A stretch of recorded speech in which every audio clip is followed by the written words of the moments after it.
you ever want to trade tactics, I'm always ready.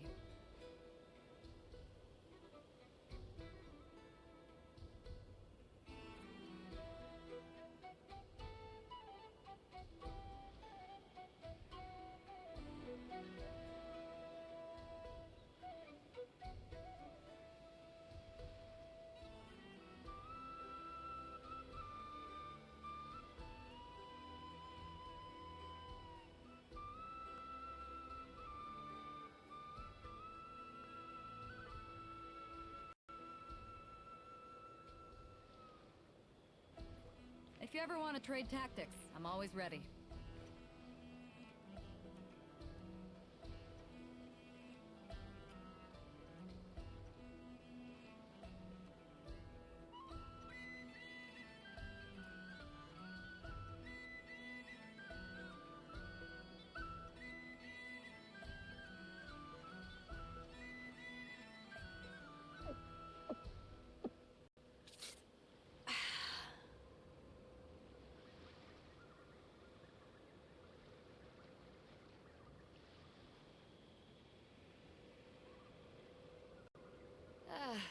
Cold beer after a hard day's work.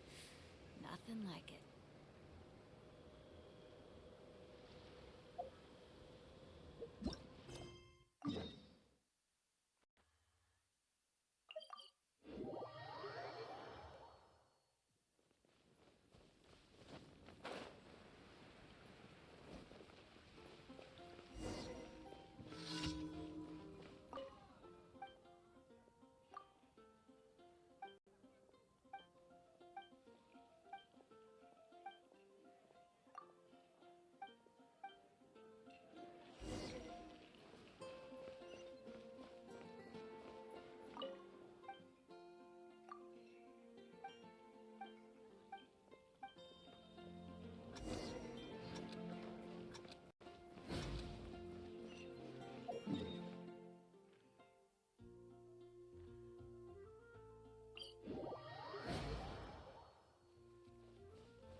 At the ready.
Insulation chamber deployed.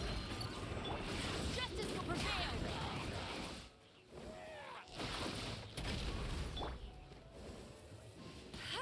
Hey!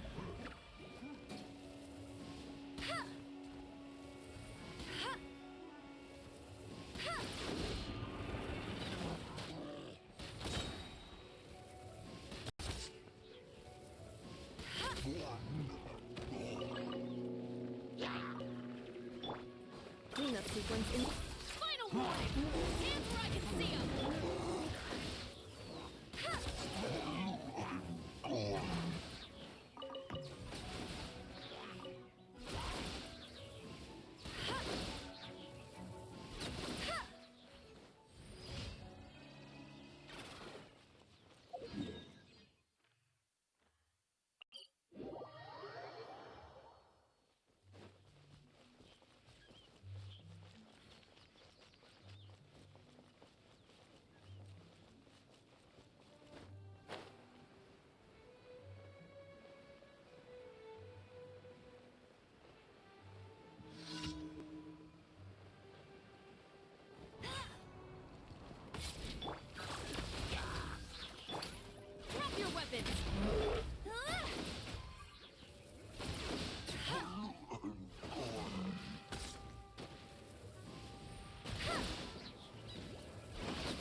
isolation chamber.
Bet you can't keep up with me.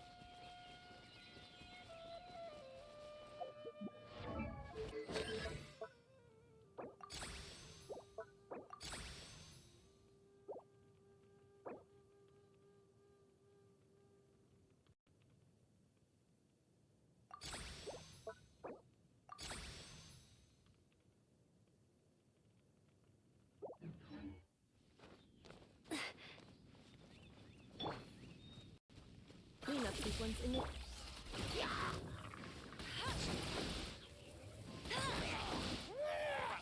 I'll race you there.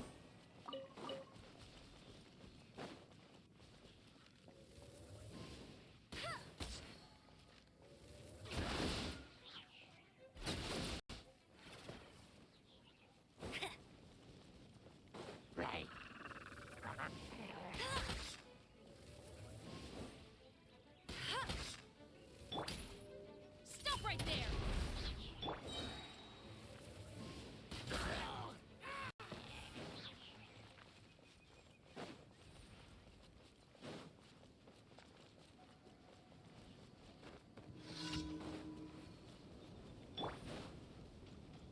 Annihilation mode.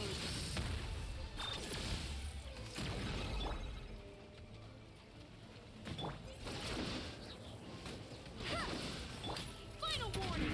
Justice will prevent.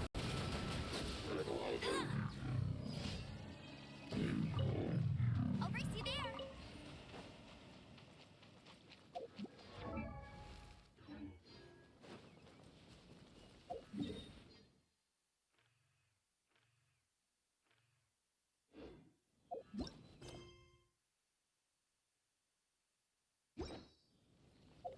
Bet you can't keep up with me.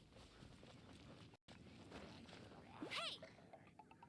No one escapes my sight.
Astro. Thank you for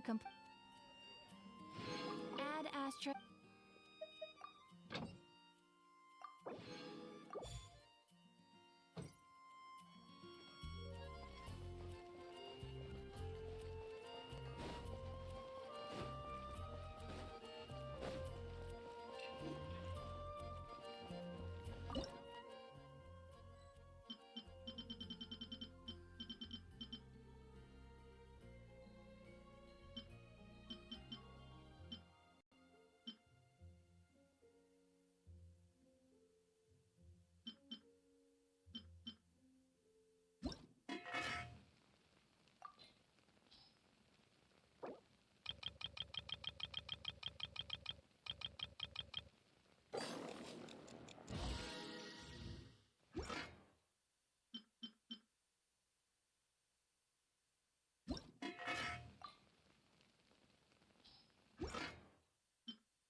Which should I choose? There will definitely be something that catches your eye.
It's been a few days since we said bye to the others in Nasha Town. Still no news about Rarer, though. Where could he have slunk off to? If only he was gone for good. But with all the trouble he stirred up before, there's no way we've seen the last of him. Hello! You must be the traveler in Paimon? Mr. Flynn has been looking for you. Unfortunately, there's been a serious wild hunt attack over at the quarry. He thinks it's time to regroup and figure out a plan. The wild hunt? Oh, uh-oh. We better get over there, right away! Come on, let's go!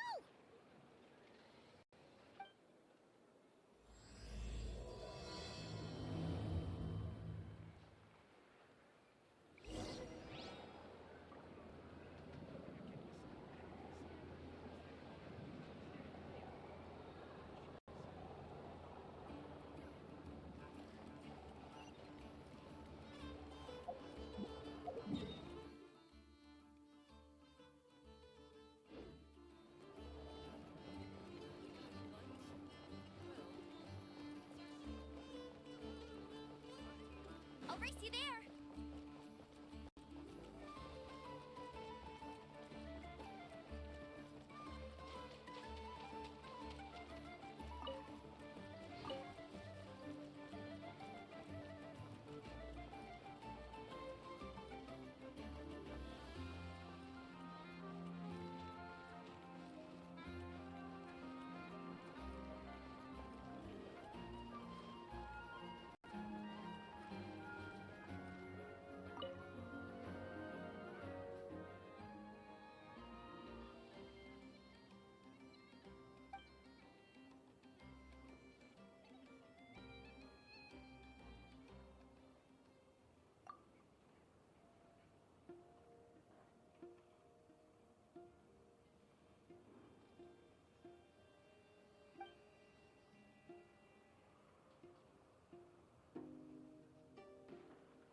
care for a dance.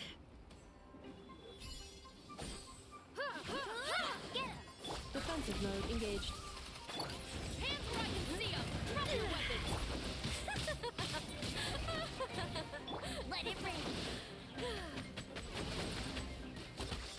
Dance with me! Be a good audience, won't you? Go, go, Barry! Yeah. Preparing for dust up. Not done yet. Final warning! The curtain falls.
I can barely sense any Kuvaki at all. This whole area feels like a soulless husk. Looks like his appetite truly is insatiable. As if the power of that energy cannon wasn't enough. He's not seriously still getting stronger? What's his endgame here? Ah, everyone's here already. Hey, we made it.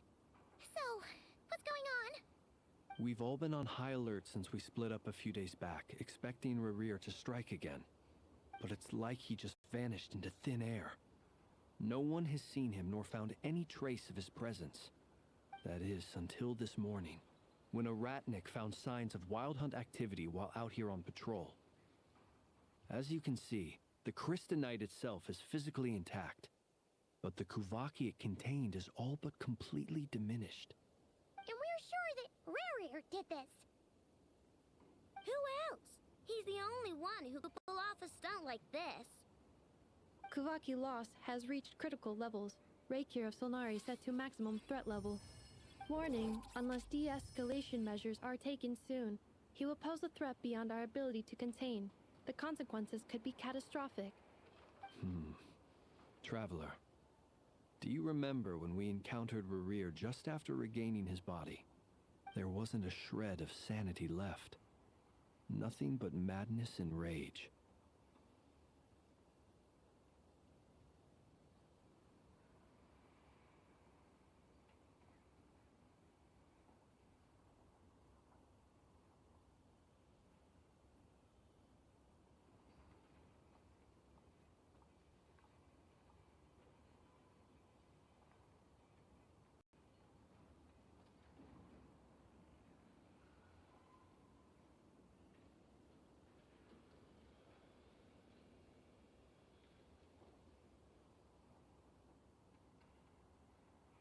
Yeah, didn't he shout out a bunch of names? Then he started raving about how nothing in this world mattered to him. Oh, Paimon gets chills just thinking about it. Oh, but the thought that he's still out there, lurking somewhere in Notcry, waiting for his chance to strike? Oh, even chillier. Last time we fought, we were already at a disadvantage. If he has such overwhelming strength, why would he suddenly go into hiding?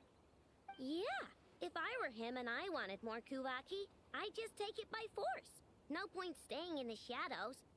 Unless something went wrong. His whole resurrection thing didn't exactly go smoothly.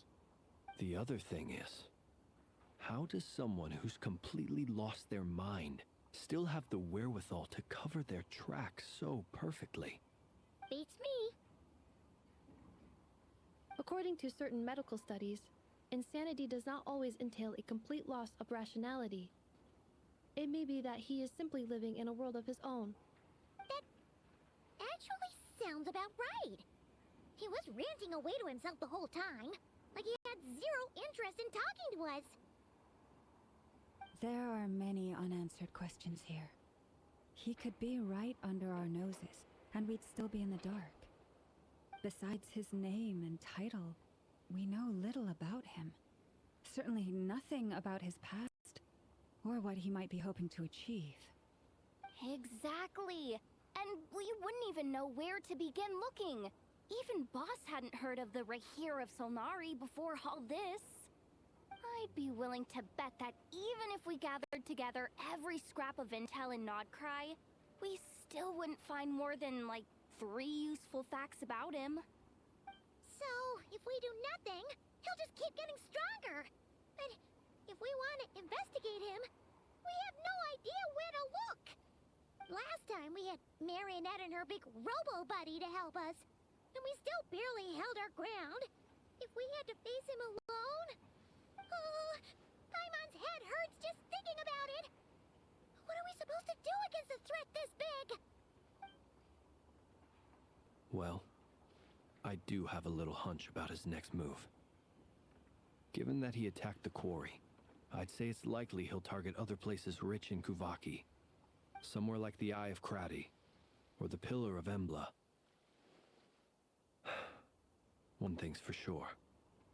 If we just sit back and let him keep absorbing Kuvaki, we really won't stand a chance against him. A perfectly reasonable hypothesis.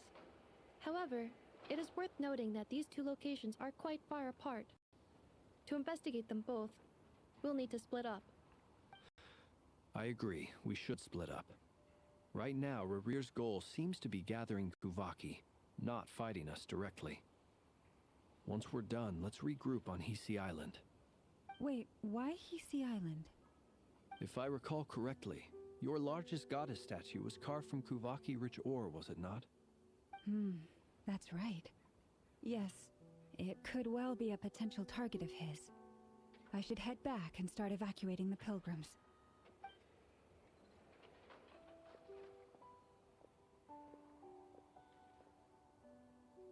Splitting up's always gonna be risky.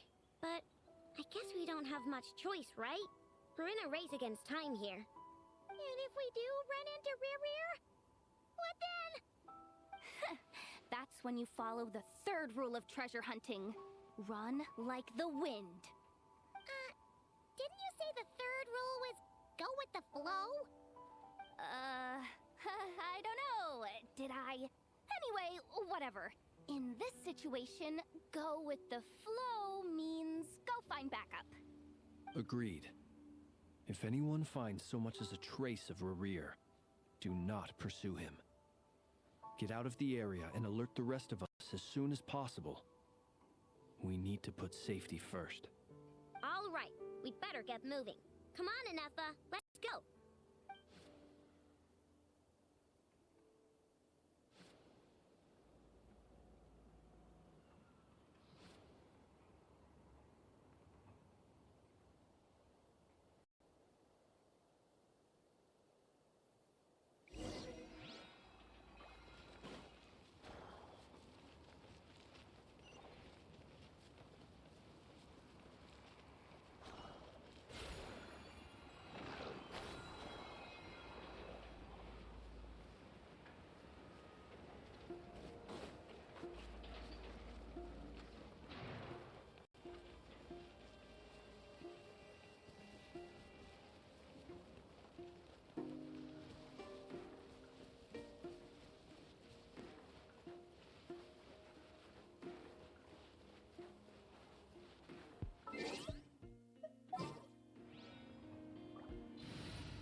The musket is my favorite weapon. It's both powerful and threatening. Sometimes the latter trait is far more useful.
Feastos are just the best snack. They're easy to carry with you and go with so many sauces.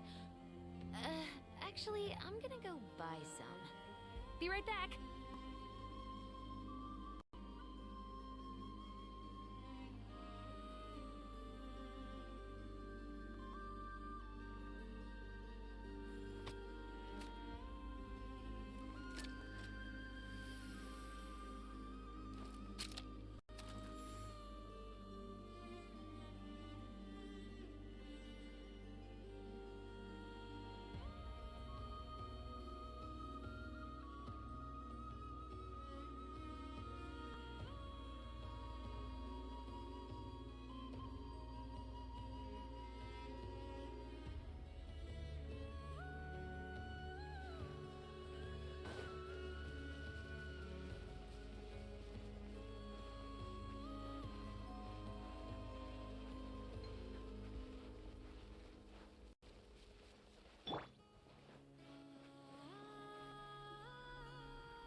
Any leads?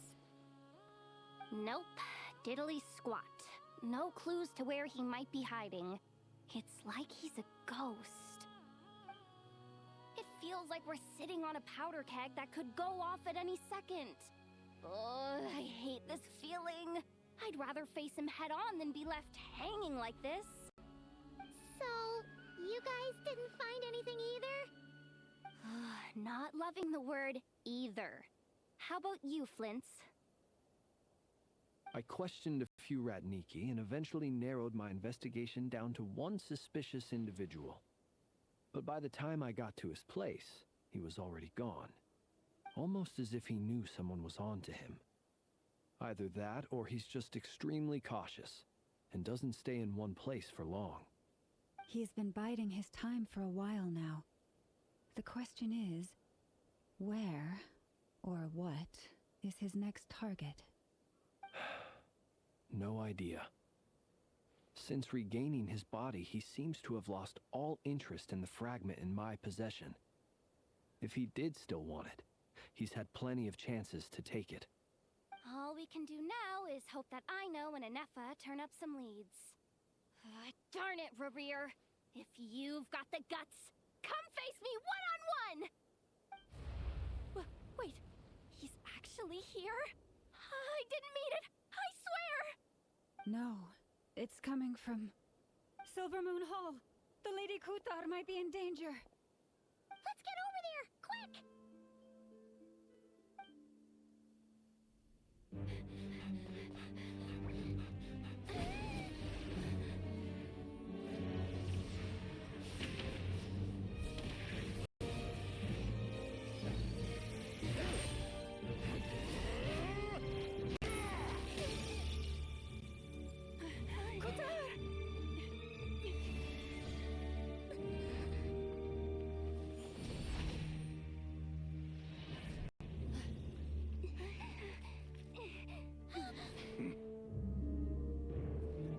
Why is he attacking the dad's elect? What's going on? No time for questions. Stop him!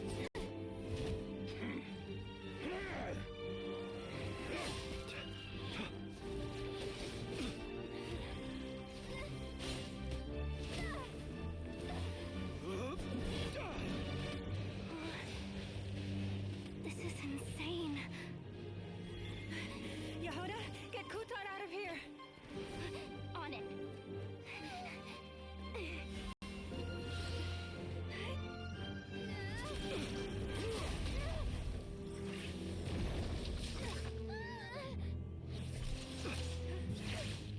Look where your feeble light has gotten you. Now, you shall plunge into darkness. Felindus, soon, I will find a way. Watch out!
barely made it out of there alive.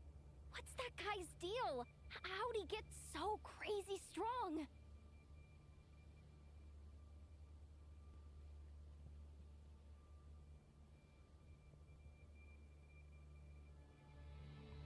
He's a threat to this entire nation.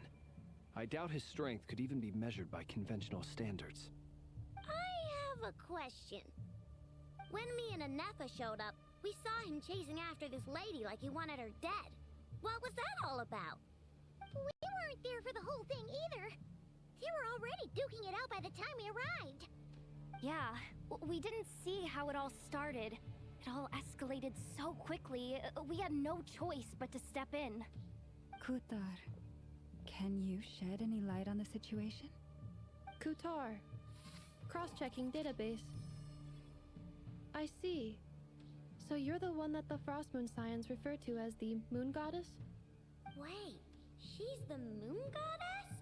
Oh, no wonder she looks just like all those statues. There are many reasons why people might worship the moon, and just as many why they might despise it. I've never met that person before, but there was no mistaking his deep-seated hostility towards me. Why he holds me in such contempt, I cannot say. But since he hunts the power of the moon, it's no surprise that I am a target. Kutar. There are many potential motives. For instance, you help the traveler escape his grasp. This could be his way of taking revenge. It is also possible that he covets the Kuvaki inside you, and seeks to take it for his own. The list goes on.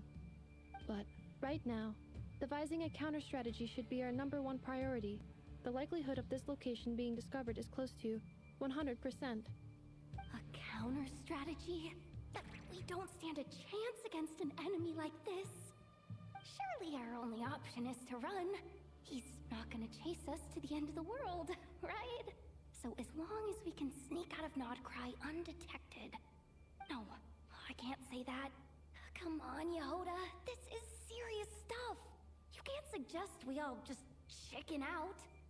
Running is our only option. Huh? You seem surprised, but what other choice do we have? We are facing an enemy we cannot possibly defeat in battle. Well, I mean, yeah, but still. It's not too late. I can distract him, so you'll have plenty of time to make your escape. Wait, what? You're gonna act as bait? Doesn't that make sense? I'm the one he's after.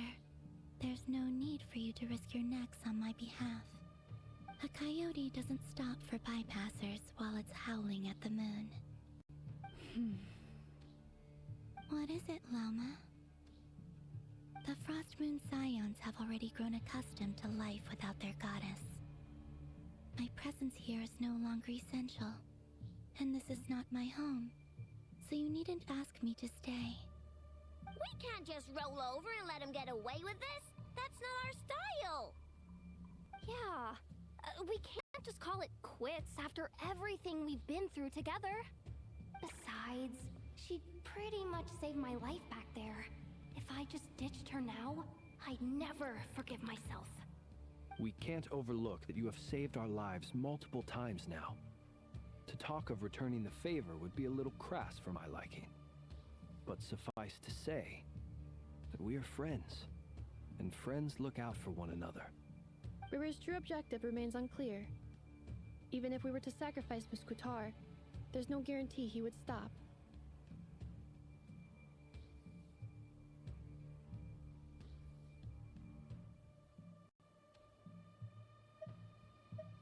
But... Kutar, I know why you left the Frost Moon Scions so long ago. It was because people started treating prayer as a form of trade. They would make self-centered wishes, force you to accept meaningless offerings in return, and then expect you to perform miracles for them, as if that were their entitlement. If it were me, I might have walked away too. But I believe that time can change everything. and that sometimes it takes losing something precious to appreciate its true worth. After much reflection, I've realized that this was never about whether the Frost Moon Scions need you. Any relationship based on need is purely transactional. What I truly hope is that you'll choose to stay, not out of obligation, but as part of our family. You were born here, and now you've returned. Who knows? Perhaps it was the moonlight that guided you home. Thank you, Lauma. But my power is on the wane. I'm afraid I will be of little use to you now.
Very well then.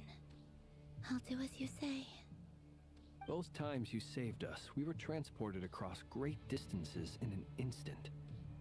Is that one of your powers as the Moon Goddess? It is, but I find it very draining. I barely managed to pull it off just now, and it will be some time before I'm strong enough to do so again. Rejected by the world, my power is dwindling. Like a lake, cut off from its source, slowly shrinking away. Now, it has almost run dry. What do you mean, rejected by the world? The three moons belonged to the ancient bygone era in which they came into being. From the moment I was born, the world itself has been steadily sapping away at my strength.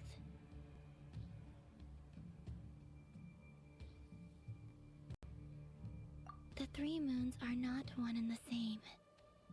As the goddess of the Frost Moon, I cannot wield the powers of the other two. Yet moonlight has a way of blending together. Each can reflect the other's glow. So when our fingers touched, I was able to restore my strength by drawing Kuvaki from the Eternal Moon's marrow. But this method of recovery is painfully slow. If only we could find the... It's the Wild Hunt! Even faster than we expected. We'll have to finish this conversation later. See how those Wild Hunt creatures are running away from us. They're likely just a scouting party, which means Rerir won't be far behind. Then what are we waiting for? Let's get the heck out of here!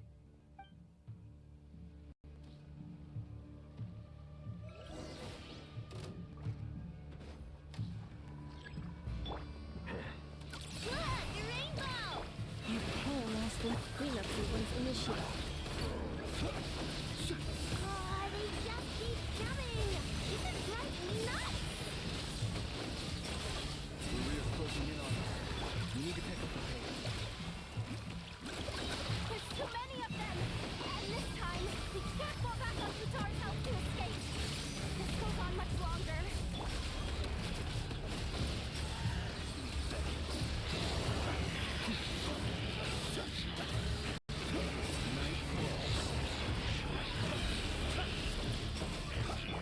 With one heart, we pray. Boys, Ding dong, weather bomb! You're blocked! annihilation mode. Close your eyes. The night comes. Be silent. Fear the dark. Close your eyes. Fear the dark. Guide across my hold. Rush attack! You on this! Ultimatum protocol. Defensive mode. Observe the long sleep beckons. Be silent. To dust. Close your eyes. To dust.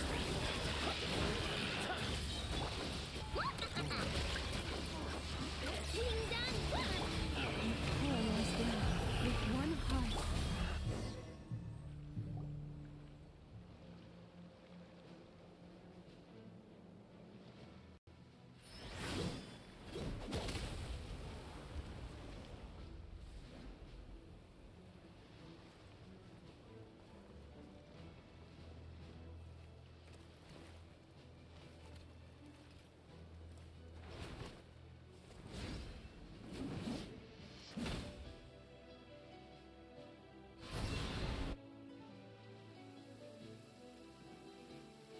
What's the matter? Bit off more than you could chew? How are you? Uncle Varka! You're back from Amsvartnir? Whoa! You're Varka? Grand Master of the Knights of Favonius? We could save the intros for later. Right now, let's get you all out of this hellhole. Follow me. I know somewhere you'll be safe. Oh, is that where I think it is? That's the one. Come on, move! There's no time to waste.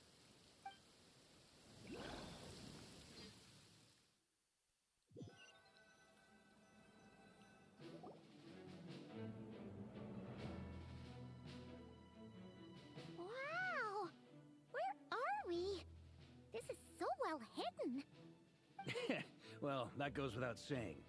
This is the Knights of Favonius' meeting place in Nodcry, and a contact hub for the Northern Intelligence Network. AKA, the black market of intel. No matter what faction you're with, it's the place to buy and sell information. Their headquarters are in Nodcry, but they've got contacts in every nation.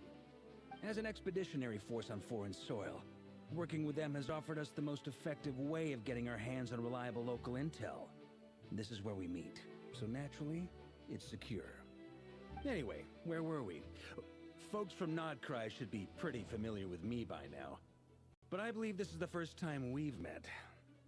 Allow me to introduce myself. I am Varka, Knight of Boreas, and Grand Master of the Knights of Favonius. We've heard all about you. This meeting's been a long time coming. You look way younger than Paimon expected, but you definitely have that Grand Master vibe. Well, I'm no spring chicken. Just not showing my age yet. Definitely feeling some of that back pain today, though. Rushed back from Amsfartnir without a wink of sleep, only to get right into another fight with that freshly revived maniac. Another? You mean you fought him before? Yep. He wasn't nearly as strong back then, but he was still a formidable foe. I brought some of the knights along to give him a little surprise, but he saw us coming from a mile off. My squad took heavy injuries, and I barely made it out alive myself. We knew it might have been our last chance, so we staked everything on it. But still, it wasn't enough to stop him. I tried tracking him down afterwards, but he didn't leave a trace. Even in his unhinged mental state, he's as cautious as any trained operative. So, I decided to come find you. And as luck would have it, turned up to find you being ambushed by the Wild Hunt. The rest, you already know.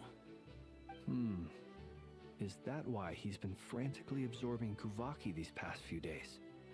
Because he sees you as a threat? Maybe I'm part of the equation, but even if I weren't, I'm sure he'd still be gathering power. He's clearly working up towards something. Note to self, Uncle Varka's strength rating officially upgraded. Guess it's my turn to ask questions now. So, what exactly has been happening in Nodcry? Why is the Wild Hunt returned in humanoid form? And why is it after you? That's a long story, but I'll try to make it quick.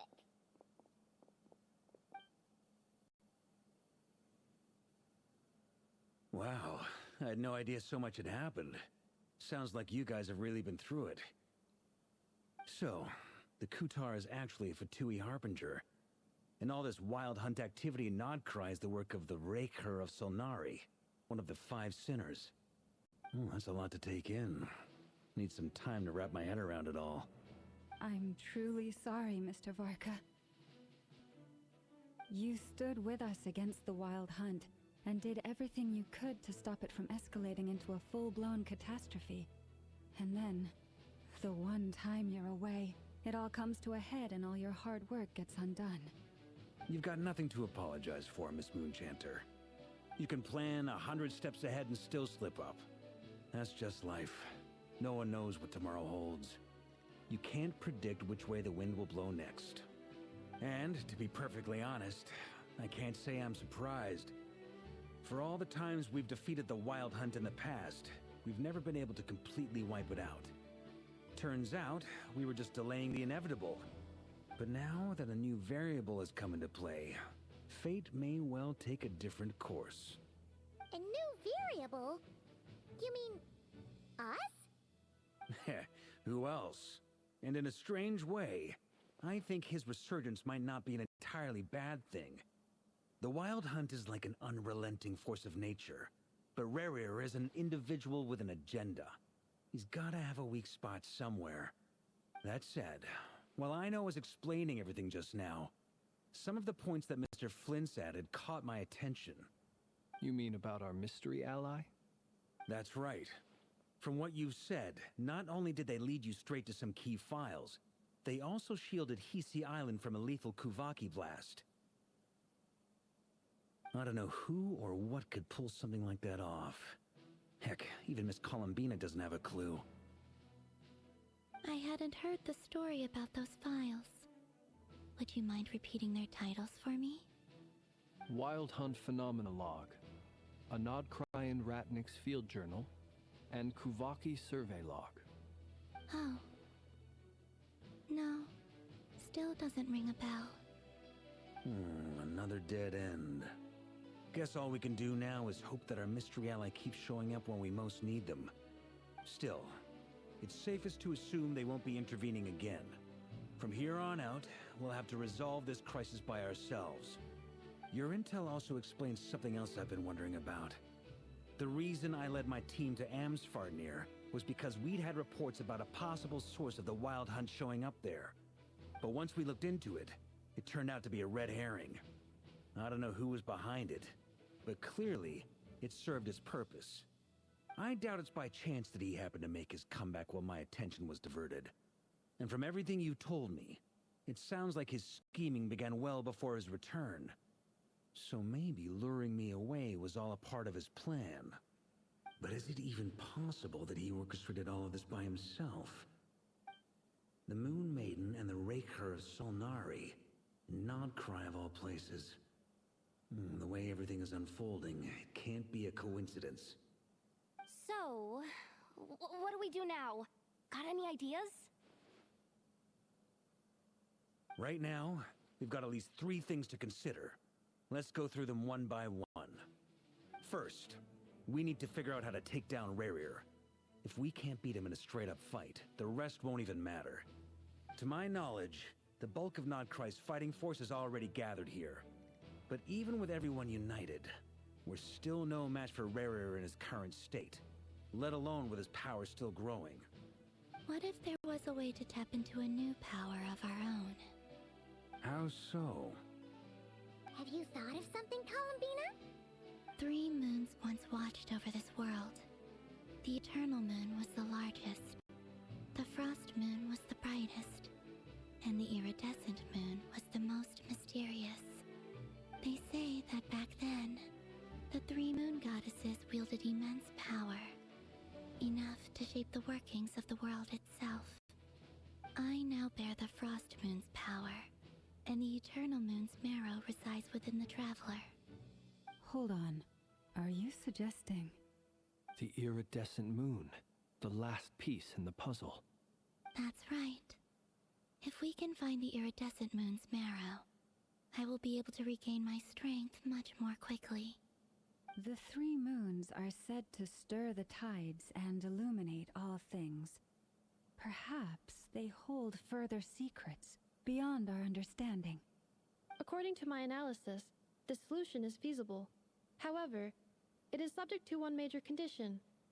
How do we locate the Iridescent Moon's marrow? I know a way, but... we will need to visit the Fatui's Experimental Design Bureau. The Experimental Design Bureau? Are you saying we need to involve Marionette? Yes. I must speak with Sandrone. It's a long way from here to the Experimental Design Bureau. There's a high chance you'll be spotted. You shouldn't go alone.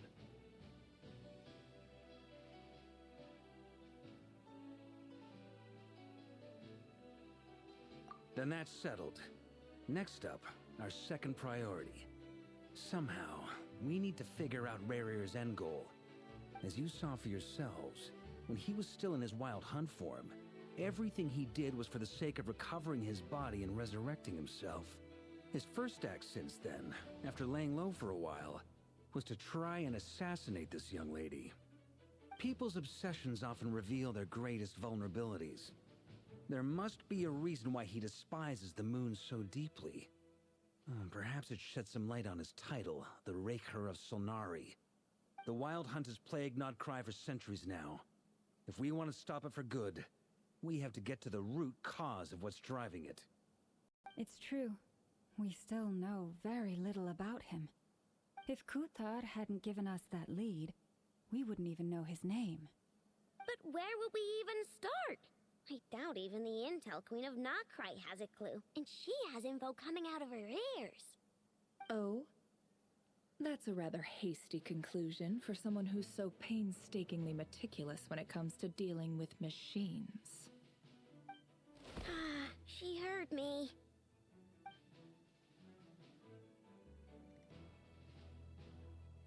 Boss! What are you doing here? I'm now asking myself the same question. I received a letter from a humble knight of Favonius, requesting a meeting to discuss a major business deal. But it looks like this humble knight had something else in mind. Details, details. Miss Sneffer, the important thing is that you've arrived at the perfect time. Since his failed ambush, I've been racking my brains trying to come up with a plan to fight Rarier. Given the severity of the situation, I think it's fair to say that our only chance lies in uniting as one. And I'm talking all the factions in Notcry. We can't do this without the Curatorium, but I knew it'd be a tough job to win you over. So, I took the liberty of reaching out for a little chat. Wait a sec. How did you even hear about this place, Nefer? Didn't you say this is meant to be the Knights of Favonius' meeting spot? And a contact hub for the Northern Intelligence Network? And is it supposed to be super hidden? You really think he could have gotten settled in Nodcry without my help? Besides, I'm the one running this gig. Of course I know where the meeting place is.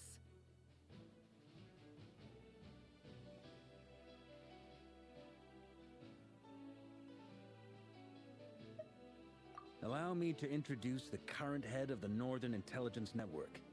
If it's intel you're after, she's your woman. Pretty much seen and heard it all. Please spare me the flattery. Let's cut to the chase. Seems like you've run into some trouble, huh?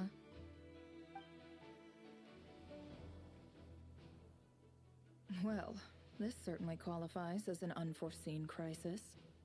On behalf of the Curatorium of Secrets, I wish you all the best of luck. So you're just going to sit this one out?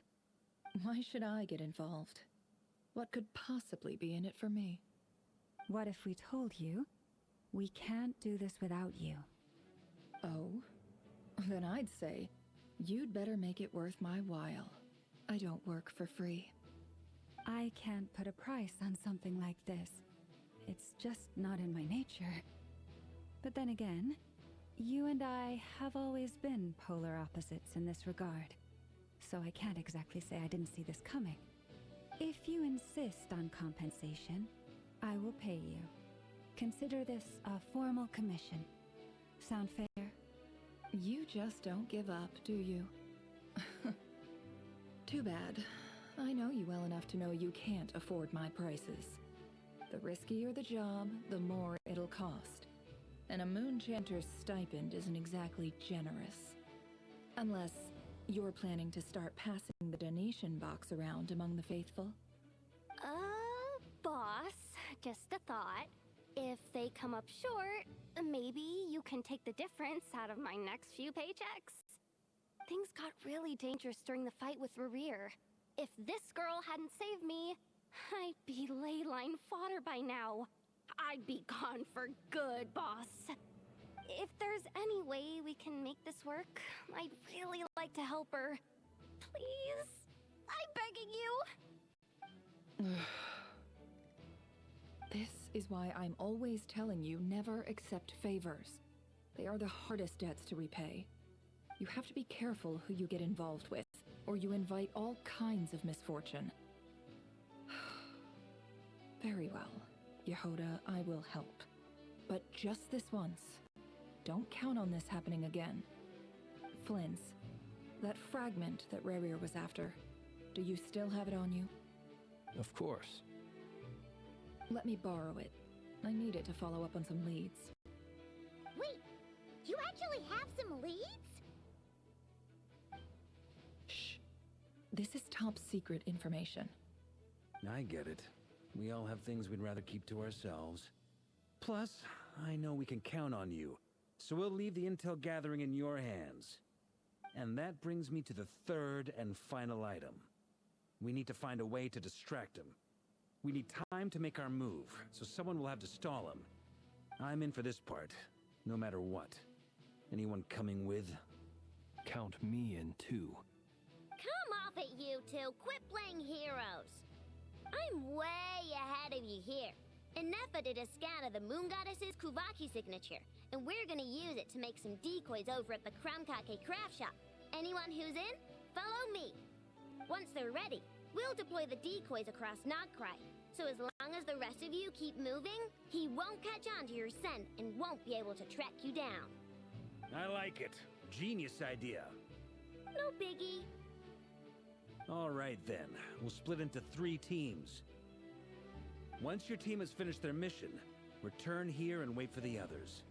Dismissed!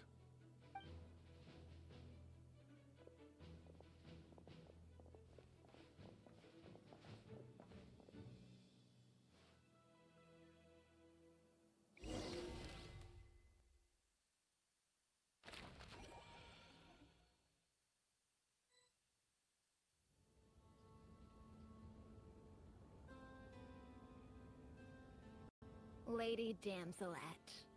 Wait, and you two? What are you doing at the Kuvaki Experimental Design Bureau? We've been doing our best to mind our own business lately. But if you're just gonna waltz up here like this, you're seriously pressing your luck. Don't blame us for doing what we have to. Huh. You really think that's gonna scare us off? We're not looking for any trouble. I just want to see Zandrone. Do I need to remind you that you're still a wanted fugitive for deserting us? Out of consideration for our former ties and the crisis we're all up against, we'll let you leave in one piece. But don't even think about trying to get inside. Let them in. But... Are you going to make me repeat that? no, my lady. Zandrone seems to be in a good mood. Must be maintenance day.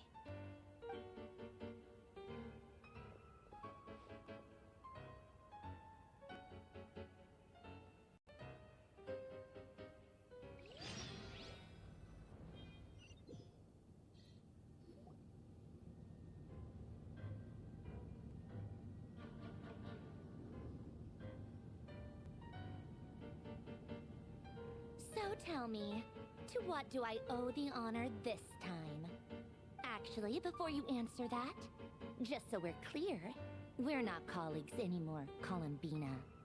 I don't owe you anything. I promise it's nothing big.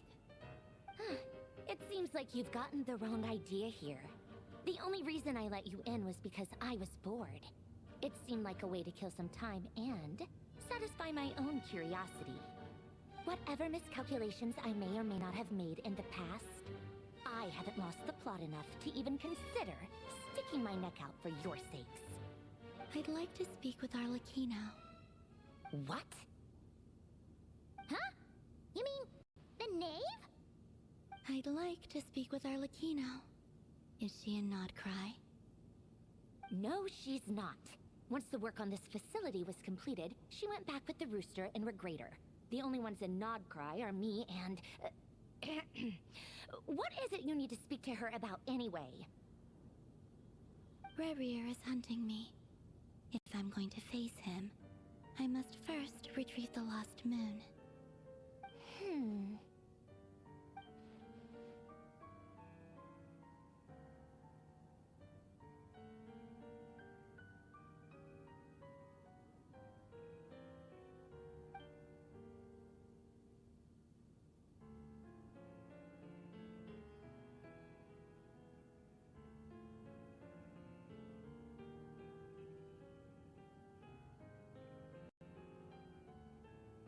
Is that a no, then?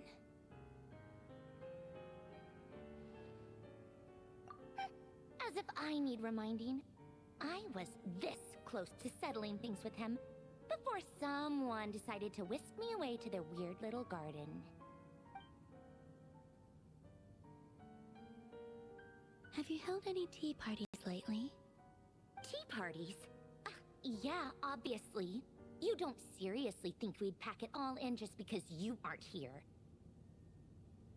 If anything, they've been more eventful than ever.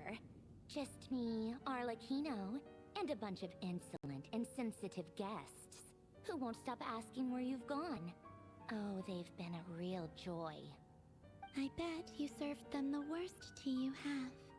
Just like you used to do to me when I upset you. Who cares about how good the tea is when there's no one around to drink it? I keep losing people. First Rosaline, now you? I'm running out of people who can make me laugh. Honestly, what could be more ridiculous than the multi-centenarian goddess, who's only ever had the plain herbal tea she received as offerings? You'd always brew a different type of tea for me each time. Was it really just to see how I'd react?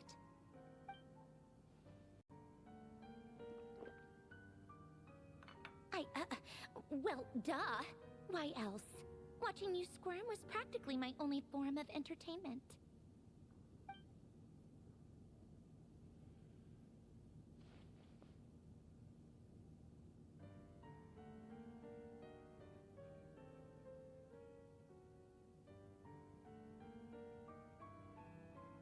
Oh, yeah. And Capitano sometimes used to bring Tartaglia around, too.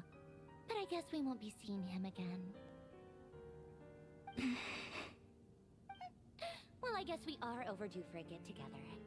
Polonia! Have Febronia pass a message to Arlecchino for me. It's time for tea. Will suffice. Pass along a message for me, too, if you would. My body cannot contain the marrow of 2 moons, so I'll be leaving one of them in her care. Excuse me? Who said you were on the guest list? If my tea meant that much to you, maybe quitting the Fatui wasn't your brightest move. Back when you were under the Tsaritsa's protection, no one would have dared come at you so openly. But that protection didn't come for free. In fact, I paid dearly for it. At the end of the day, it was just another transaction. I just got tired, that's all. I never wanted any part in their grand ambitions, and I've had enough of being treated like a bottomless supply of power. It brings back memories from the old days, when I was still worshipped as the moon goddess. Centuries on, it may be a different group of people, but I see the same greed in their eyes. I figured you'd leave eventually. You didn't have as much of a reason to stay as I do. The Tsaritsa gave you shelter and protection, but that was it. Nothing more, nothing less. Meanwhile, the Fatui demanded everything from you in return, until it was more than you could bear. I get why you left. And frankly, I have no interest in dragging you back just because the higher-ups told me to. But if you keep hanging around with this riffraff, the next time we cross paths, we might be enemies for real.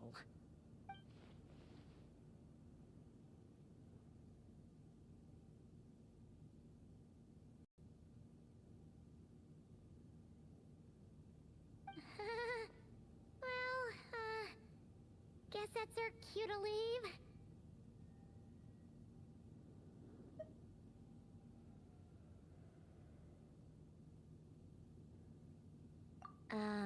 That might be your plan, but it sounds like someone else wants you to stay a little longer.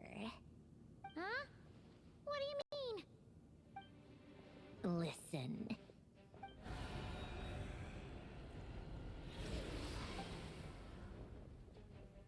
My lady, it's the Wild Hunt.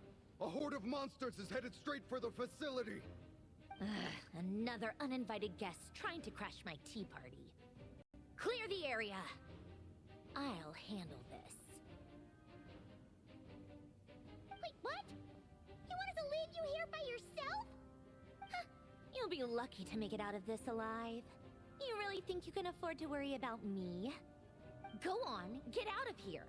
You may have stopped Polonia from crushing him last time, but I've made sure that won't happen again. The entire Experimental Design Bureau is rigged for war. Stay and watch if you want, but it'll be at your own risk. You're not flagged as friendlies in the weapon system. Don't tell me what to do! Look, if you're leaving, make it quick. Or you'll just get in my way. There's a secret passage on the second floor.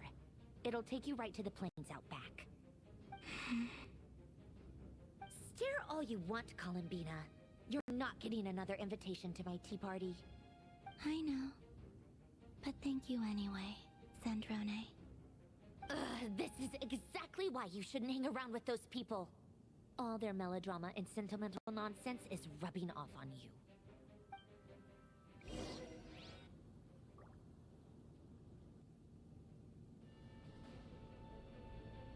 Come on then, Mr. Ray here. Let's pick up where we left off. It's your Wild Hunt monstrosities versus my beautiful creations. Let's see who comes out on top.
she go? Hey! Over here, you big... Cursed moon. Go. Keep searching. She cannot have gotten far.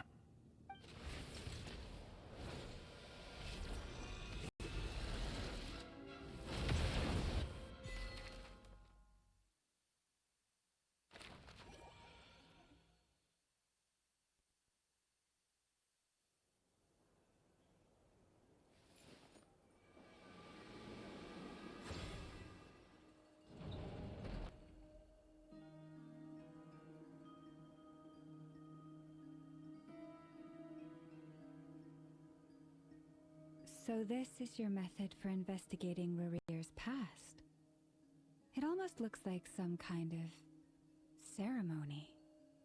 Good deduction.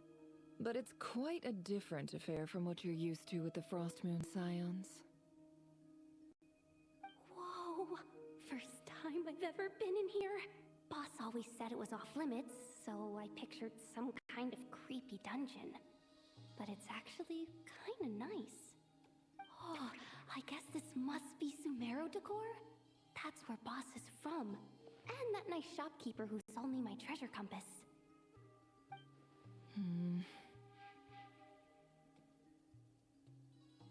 I'm not sure exactly what you've got planned, but it looks like you're all set.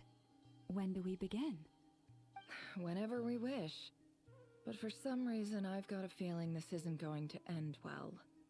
I've never faced Rarir myself, but from what you've told me, his power is beyond anything I could imagine. I, on the other hand, am just an ordinary businesswoman. Our paths should never have crossed, yet here I am, forced to make an enemy of him. If you ask me, you're about as far from ordinary as it gets. So what are you saying? You're getting cold feet? Once I take a job, there's no backing out. Still, I have to ask myself if the power I'm relying on will even work on an opponent of this caliber. And also how to make sure I come out of this alive if things spiral out of control. Death is the one thing we can take for granted. It is the great equalizer, however fortunate or unfortunate we may otherwise be. So it's important to consider how to spend what lifespan we have left. Come on, boss. Lighten up. Quit talking about death. It's bad luck. For once, I agree with you. When you're up against a foe like Rarir, there's no such thing as being too prepared. Is there anything I can do to help? That won't be necessary. I've already made up my mind. Time to cash in a precious favor I've been saving for a rainy day. Yehoda, I need you to find someone for me. The sooner the better. Eh? Find who? That shady merchant who sold you an overpriced treasure compass the other day. Come on, boss. You're pulling my leg again. In what way is she shady? She showed up when I was completely lost and sold me a neat little gadget that was exactly what I needed. Trust me, she's a good person. Anyway, I know who you're talking about. Don't go anywhere. I'll be right back.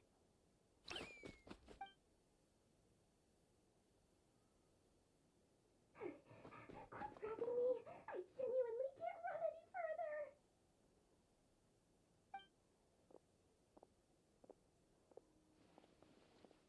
Hey, aren't you? What is it? What's the big rush? You dragged me out of a dream where I was literally swimming in Mora. I'm charging double my usual attendance fee. See, look how easygoing she is.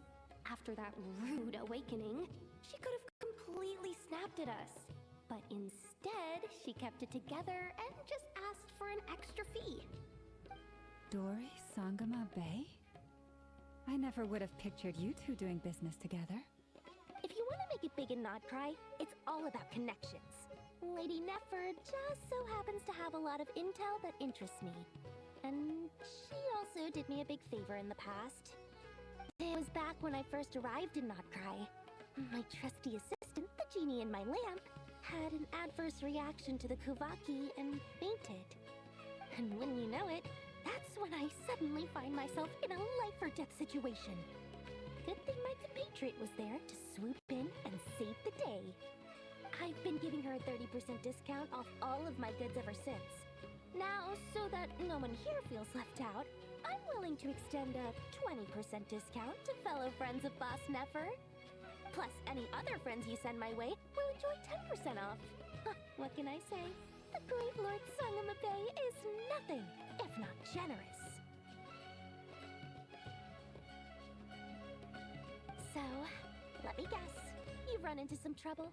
I've got everything you could possibly need, and the more you buy, the more you'll save. You guessed correctly. What have you got in the way of survival gear? The one type of gear I've never been short on. What are you looking for? A jetpack fresh from the Academia's labs? An ancient suit of armor dredged up from the bottom of the sea? At the very least, I need to know what kind of opponent you're dealing with here. If even you're worried about staying alive, it must be pretty serious.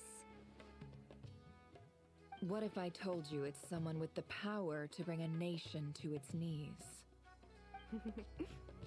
Is that so? Then we really are talking top-shelf treasures. I don't have anything like that in stock right now. I'll have to ask my supplier. Your supplier? A powerful woman, make no mistake. I can't reveal her identity, but luckily for you, I hear she's planning to visit Notcry in the near future. If you're willing to wait, I can ask her when she's here. Can't say exactly how long that'll be, though. Then, let me put it another way. What would you do if you encountered an enemy like that? Roll over and serve yourself up on a silver platter? Of course not. I have a handy little trinket from one of my generous suppliers, which... Hold on. What exactly are you getting at? No, no! This is for my personal use only! Let's just say I'm borrowing it, all right? Just for insurance purposes. You'll get it back later. Favors are the worst kind of debt to owe, and now you've got a chance to repay one. A win-win situation, don't you think? Fine. You can borrow it for 5 days. No, make it 3. And for every extra hour after that, I'm charging you 1,000,000 mora. Deal? Deal.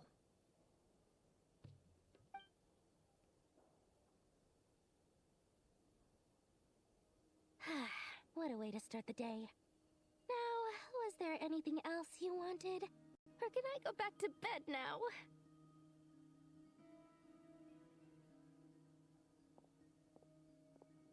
That will be all. Take care now. Don't trip up on your way back, friend. See you later! You're my favorite shopkeeper.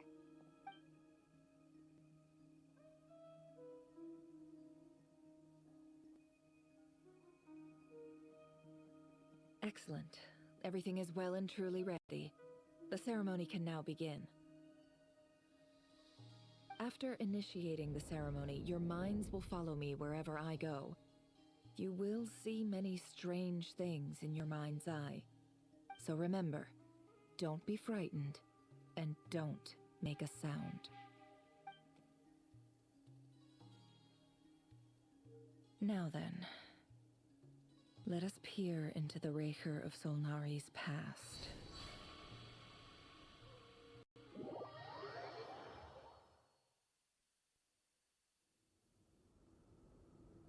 I made it. I don't recognize this style of architecture. Must be Conrian. Simple furnishings, table and chairs. It's a more ordinary house than I might have expected. Looks like the fearsome Raker of Solnari came from surprisingly humble beginnings. Unless this passed for luxury in Conria. Unlikely. It was said to be a very prosperous nation in its heyday. Anyway, I'll keep exploring.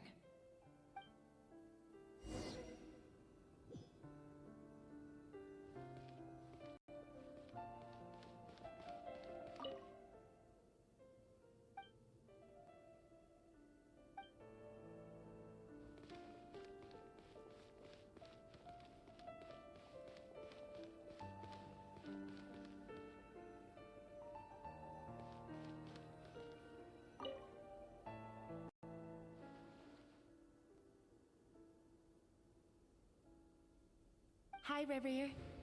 Since you're working extra hours tonight, I thought I'd keep myself busy by checking out that new kebab shop. I've heard good things about their menu. I'll test it out, and if it's as good as everyone's saying, let's go back together sometime. P.S. New stash from the Universitas Magistrorum. I brought some goodies home. A few teacups and a pin rack. Hope you like them. They didn't sign their name, but they must have been close. Sounds like they were living together.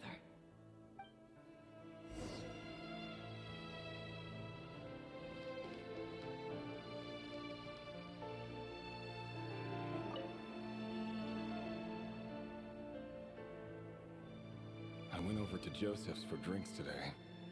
They have a fine collection, but I went alone. Felindis was tied up with something and couldn't make it. Joseph asked why I came alone, but I didn't really have an answer. He then went on to ask about other things. If you ask me, someone who asks that many personal questions is too nosy for their own good. But if he invites me again, chances are I'd still go. Felindis. That's the same name Rerir mentioned. Crane imports keep falling. If things don't pick up, we'll soon be back to meat and mushrooms only.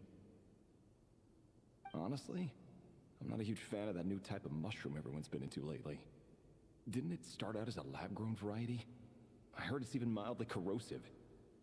Seriously, why would you even eat something like that? I don't care if it's an impressive feat of alchemy. That just isn't the kind of thing I like to eat. Grain has to be imported, and they're eating a diet of mostly meat and mushrooms. Could it be because Conria is underground, so it doesn't get much sunlight? That would explain why they use so much stone in their buildings. They even use alchemically modified strains for food.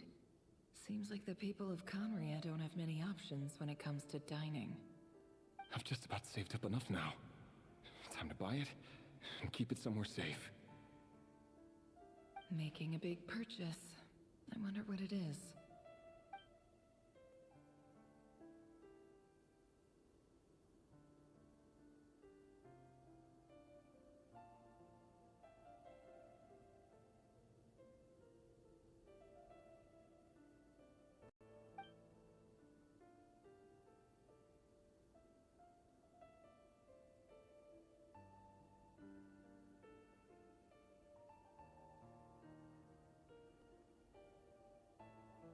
He really is a professional. No wonder he's so good at covering his tracks. Despite what he's become, it seems like he's retained certain habits, at least in this regard.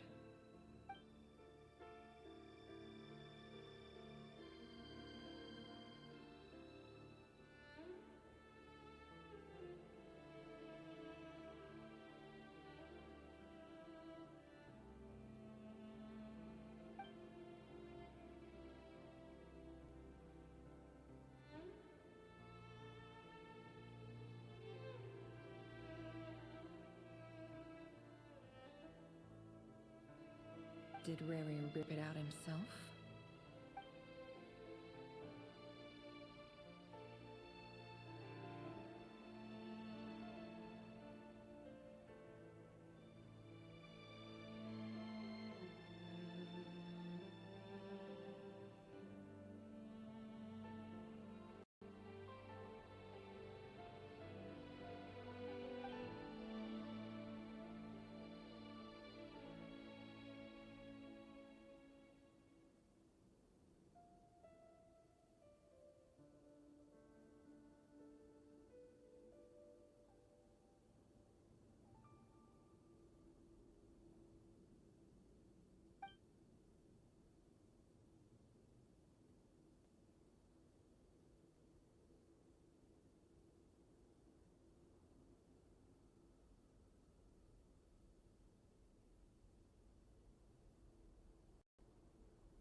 Before I met you, I was convinced that my heart was nothing more than a stagnant pool. The burial place of a fallen moon. A withered, windless grove where the waters rested forever unrippled. It was you who helped me see that my heart hadn't entirely withered away. That it could still beat to the rhythm of love.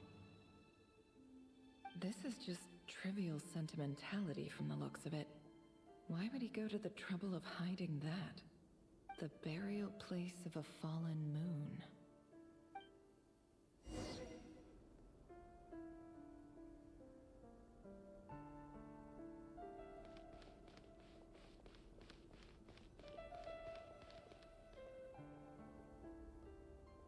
Reverie, over here. Dane!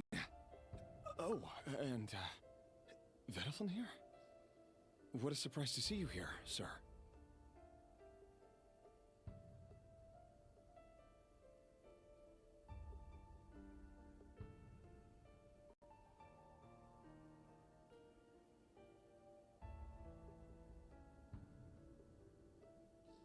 Hello there, Rerir.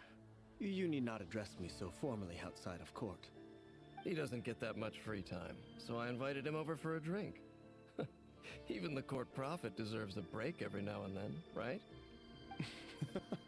Well, I'm flattered. So, what are we discussing today? Hey, don't look at me. As far as I see it, we don't need an excuse to have a few drinks. Come on, don't give us that. Didn't you say you were about to pop the big question? How's that coming along? Who'd have thought the great Twilight Sword was an even greater gossip? I just didn't expect you to be the first one to settle down and get married, that's all. Yeah.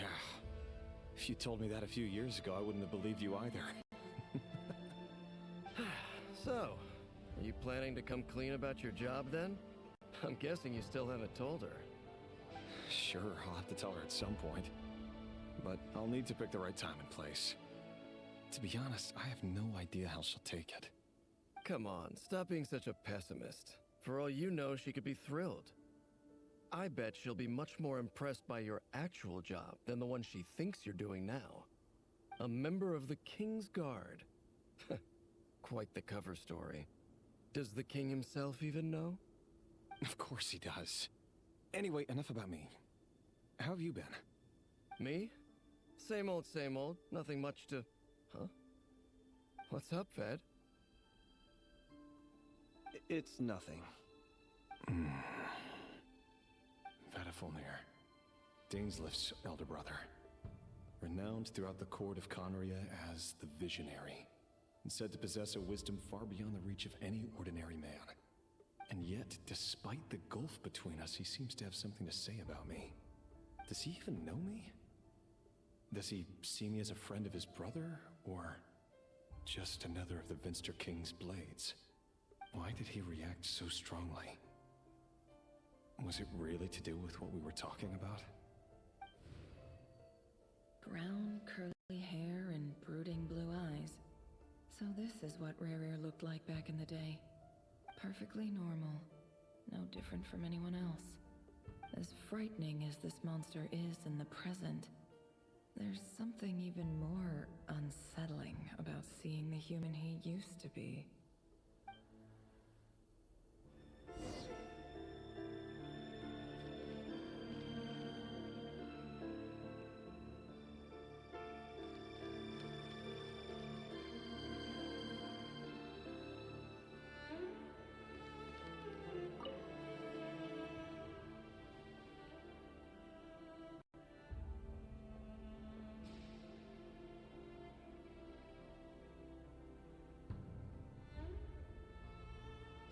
Felindus?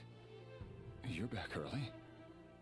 Our equipment's being serviced today, so I got off earlier than usual. How's your day been? Aw, why the long face? Is something the matter? Has your boss been giving you a hard time again? Went for a drink with Dane and the others after work. Isn't that a good thing?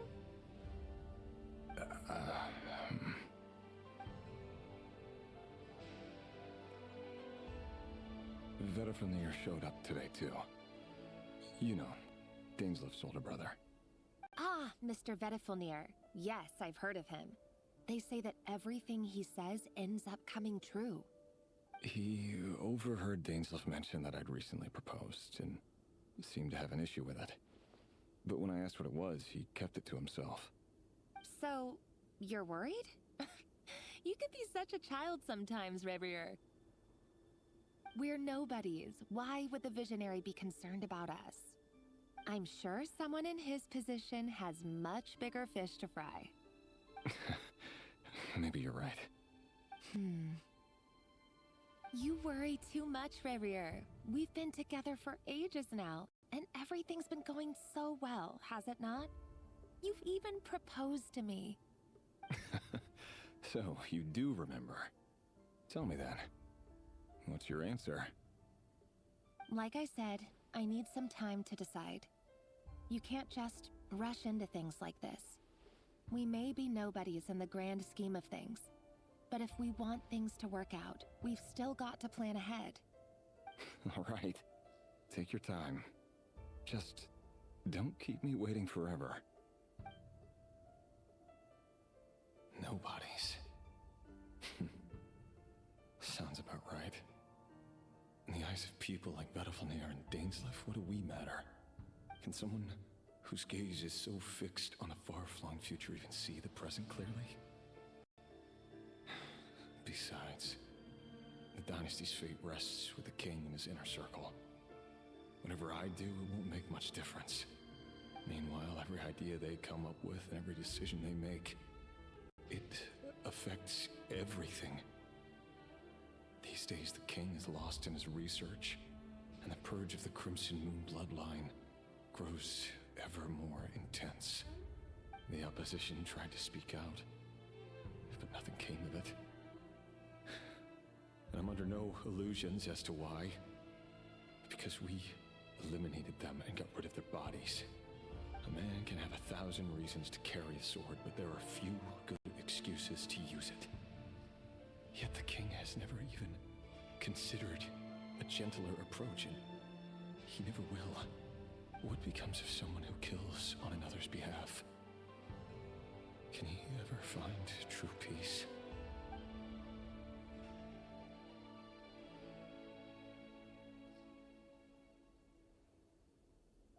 Thelindis?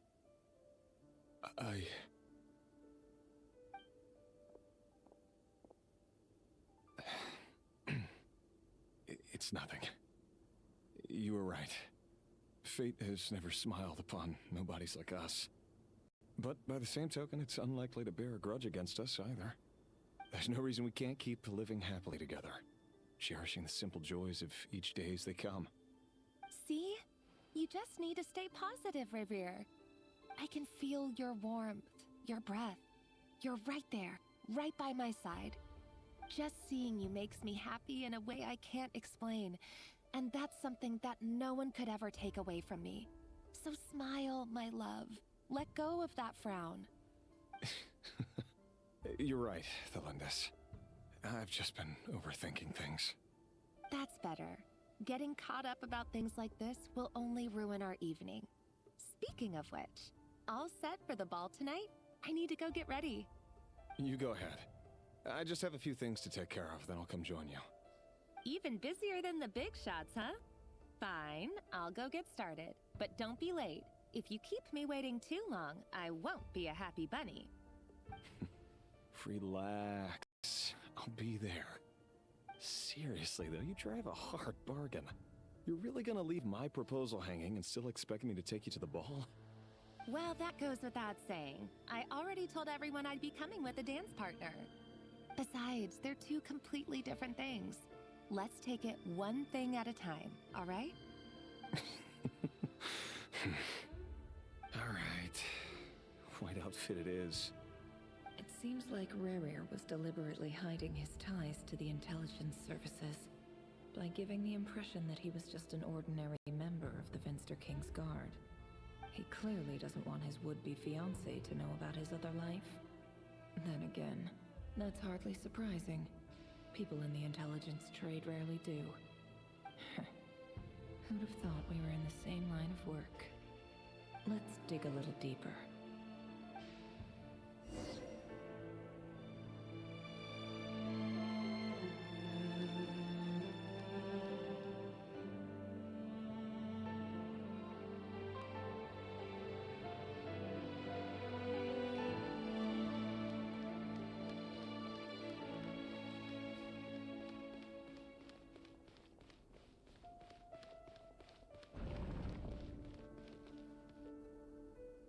Our last operation was a resounding success, and all thanks to you, Rehir of Solnari.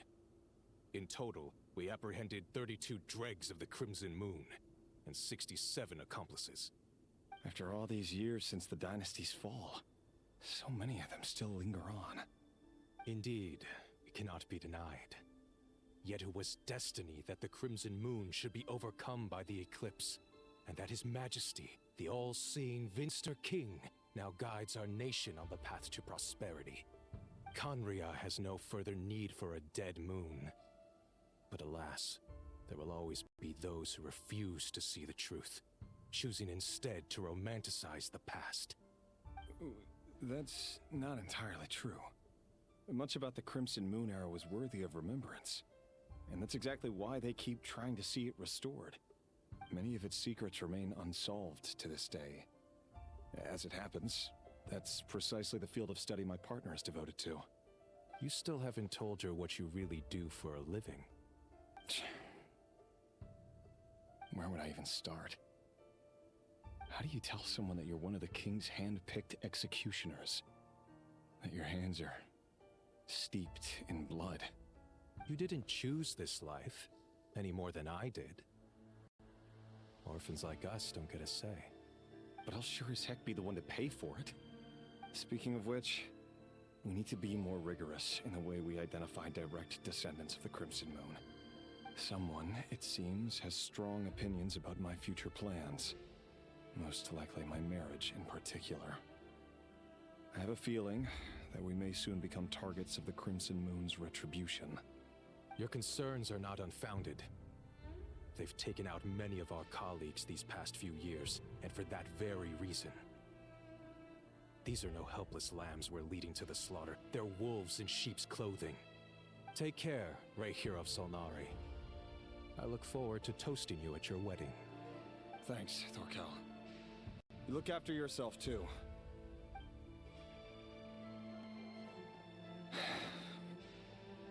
Thelindis, I never wanted to keep this from you.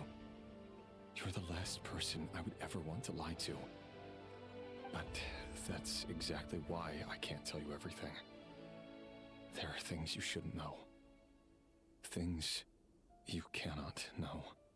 The moonlit dynasties are a thing of the past. Yet even now, with the sun shining high in the sky, there are those who would call forth a dead moon's ghost. Could that be why Vedalfnir held back? Or was it because of some court secret he's not at liberty to share? I have to get a clear answer from him. No matter what happens, I will protect Thelindis. Rerir seems to be very concerned by Vedalfnir's reaction.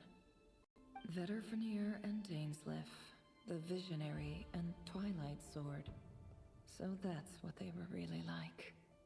I've investigated this whole area now. There doesn't seem to be any other memories here. Should I try somewhere else? Wait a second. What's this black smoke?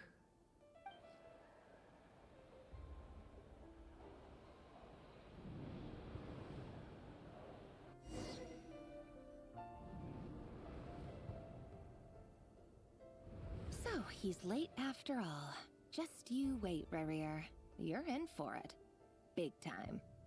Are you waiting for someone, ma'am? Could I tempt you into buying some flowers? Oh, sure. Pick me out a pretty bunch if you would. Thank you. But I'm afraid none of them are as pretty as you. For someone so young, you sure have a way with words, don't you? I'm only telling the truth. Look me in the eyes. You'll see I'm not lying. May we have a word in private? Who are you? And what do you want? It doesn't matter who I am. Too many of her kind have fallen lately, so I decided to take the risk of reaching out. Not long ago, the Ray here of Solnari led an assault on one of our strongholds. We suffered many casualties, and many who came to our aid lost their lives as well. Sorry, I don't know why you're telling me this. And I don't want to get involved. Wait, hear me out. This time we finally got a clear look at his face and learned his true identity. His name is Rarier, and he claims to be one of the King's guards. What did you say? A cruel irony, isn't it? The man you're set to marry leads a double life as a brutal executioner. But surely, you must have caught a whiff of the blood on his hands. Why are you telling me all of this now? Simple. It's because... How strange. Rarier was nowhere to be seen in that memory. It clearly belonged to the Lindis. Rarier couldn't possibly know what happened if he wasn't even there. Why would her memories appear in his fragment? The ceremony won't last much longer. I think it's time to call it a day.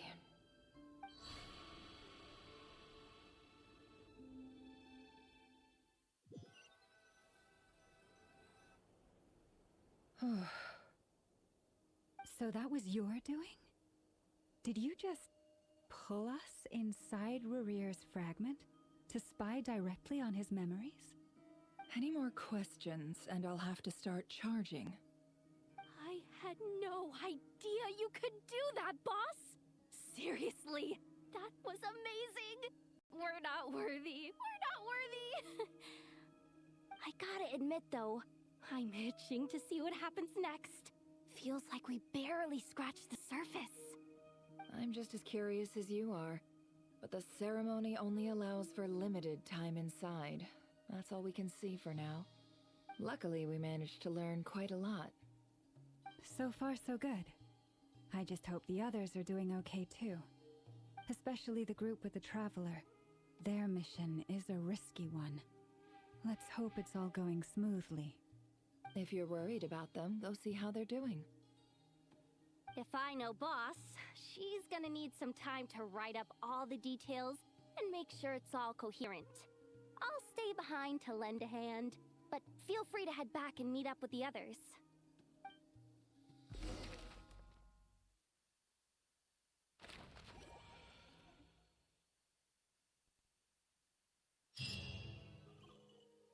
Oh, they've been prowling around for nearly 2 days now. These things just won't quit. Oh, they might not have seen us yet, but with them constantly sweeping the area, our way out is completely blocked.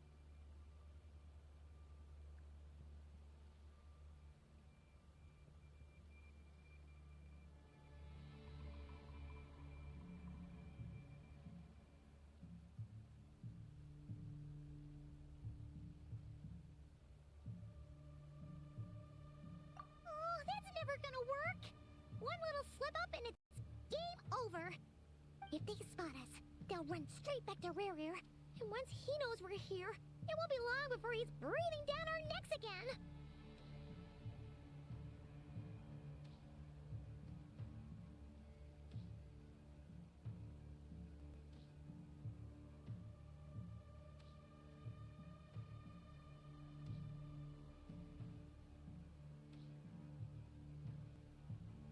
Oh, guess you're right.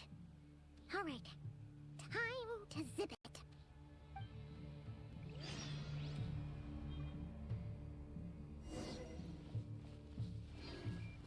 Quick, hide! We almost got spotted.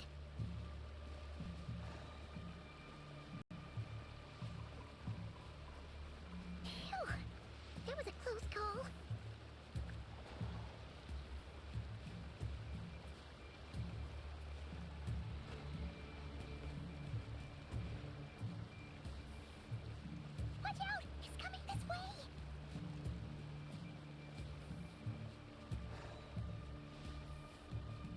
Keep going. We're nearly there. This is the final hurdle.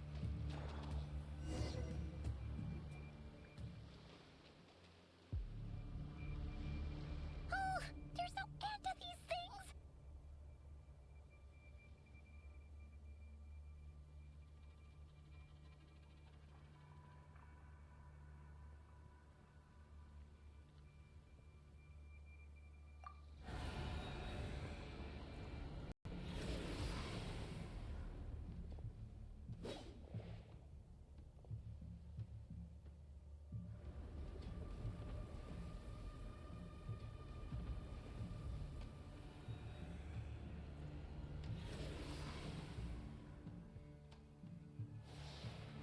Fire.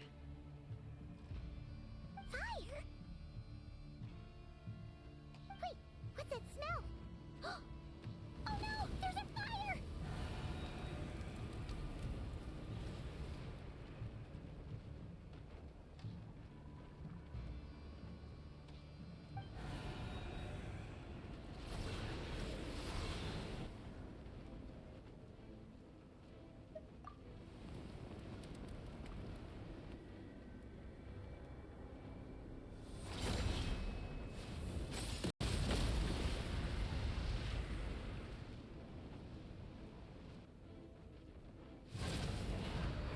Sandrone was right.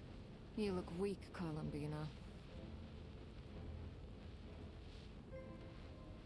The old you would never have let such lowly creatures bar your way. Word has it that you did something for the Tsaritsa, and that's why you've lost most of your power. Freedom comes at a heavy price, doesn't it? It's Arlecchino! You came! Hello again, Columbina. And greetings, guests of the House of the Hearth. It's been a while, Arlecchino.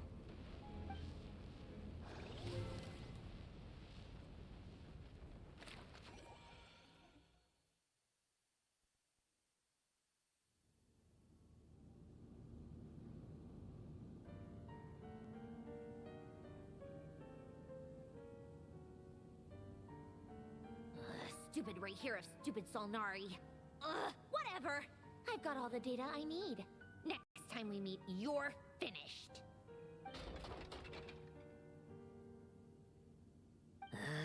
He sure doesn't pull his punches. Excuse me, do you need a hand? You can do me a favor by staying out of my way. Can't you see I'm busy? Wait a minute. I recognize that voice. Hello, Miss Sandrone. Father sent us over to help.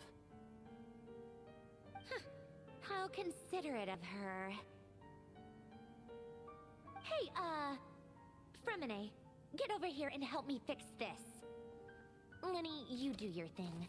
Just keep your sister away from my machines. Nearly every machine that Catgirl touches ends up going haywire. Go put her on cleaning duty or something.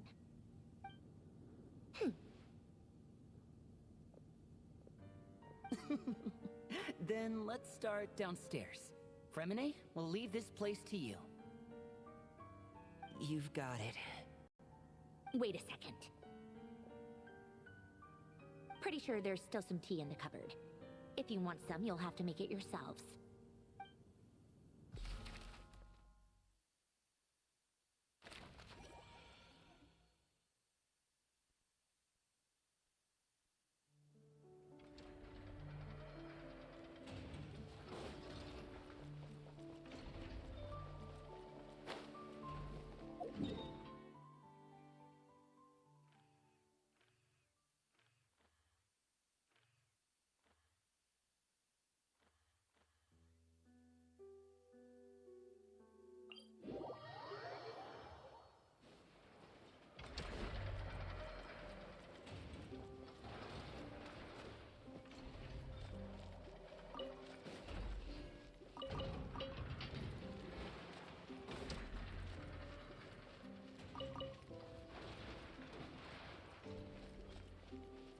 Bet you can't keep up with me!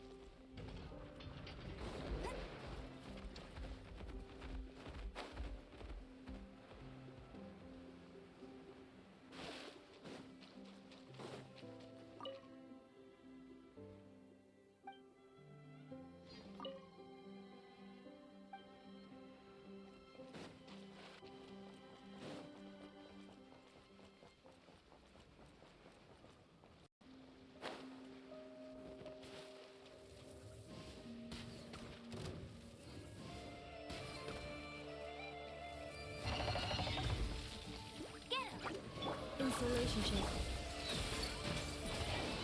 Stop right there! You asked for it! No escape!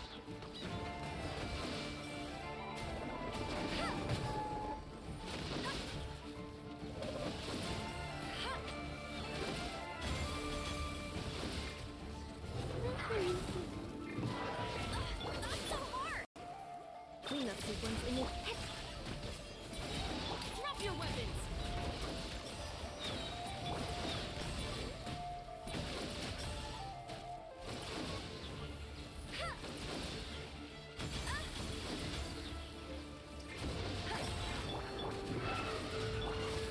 Defensive mode engaged.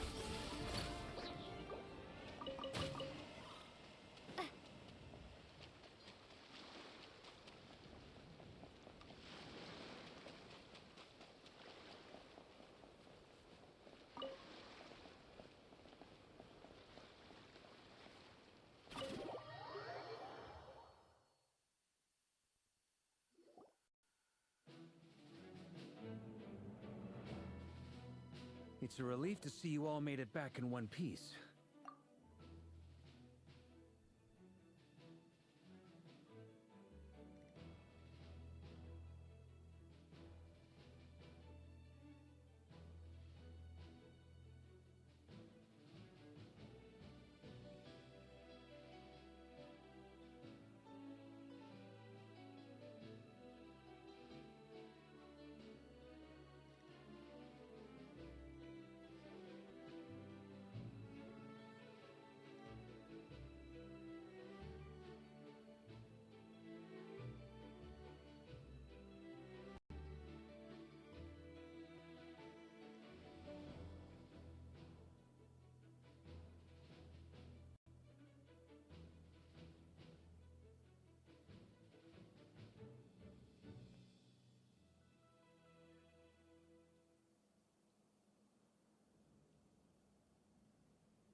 Huh?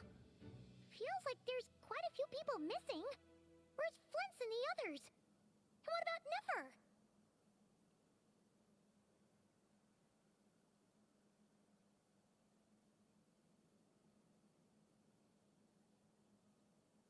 I returned ahead of them. Flint is helping Ino and Anefa to set up the decoys and buy us some time. As for Miss Nefer...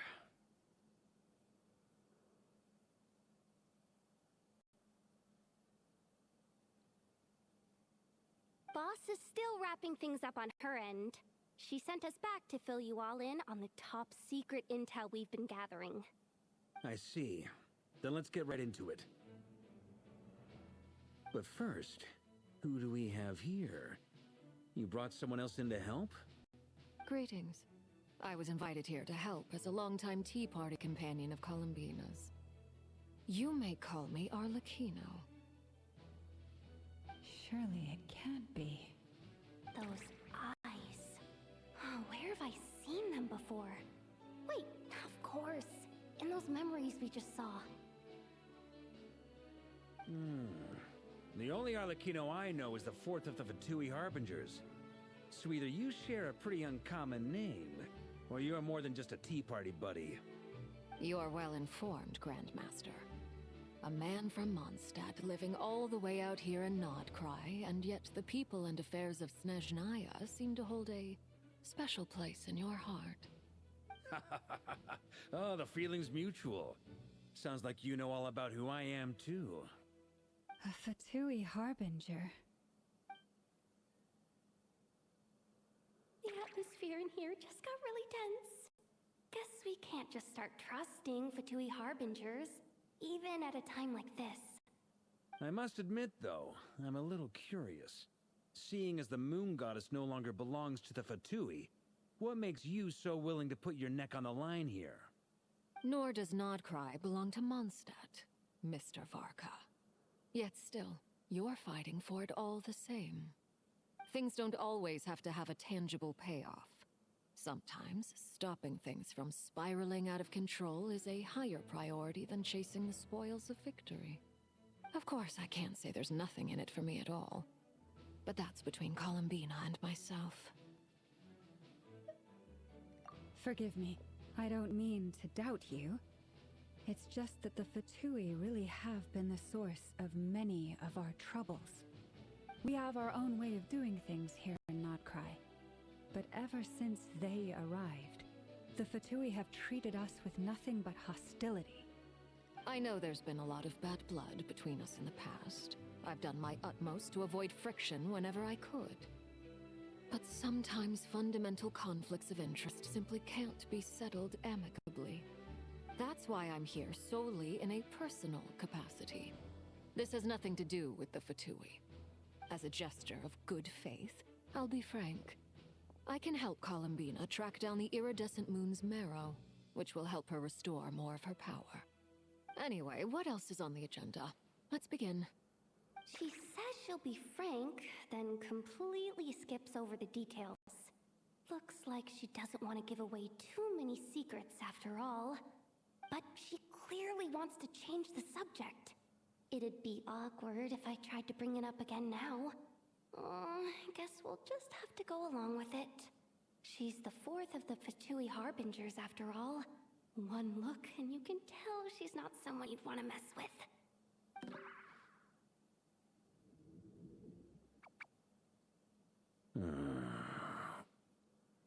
Well, since Miss Arlecchino sounds confident in her ability to handle that, we'll proceed to the next topic.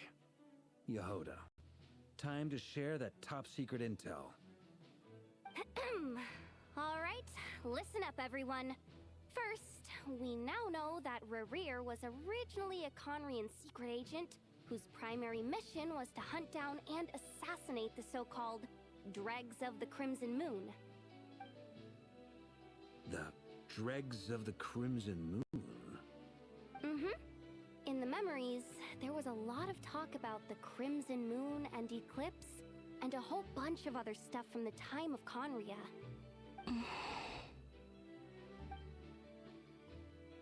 To my knowledge, those were the names of two different Conrian dynasties. Long, long ago, it is said that the people of Conria worshipped the Crimson Moon, drawing a mysterious power from its reflection. But one day, a coup saw the Crimson Moon eclipsed, hence the name of the new dynasty that replaced it, and how it became the new emblem of Conria. Still, long after the Crimson Moon dynasty had fallen, the last ruler of the Eclipse dynasty, the Vinster King, still coveted the secrets it left behind. So, he sent the Rehir of Solnari to secretly hunt down the Crimson Moon's few remaining followers. In those days, Rerir showed no signs of madness. In fact, he was as normal as any other person. Oh, and he had a fiancé, or at least a would-be fiancé, called Tholindis. What's the matter?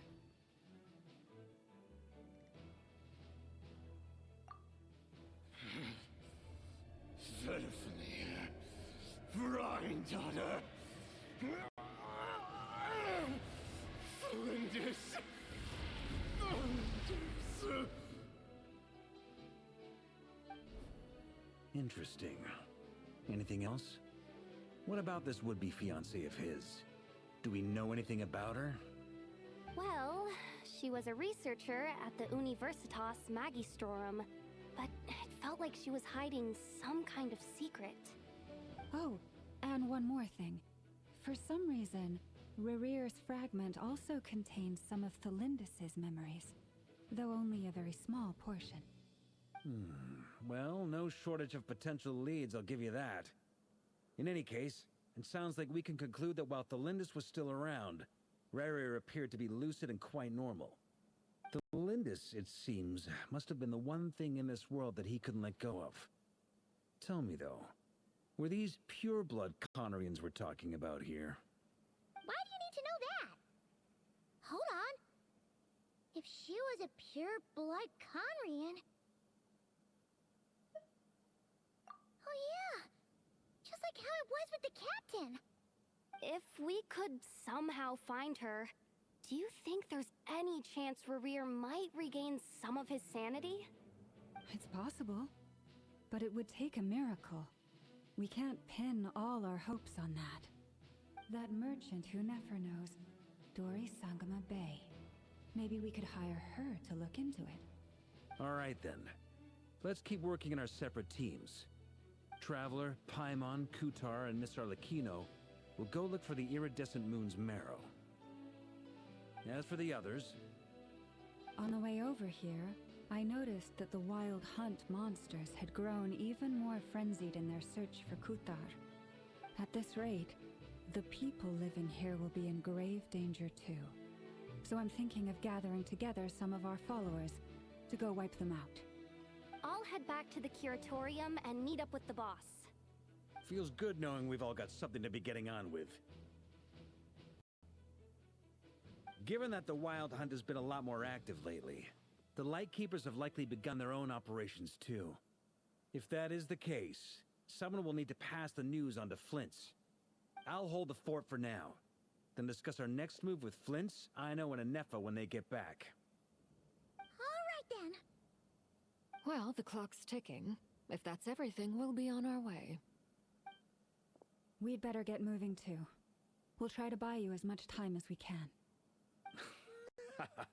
Relax. Just do your thing.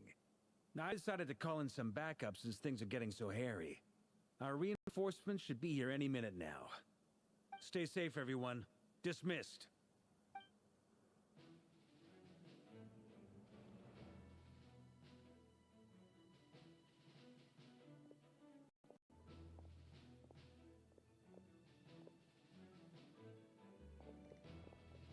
We're back. Did we get here a little early? Or a little late? A tad late. The others have already set off. To summarize, our resident moon goddess has found us a new ally, and Boss Nefer has uncovered some promising info. Everything going smoothly on your end? Not great. I don't know how long we can stall them for. The decoys are getting taken out way faster than we imagined. I'm gonna make some more later, but I need a timeout first. I'm so tired right now. Oh, right! Nefa, could you fill in Uncle Varka on what we just discussed with Flint's? Sure. Uncle Varka, you previously told us about how when you went to investigate a source of the Wild Hunt in Amsvartnir, you discovered that it was just a diversion. But according to Flint's intel, several outbreaks of the Wild Hunt had already occurred in Nodcry in the period leading up to that. That was before Rerear had regained his body, when he was far from regaining his full strength. In other words, in theory at least, he still lacked the means to act in two places at once. Flint's, with everything that's been happening, the Lightkeepers across Nodcry are rallying to fight back against the Wild Hunt. They're gonna need your help. I know, I'm sure you're capable of coming up with something far more effective than decoys. But for now, you should stay here and get some rest. And Nefa and I will head back over to Amsvartnir to see if there's anything I missed. I told you Uncle Varka would say that, didn't I? A deal is a deal. Not a word about my snack intake for the next week. Database updated. Reliability of Aino's predictions increased. What does that mean? They were betting on how you'd respond after hearing their intel. It's the obvious choice, isn't it? That's hardly worth betting on. We already decided that Anefa should go investigate the situation over at Amsfartnir on her own. You might as well stay here and keep watch. Someone needs to hang back and oversee our strategy meetings. And besides, you still haven't fully recovered from ambushing Rerir. So I've ended up with the easiest assignment. Well, I appreciate it, everyone. See you when you get back.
Here, this will serve as a good spot to cross over. Arlecchino, hold up a second. Since you brought us all this way, would you mind telling us what you've got planned? We still haven't got the slightest idea what's going on here. And if even Columbina doesn't know where the iridescent moon's marrow is, how do you? Simple. Because I am an inheritor of the royal bloodline of the Crimson Moon, and one of the last surviving embers of the Two Worlds' flames. Huh? Are you serious? Isn't you're a descendant of that Crimson Moon dynasty we were just talking about? The one from ancient Conria? Your surprise is understandable. I was also taken aback when I first learned of it. But the more I thought about it, the more I realized the signs had been there all along. When I was young, I discovered I could wield a very special kind of fire. It coursed like blood through my veins and smoldered away inside my nerves. What's more, whenever I experienced strong bursts of emotion or drew too deeply on this power, it was like some kind of presence within the fire would begin to gnaw away at me, consuming me from the inside out. Exactly. That is why my hands are like this, too. At first, I saw it only as a curse, but once I became a harbinger, the Jester apprised me of the truth. Together with my own investigations, over the past few years, there are several things that I have gradually come to understand. For instance, take the so-called Crimson Moon. In truth, it is nothing more than the shattered remnants of the iridescent moon, fused with the abyss to prolong its lifespan. Since this blood flame was bestowed upon me by the Crimson Moon, it is a fusion of the iridescent moon's former power and the corruption of the abyss. You all understand the nature of the abyss well enough. I draw upon its power, and in return, it hungers for my soul. This strange blackness is the mark of corruption it has left behind. If I recall correctly, you once told me that if the corruption ever made it to your heart, you'd become a completely different person. Yes, and that's the reason I'm always careful not to push my power too far. It's essentially a never-ending tug-of-war. Whew. Sounds intense. Anyway, the rest of my story can wait. Is there anything else about the Crimson Moon or the Iridescent Moon that you're unclear about? Paimon has a question. So, the crimson moon that the Karians used to worship was actually the iridescent moon, right? Which was one of the three moon sisters. Does that mean that the Karians were to the crimson moon as the frost moon scions are to the frost moon? So much of that history has been lost. We have no way of knowing exactly what they were like. But I would suspect that the Conrians weren't as devout in their moon worship as it might appear. The iridescent moon's remains simply served as their link to the Abyss. Later on, perhaps someone discovered a way to make direct contact with the Abyss. Or maybe there was some kind of ideological divide. Either way, a dissenting faction staged a coup and drove out the royal heirs of the Crimson Moon dynasty. Still, even with the dark sun looming high overhead, the Crimson Moon's glow never truly faded. If you want living proof, it's standing right before you. The first time we met, I sensed something familiar in your presence. When I looked at you, I felt I could see that mysterious red moon in the corner of my eye. In your flames, I saw its broken image, surrounded by a strange black aura. Well, I appreciate that you kept it to yourself. Much about the Crimson Moon is still a mystery, and I'd prefer not to end up as the object of an insane research project. Anyway, time is against us here, so if there's any other questions, they'll have to wait.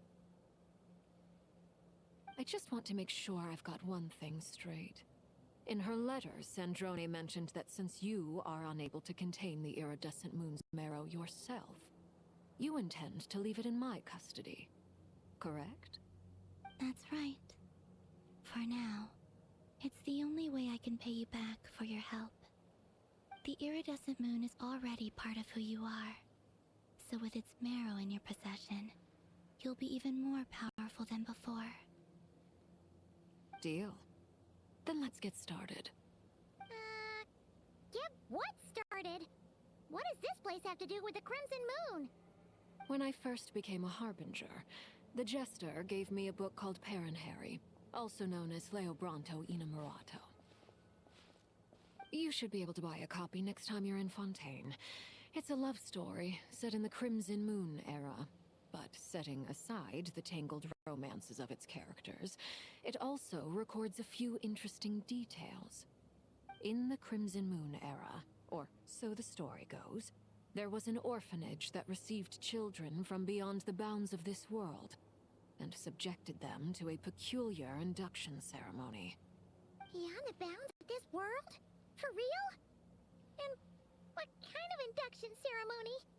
The Crimson Moon sages looked beyond this world for beings with powers that surpassed the gods. But fearing they might lose control, they subjected these children to a process of refinement. They made these children crawl up a fireplace and kept asking them, "Have you died? Did you see it?" Until they finally admitted to having died and seen a crimson moon. The adults embraced the children who passed the ritual, telling them, "Within the fireplace, you have traversed the flames between two worlds. Here and now, you are born anew."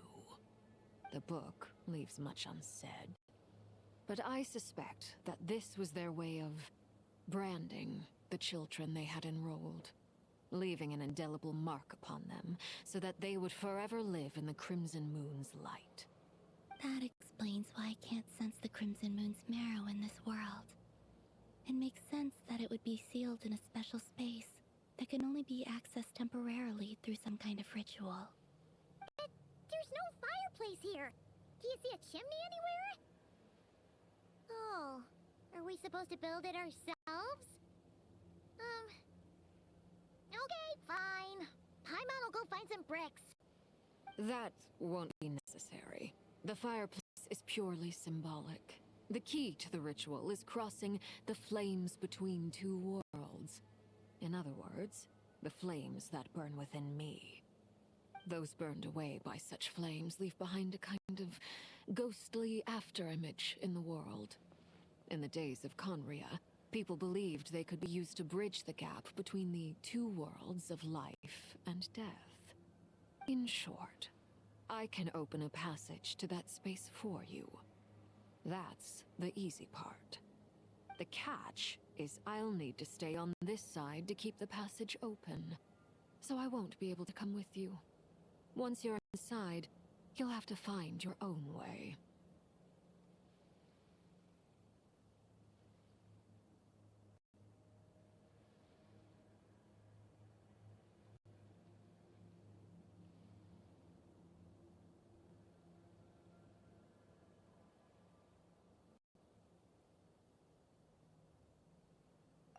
Very well.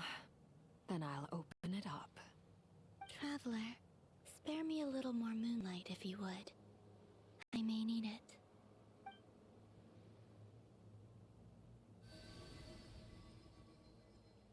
Thank you. I feel like I've recovered some of my strength now. It should be enough to move us across short distances and confront whatever dangers might await.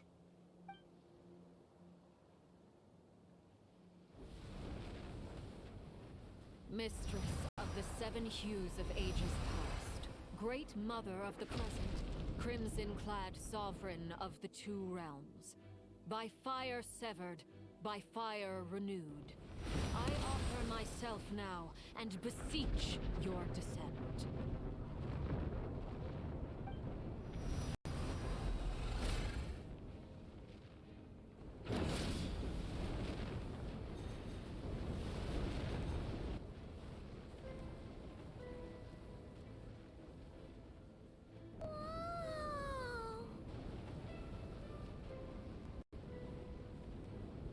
One word of advice. As you're crossing over, no matter what voices you hear, do not answer. Got it! I sense a sinister gloom inside, but also the familiar light of the moon. I feel that I am about to meet an old friend who has changed beyond all recognition. All right, let's go.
The abyss? It's practically filled the entire place. What now? What a tragic sight. Fragments of your broken body, seized by the abyss and hung up aloft like mummified remains. Iridescent moon, was this truly what you wished for?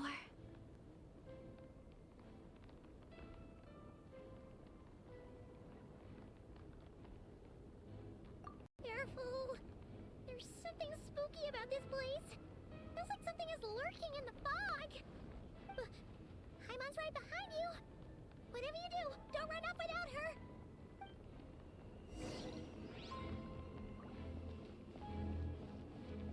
By the way, Kalamina, didn't you tell us that the iridescent moon had shattered into pieces? The moon up there looks pretty holy, Paimon. How is that possible?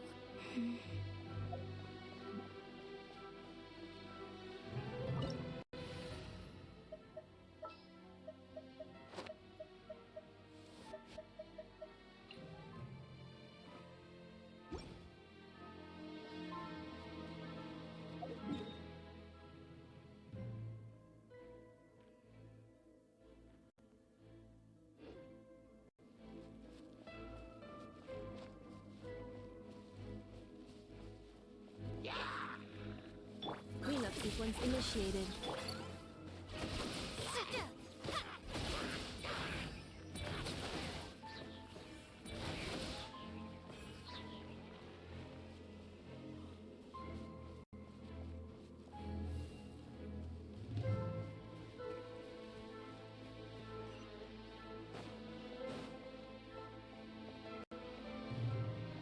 Just like I thought. It was only a facade.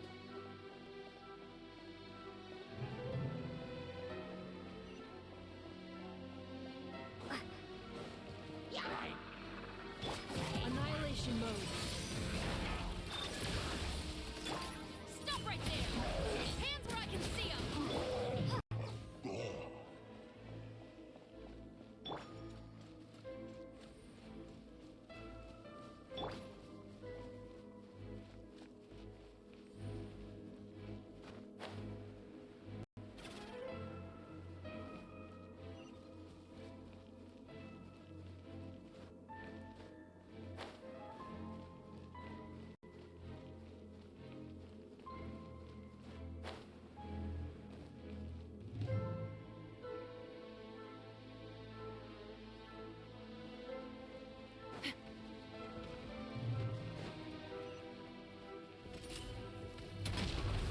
Defensive mode included.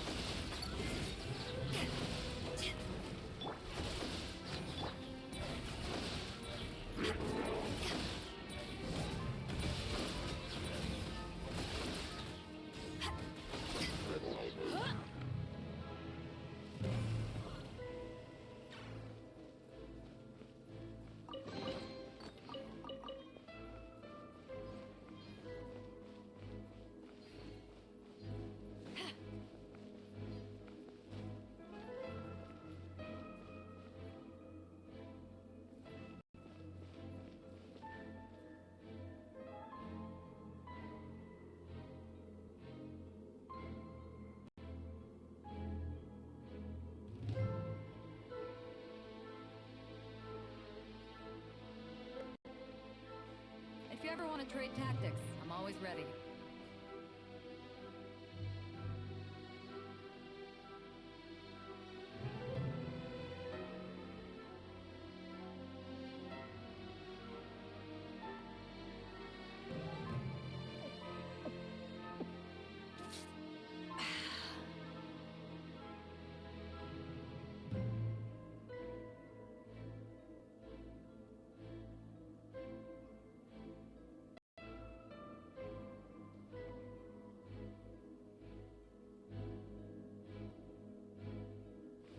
If you ever want to trade tactics, I'm always ready.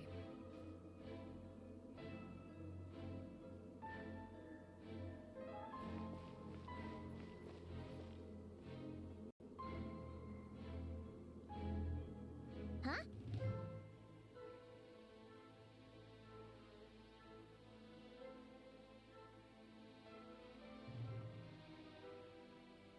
Huh? For real? That's way too high! There's no way we'll be able to reach it! No. I I'm not sensing anything up there. It's coming from under the mountain. Let's see. Ah! There's some kind of weird shadow over the water. Wait, see that? Looks like a mechanism of some sort. Let's check it out.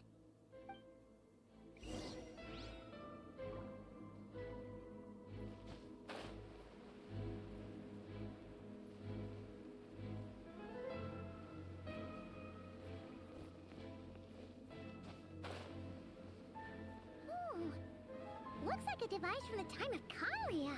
Maybe people once came here to study the Crimson Moon's domain, and they left it behind. Oh, if we can activate it, we might find some clues.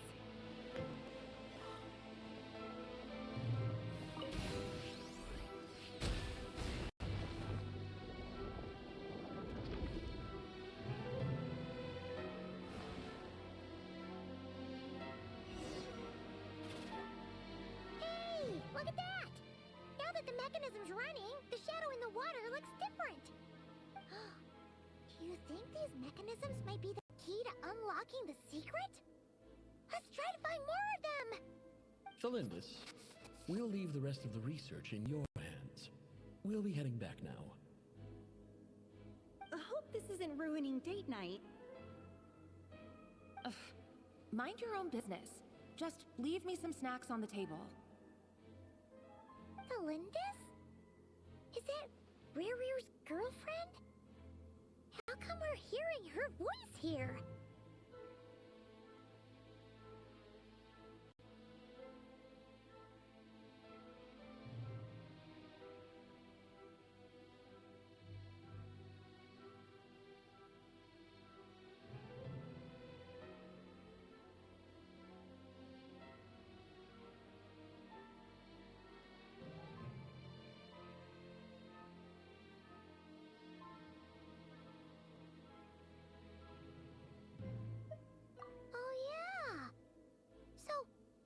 Do you think she was studying this strange space all along?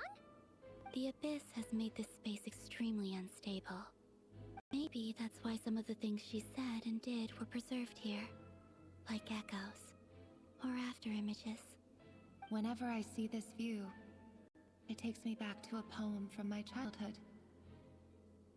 Waning moon, oh lifeless damsel, weeping on the mountain crest. Mourning still in wistful tone, her fragile soul now laid to rest. For me, of all people, to be here investigating the mysteries of the Crimson Moon space. Is it a coincidence? Or something more?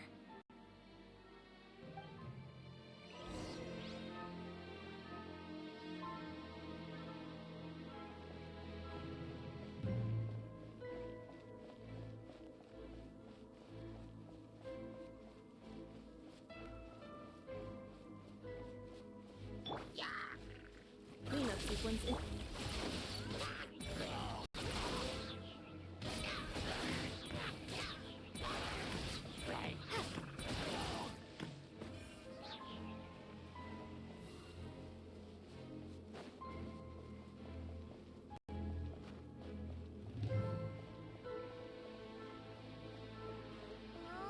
Looks like the abyss has messed up this mechanism. We need to find a way to get it working again. Let's see if there are any other devices nearby.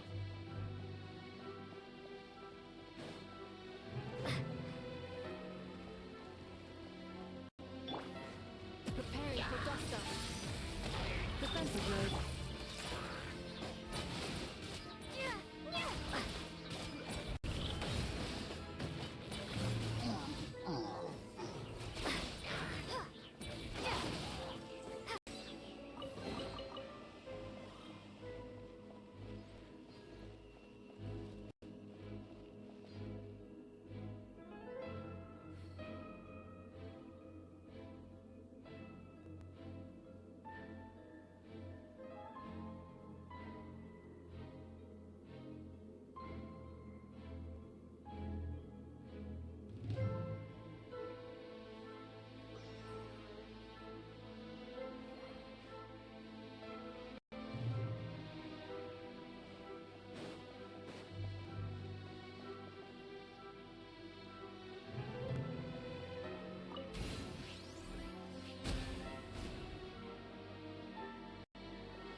the power of the 3 moons is the key to unlocking.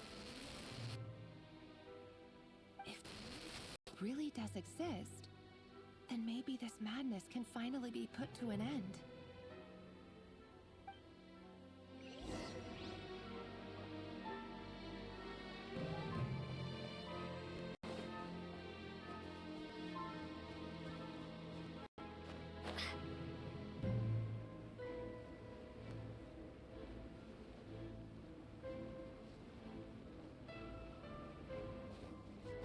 Take cover behind the rocks!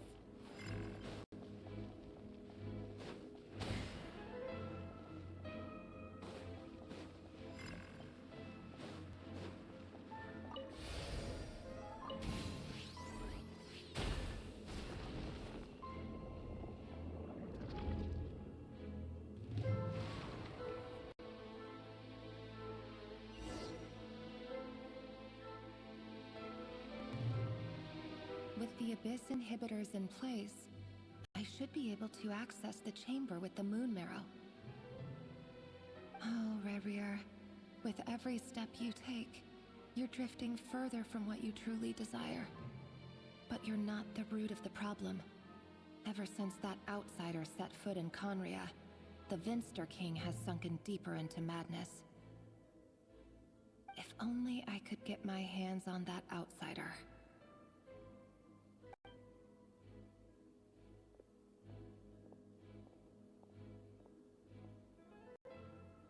Hey, look! The moon's reflection is back to normal! Alindis' voice mentioned a chamber with the Moon Marrow. Do you think maybe it's hidden in the moon's reflection? It must be. For within it, I sense the fragile aura of a dying soul. And there's no time to lose! Let's go!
These things are so creepy! Looks like we'll have to destroy them if we want to get to the iridescent moon's marrow.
must be the iridescent moon's mirror!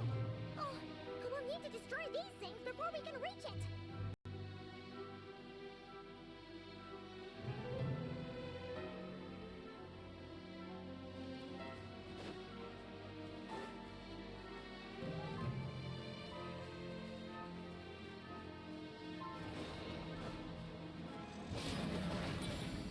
Insulation chamber. Justice will prevent. Eyes on me!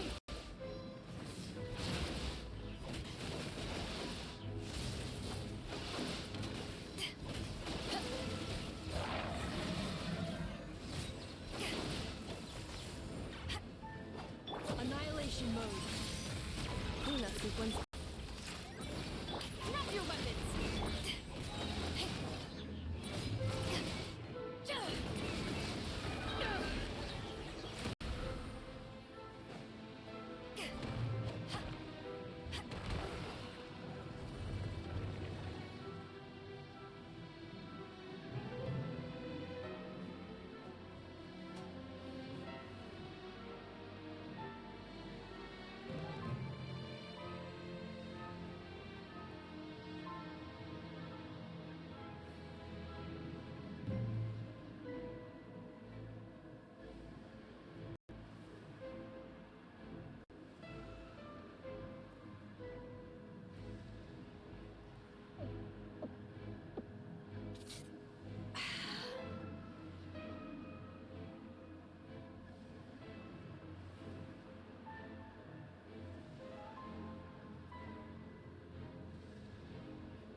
If you ever want to trade tactics, I'm always ready.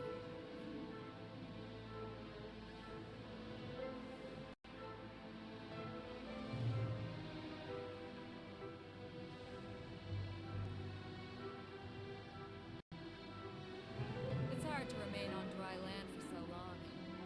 I quite seem to get my land rights back.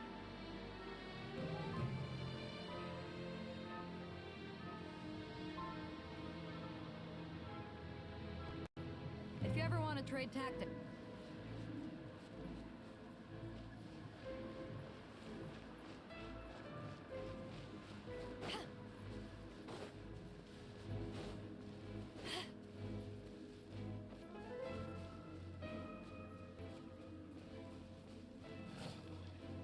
Defensive mode. Final warning!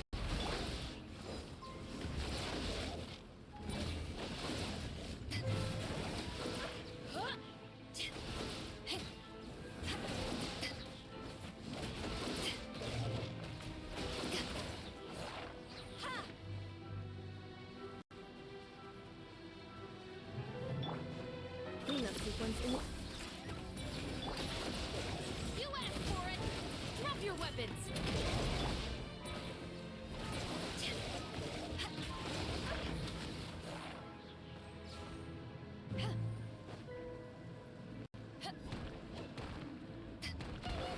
We're so close!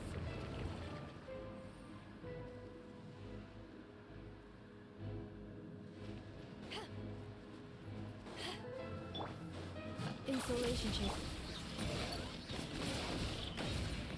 Stop right there! To ashes!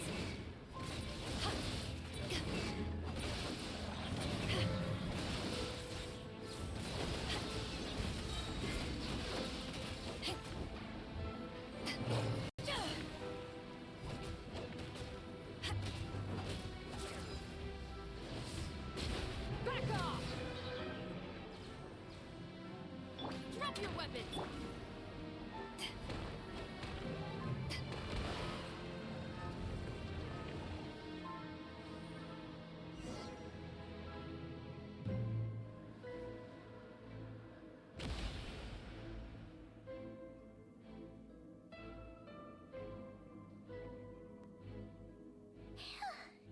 We finally did it! The iridescent moon's marrow, still burning away like an undying flame, yet now contaminated by the abyss. It has taken on a new form entirely. If we can purify the abyssal power within, we should be able to obtain its untainted essence.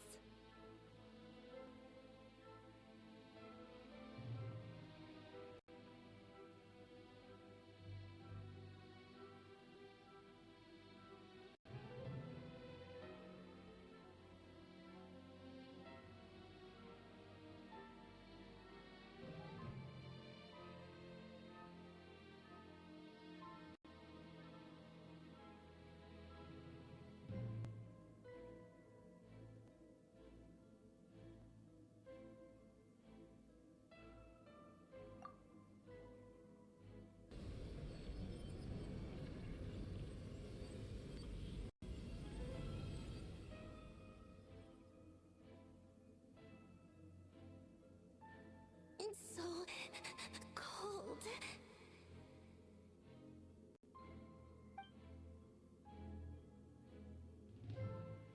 Is it you? Are you here? Huh? Are you talking to us? At long last, I can see you once more. Our fates have crossed, and I am finally free. I'm sorry, I lied to you. Even knowing what was to come, I still couldn't let go of the fear in my heart as death drew near.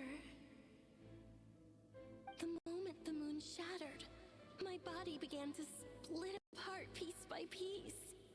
Like I was being cut into pieces by 1,000 blunt blades. My thoughts scattered as the cold crept in. But I could not bear to fade away like that. Tell me, what was it that brought you to us all that time ago? If only I had possessed your courage, then I might have been spared this torment more painful than death. You look so puzzled. That's how I felt too when I first saw you. But trust me when I say that everything happens for a reason. Farewell, Hypo.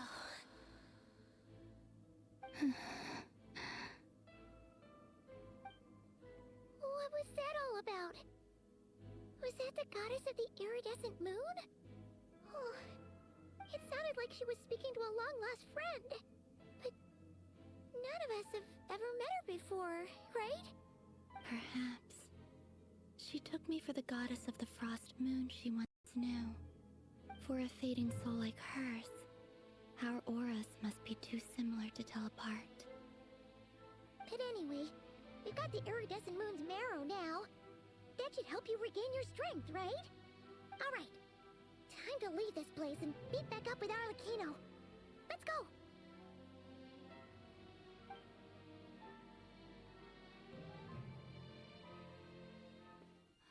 That's odd. This place looks different than when we came in. Waning moon, Huh? oh lifeless damsel.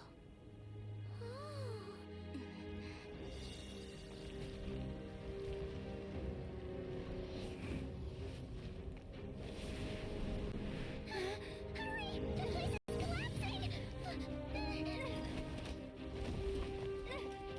It wants to trap us here.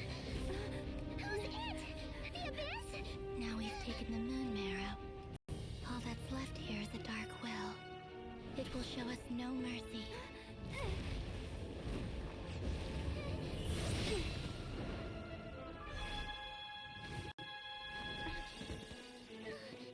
Give it back!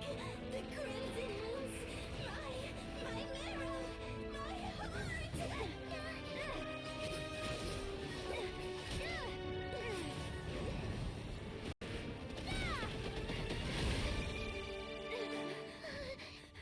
Finally! Huh? Oh no! The exit's blocked! They're back! Now what do we do?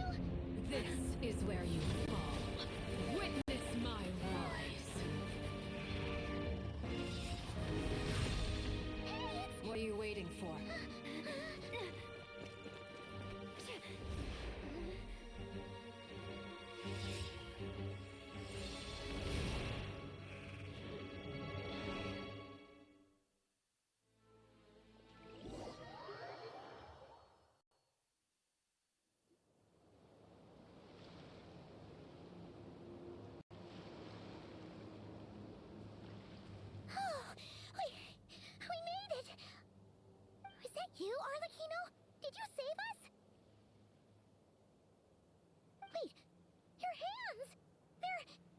Oh, this?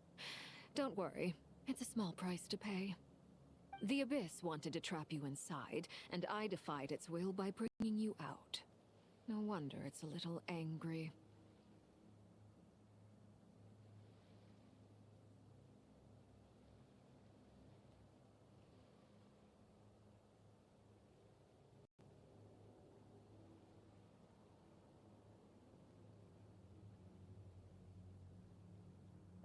No.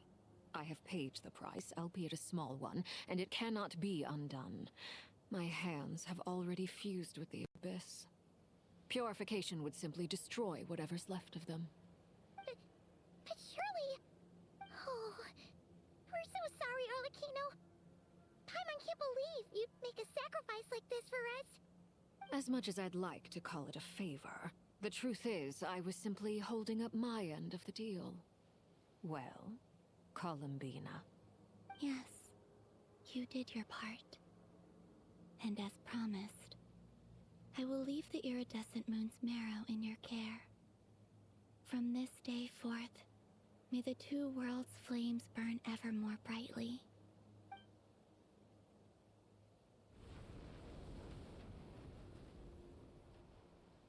I'll take that as a blessing. Now, Columbina, give me your hand. Accept this moonlight I offer in return.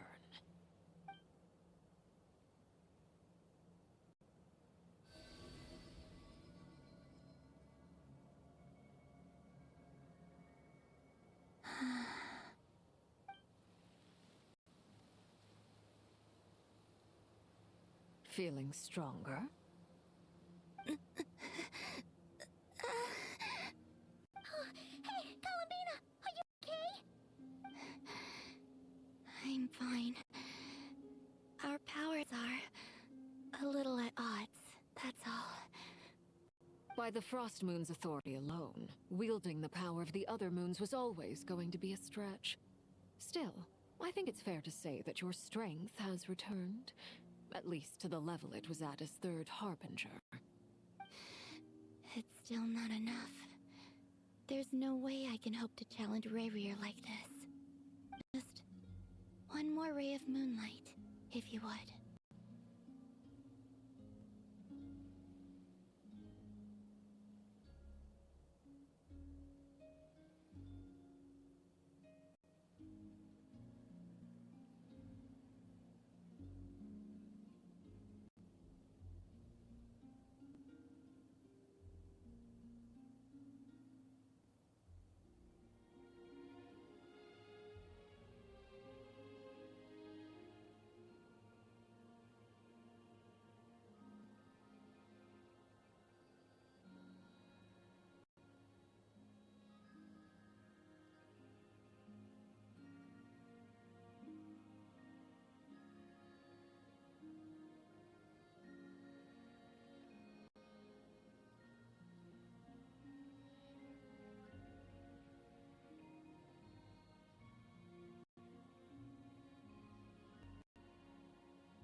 It's okay. I can take it.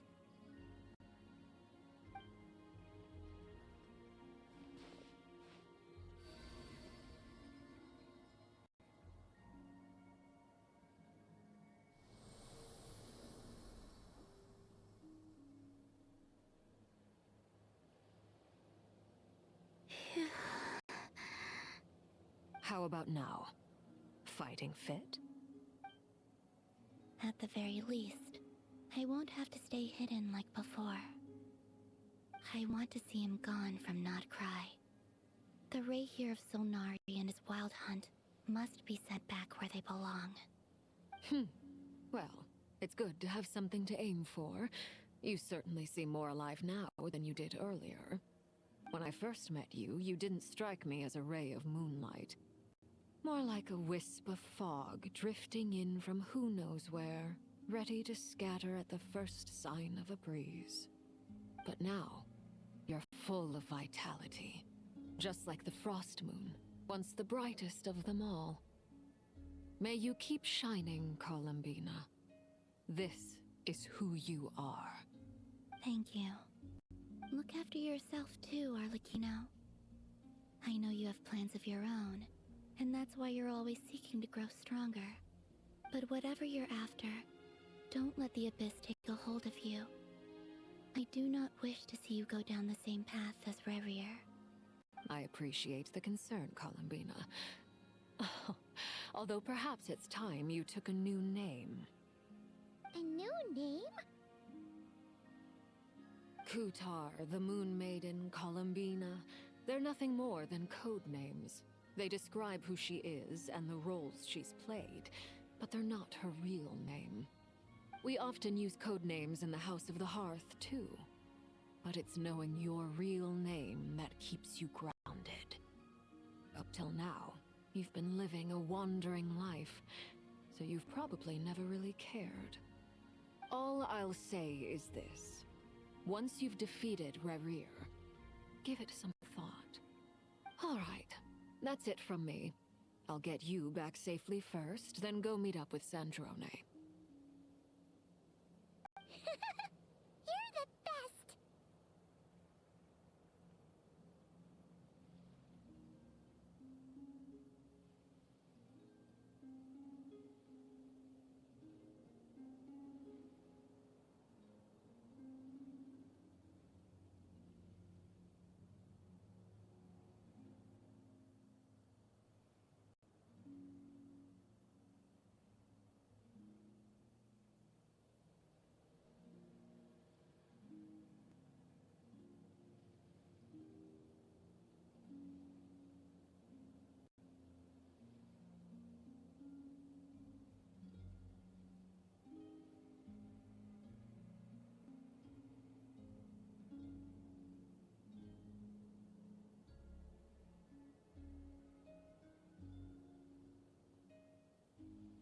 I appreciate the gesture.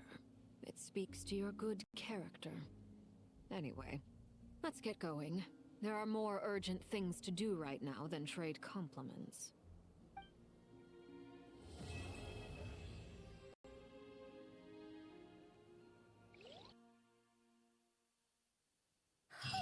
It was a close call, but we got the iridescent moon's marrow and restored Columbina's strength, and that's all that matters. In other words, mission accomplished. Paimon wonders how everyone else is doing.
Drop your weapons!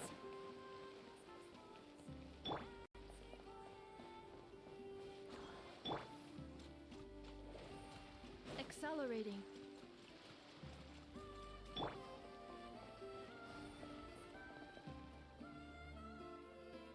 Oh, do you think the others are making good progress? Hope it's all going smoothly. Oh, hey look! They made it back as well! Flint's! Llama! How did it all go? All is well, thank you. Nefer and Yehoda had to stay at the curatorium to wrap things up, so they won't be joining us for now. I ran into Miss Anefa and Miss Aino on the way back. Their work is still in progress, so I suspect they won't be back for a while either. You seem rather cheerful today, Mr. Flint's. I certainly am. I achieved what I set out to do and came away with more than I bargained for.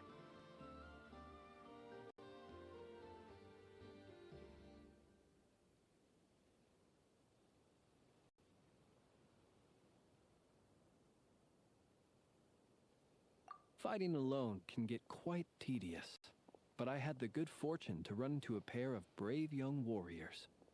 We meet again. How have you been? Albedo! What are you doing here?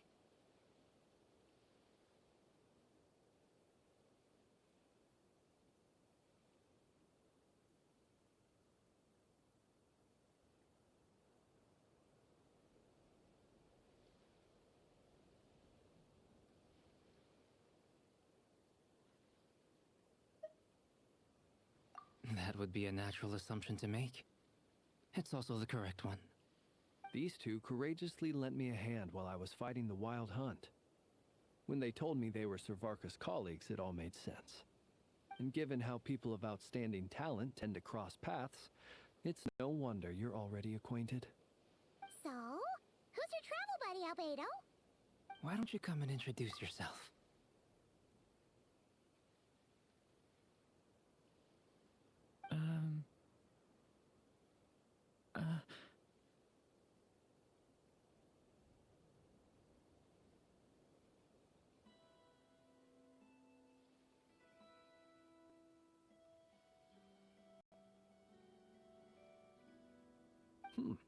A gentleman of few words, I see, and a rather stern countenance. I presumed you were acquainted with him. It's nice to meet you. Again. We've technically met before. Wait a sec! You're Minnie Durin! That's right. It's me. I'm glad to see you again. By the way, he says it's okay if you drop the mini. Yeah, I'm not as mini as I used to be. Interesting, isn't it? The first step towards blending into human society appears to be reflecting on whether one's name really reflects who they are. Wow! You look so different! In a good way, of course. It's great to see you looking so healthy. Thank you, Paimon. And although you're as mini as ever, I understand that diminutives don't always convey endearment. I'll be sure to simply call you Paimon, as a sign of my great respect for you. Wow! You're such a smooth talker now. Paimon could get used to this. From now on, you may refer to her as your esteemed guide, Paimon.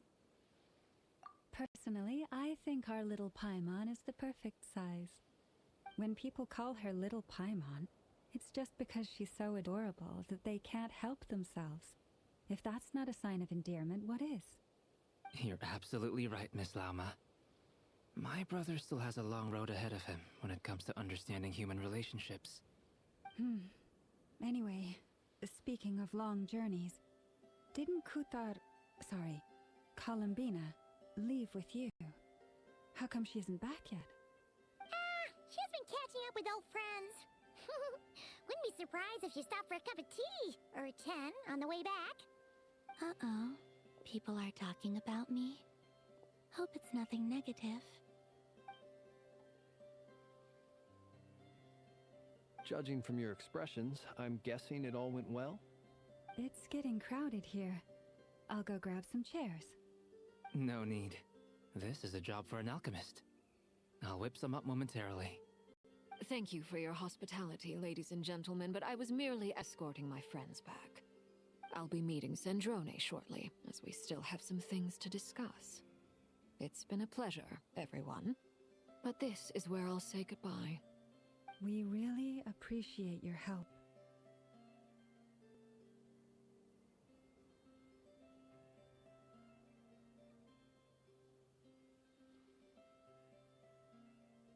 Oh, come on.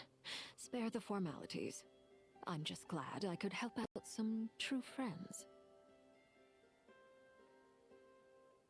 I understand. Well, bye for now, Harlequino.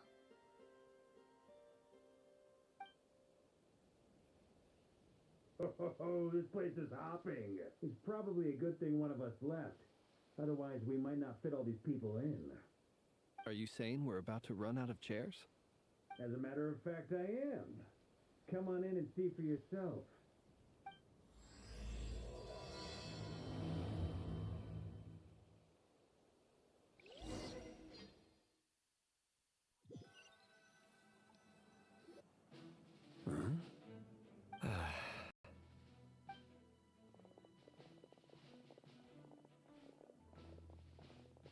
I overheard your little chit-chat outside, by the way. With Miss Columbina's colleague gone, we should be back to the original crew plus the other colleagues I brought in. Though, it looks like we have another new face.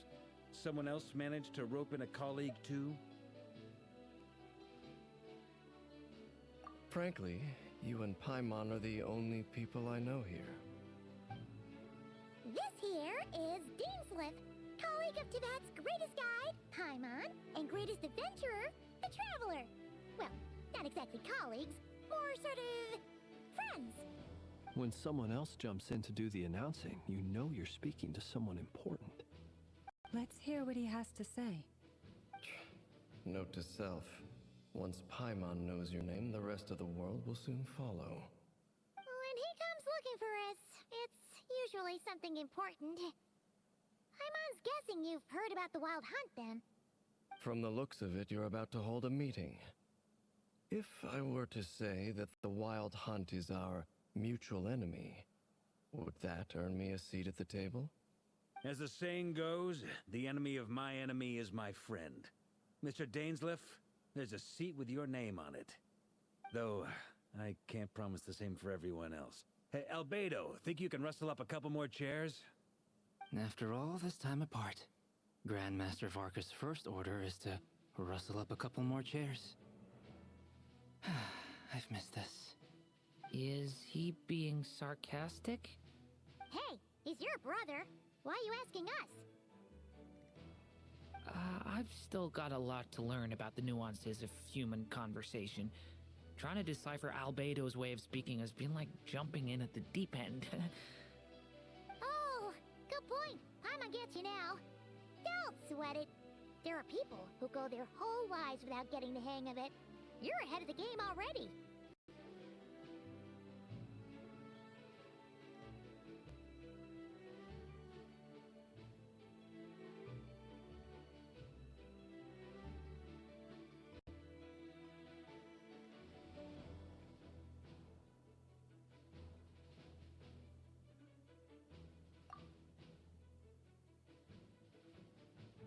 I wonder what's taking Nefer so long. Perhaps you should go and check in with her. If anyone can hurry her along, it's you. I just got back from the curatorium. Besides, aren't you curious to see what's taking her so long? Miss Nefer doesn't strike me as the type to share secrets. And since gathering intel is her specialty, I'm guessing she'd prefer to keep her methods confidential. Under such circumstances, would it not be tactless for me to impose? Oh, but it's fine for me to impose. What can I say? You have an unrivaled ability to garner people's affection, Miss Moonchanter. Besides, you have far more in common with her than I do. All right, then. Impressive. She barely fought back at all. I admire your powers of persuasion, my friend.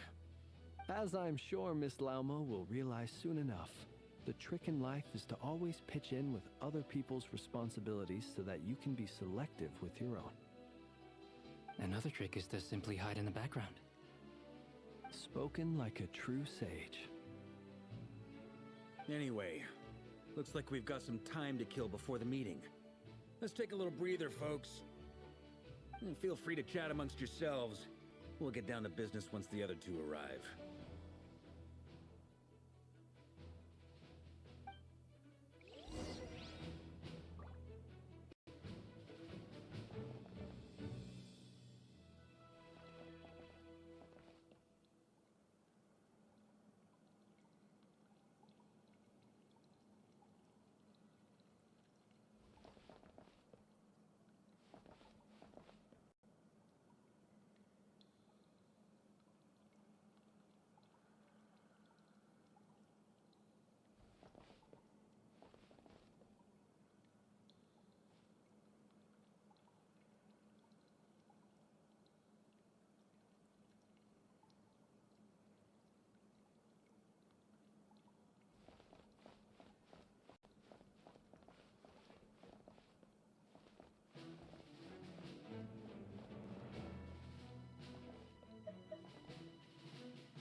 You're both awfully quiet.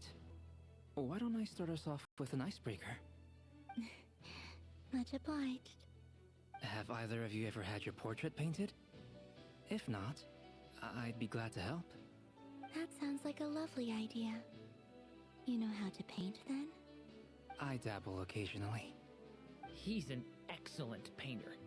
Tables, chairs, people, dragons, you name it. He'll paint it for you. I'm flattered. If I ever get the chance, I'd like to give it a try myself. I'll bear that in mind. Anyway, how about you, Durin? What sort of portrait would you prefer? Oh, I'd be fine with anything. Whatever style feels best to you. Very well. Then I'll play it by ear. You can replicate any style I want? I can try. If you show me a sample, I'll do my best to match it. Thank you. In that case, I'll dig up some reference material for you.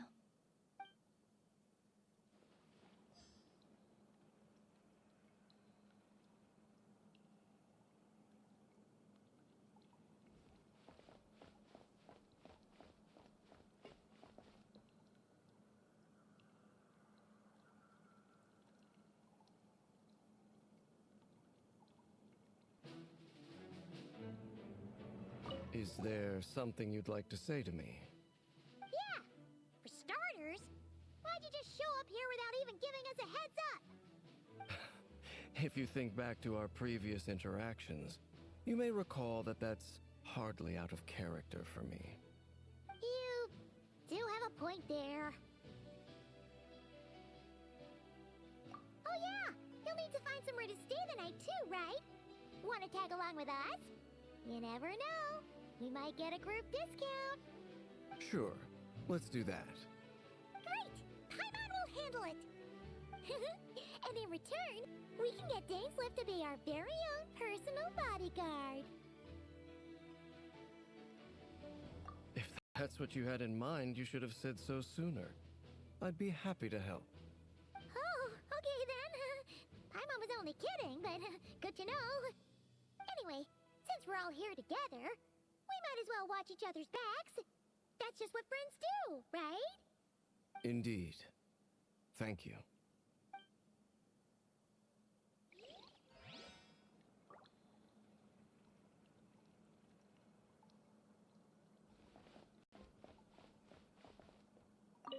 Truth be told, I can't remember the last time I was in a meeting with so many people. You're not alone there, my friend. The Lightkeepers also struggle to bring everyone together for a serious discussion. I don't doubt that. I've only ever met two Ratniki, one being you, and the other being that young guy, Itlua. Itlua's a good apple. I'll give him that. He's kind, honest, and regularly delivers supplies to my lighthouse. A true Ratnik to the core. In that sense, he puts me to shame. So you're what? A fake Ratnik? That's what it sounds like you're saying.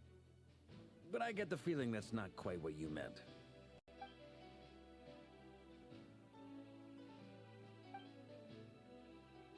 Come on, why the awkward silence? Sorry. I'm not even gonna bother trying to hide it. You've known all along, have...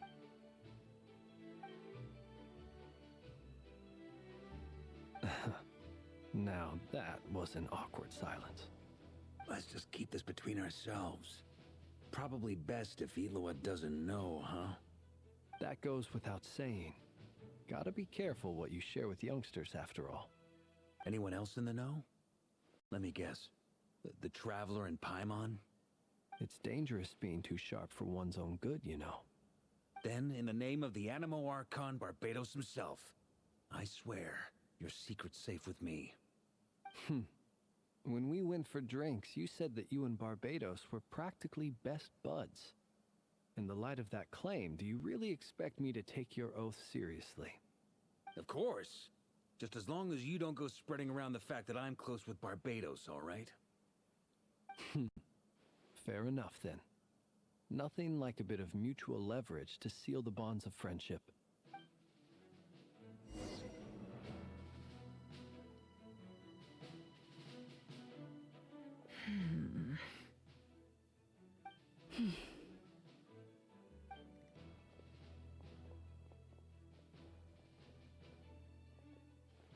Ah, Miss Nefer. You made it after all. But what about Yehoda? I'm here to give you an update on how things are going on our end. Once this is over, I'll be heading straight back to continue my work.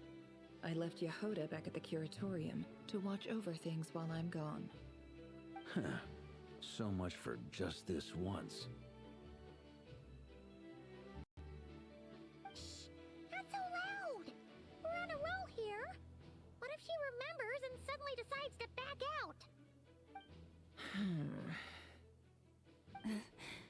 Did you say something, Mr. Varka? Huh? I didn't say anything. Right, Flints? Must have been a frog. They get so noisy around here at nighttime. It's like they're putting on a concert in the background. Anyway, before we begin, there's a few introductions to make. Let me start by saying that it's an honor to be speaking before so many distinguished colleagues and collaborators. First up, we have Miss Lauma. As Moon Chanter, she's the leader of the Frost Moon Scions, a local religious community in Nodcry. Then there's Miss Nefer, boss of the Curatorium of Secrets, an intel gatherer extraordinaire. Nefer is leading the investigation into Rerer's background, assisted by Yehoda and Lauma. From the little I've heard, they're making some great progress. Over here, we have Mr. Flints, a Ratnik and guardian of the abandoned lighthouse. In our last operation, he courageously distracted the Wild Hunt to buy time for the rest of us. For those of you who've never met, this is Mr. Albedo, a renowned alchemist and captain of the Knights of Favonius investigation team. By his side is a new face for us all, myself included, Mr. Durin, who's come to lend his aid. Next up, we have the Moon Maiden and former Fatui Harbinger, Miss Columbina. Then we have the Traveler, who's earned more titles than I could possibly hope to list out, so I'll spare you the rundown. And Paimon, the ultimate travel companion and quite possibly the best guide in all of Teyvat. Wow! That's a lot of people! Great turnout! Miss Nefer, it looks like you might have another job coming your way, so, congratulations on the booming business, I guess. You think I haven't got enough on my hands as it is? Who's looking for me now? That would be me, Miss Nefer. I have a commission for you. And you are? Who I am doesn't matter right now. What does matter is that I'd like you to gather more intelligence about the Recher of Solnari. Well, it's not as if we never take on anonymous commissions. But in your case, I'll have to decline. I'm gonna take a wild guess and say your job's probably more hassle than it's worth. Something about you seems like bad news. It's my eyes, isn't it? Conrian, I assume. And what's with the mask? Are you trying to hide your identity? In any case, the fact that you're even still alive raises an awful lot of questions for me. My name is Dainsleif. And yes, I am from Conria. As I'm sure you're aware, the Raker of Solnari's real name is Rerir. He was once an acquaintance of mine. Really? Then you must have been quite an influential figure yourself. You flatter me, but none of that matters anymore. My point was simply to clarify why I have asked Miss Nefer to investigate Rerir's background. So you're both from Conria, and it sounds like you used to be friends? What am I missing here? Surely you already know how he became one of the Five Sinners. I'll tell you everything I know. The history of Conria, the names and identities of the Five Sinners. I remember it all like it was yesterday. I have never spoken openly of this before, but the truth was exactly as people say. The Five Sinners were each driven by their own desires, and it was by playing upon these that the Abyss tempted them to their fall, tearing Conria apart in the process. The visionary, Vedifenir, who wished to foretell the future. The wise, Haroptatir, who sought limitless knowledge. Gold, Rhindaughter, who desired to create life. The foul, Sertologi, who pursued supreme strength.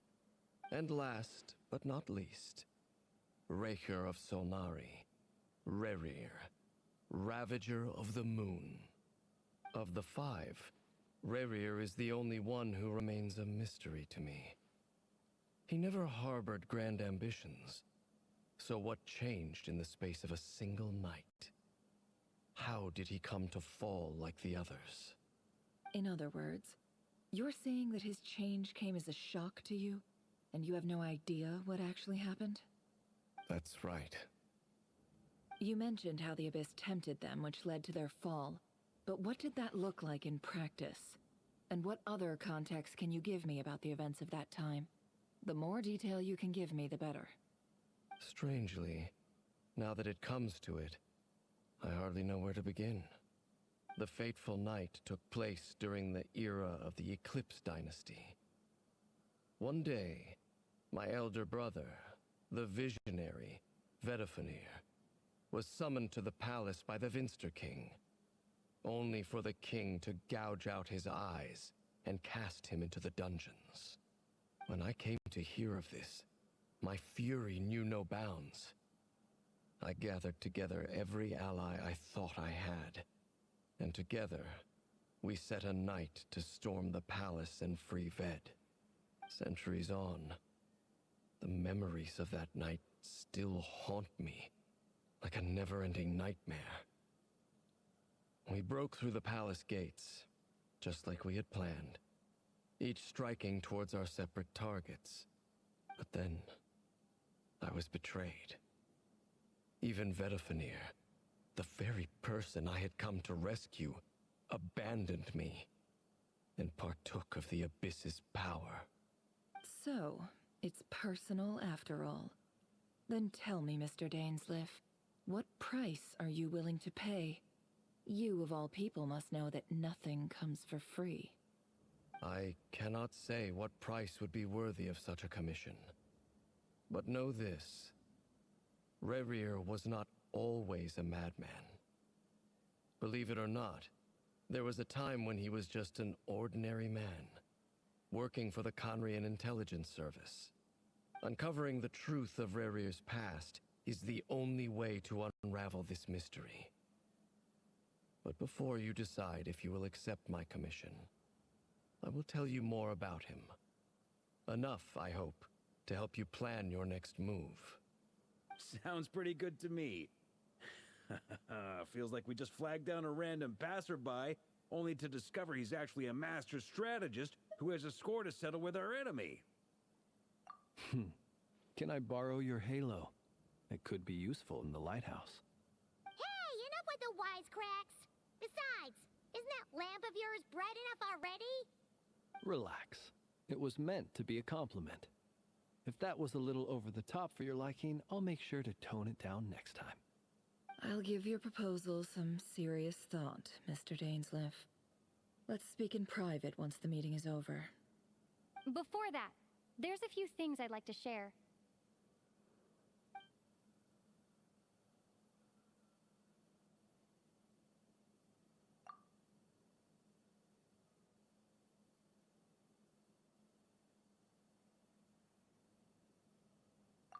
Now that we've united the hearts of the three moons, your power should be greatly enhanced. But it seems like that hasn't happened yet? I believe it will take a little longer. You've done so much for me, so I want to be completely honest with you all. Even though I'm doing a lot better now, the truth is, my recovery will likely be an ongoing process.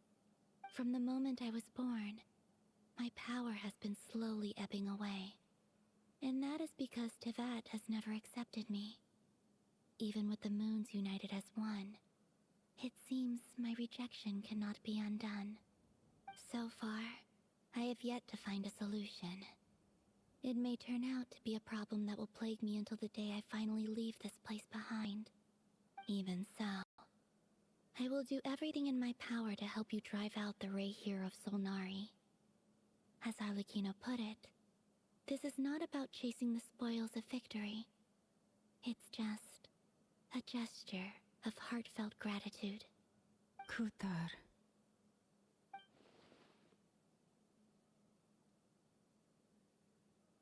Defeating the Ray here of Solnari will be no easy task.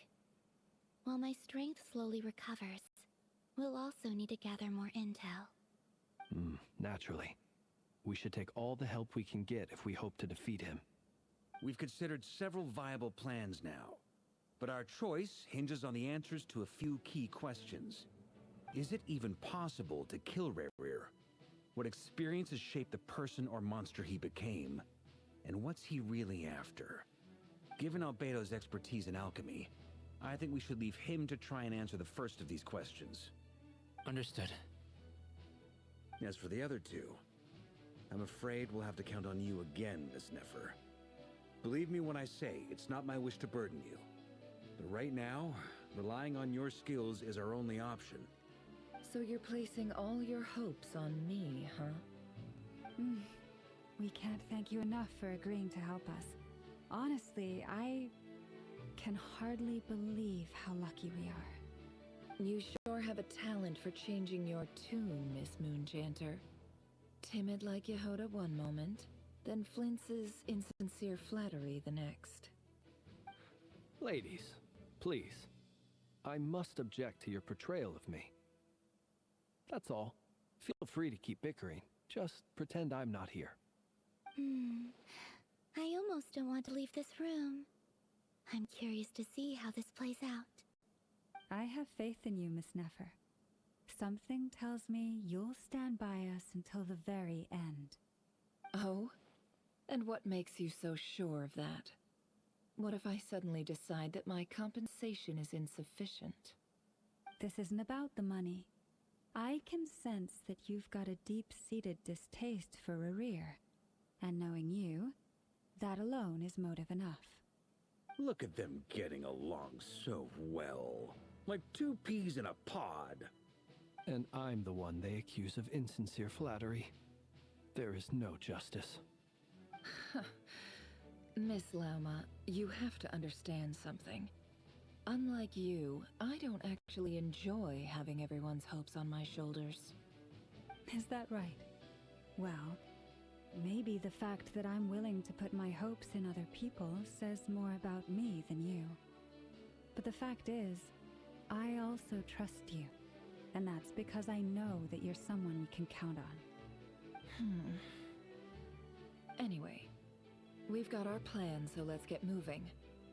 Mr. Dainsleif, let's talk. And Traveler, once we're finished, if you've nothing else planned, I'd like you to come with me. This whole experience is teaching me a lot.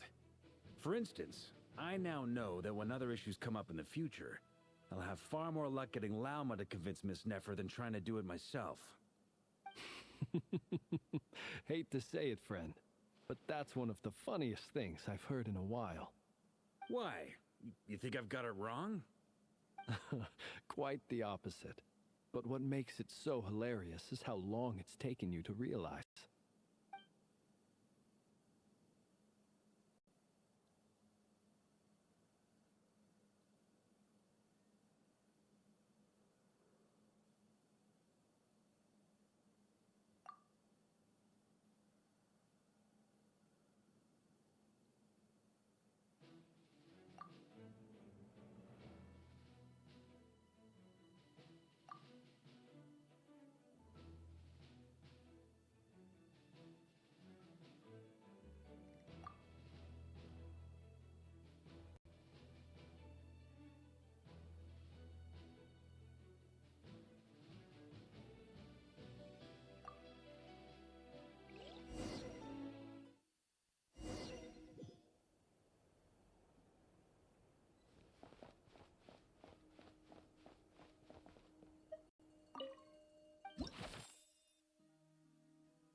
Thank you for waiting.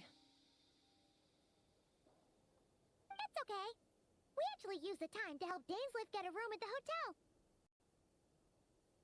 hotel. That's very considerate of you. Now, I trust you share my curiosity about Rerir's past, and you seem fairly familiar with Mr. Dainsliff already. We spoke at some length after the meeting. He was the one who suggested I should invite you to join this operation. He feels confident that these secrets will be safe with you. Dane has a lot of faith in us, that's for sure. Likewise. I appreciate that you got right on board without interrogating me about why I invited you. It shows that you trust me to explain everything in due course. That's because we know what you're capable of. We appreciate you too, Nefer. You might have been forced to help in the beginning, but this time, it was your choice. That's one way to put it. Another is this, that once a decision's been made, it's set in stone. After that, my only goal is to see it through. Alright, so here's how it is. I'm going to access Rerir's thoughts again using my confidential method. Now, I'm sure you've seen things like this before on your travels, so you're surely well aware of how dangerous it can be. The reason I've gathered you all here is to ensure my safety during the proceedings. I plan for us to enter the fragment of his consciousness together, and once inside, I think of this as a diving expedition into someone's brain. If I'm the diver, you are my safety equipment, tasked with keeping me alive while I'm under the surface. Once the ceremony begins, we will all be spying on privileged information. But in the interests of safety, you must remain absolutely silent at all times. We will discuss our observations after the ceremony has concluded. Lastly, any individuals of a weaker constitution are advised not to partake in the ceremony. In any case, Paimon has her own job to do, which requires staying in the room but not joining the ceremony.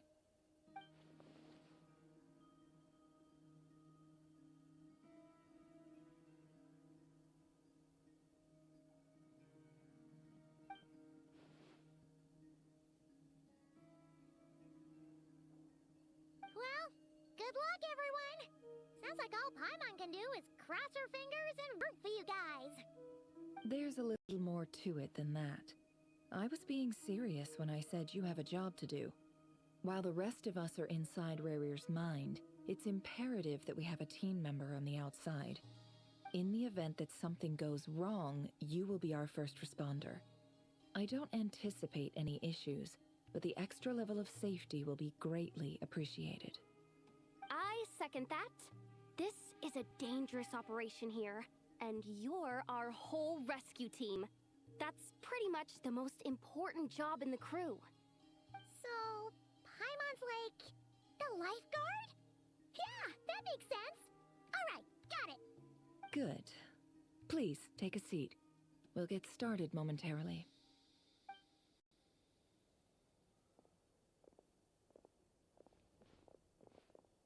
So, did Mr. Dainsliff tell you anything else? He told me that he believes Rarir kept some big secrets in his life. He's not sure that they were the cause of his eventual downfall, but he's asked me to uncover what those secrets were all the same. But surely you're not planning to go through with this, no matter the cost. If you think that, you'd be overestimating me. I'm a businesswoman, not a mercenary. But I do have my own professional reasons for taking this job. You think I'd turn down the opportunity to get a first-hand glimpse into Conrian history? No chance. Well, as long as you don't let morbid curiosity get in the way of safety concerns, we're good. We'll do whatever we can to help you. You're such a killjoy.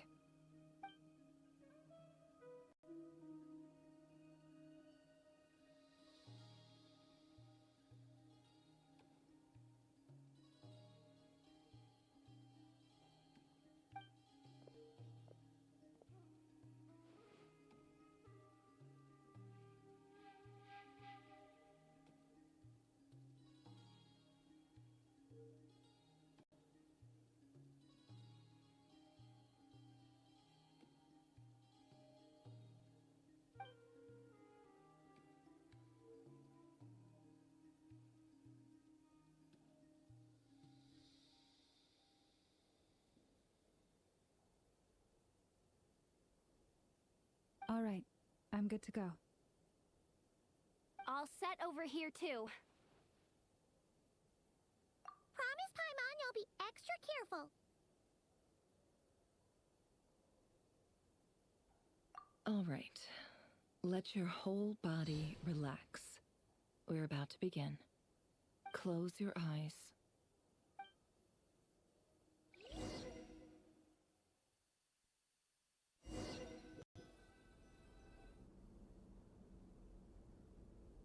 Phew. Could this be his office? Pretty standard setup. Bookshelves, paperwork, files. According to Dainsliff, Rarir used to be an intelligence operative. Chances are there's plenty of top-secret intel stashed away in this room. Is this where you keep your secrets, Rarir? Can't say I'm not looking forward to this.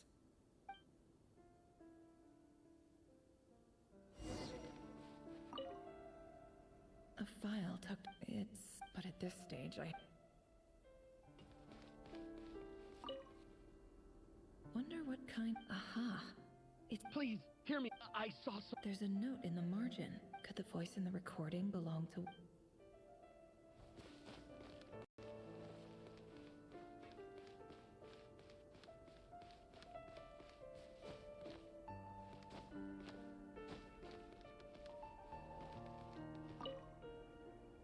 Bookshelves full of documents. Looks like these are the Crimson... Yep.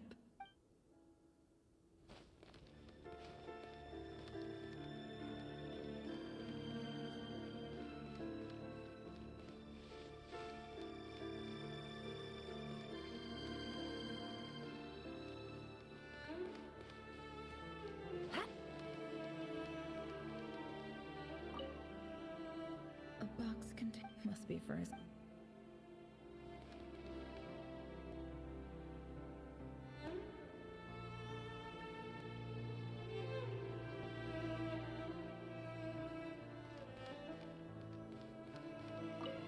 even gloomier than last time. I wonder what's changed.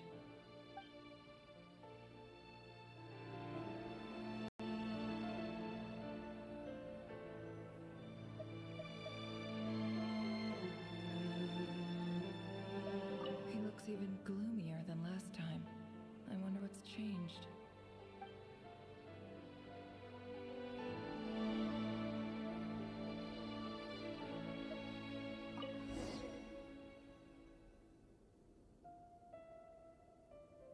Today's files are in. Time to wade through them, just like usual.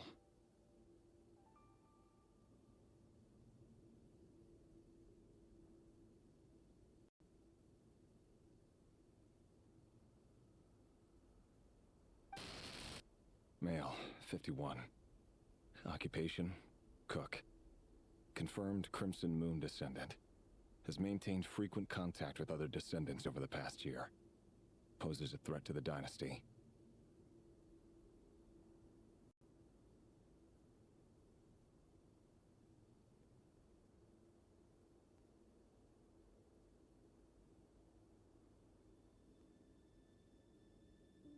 Neutralized.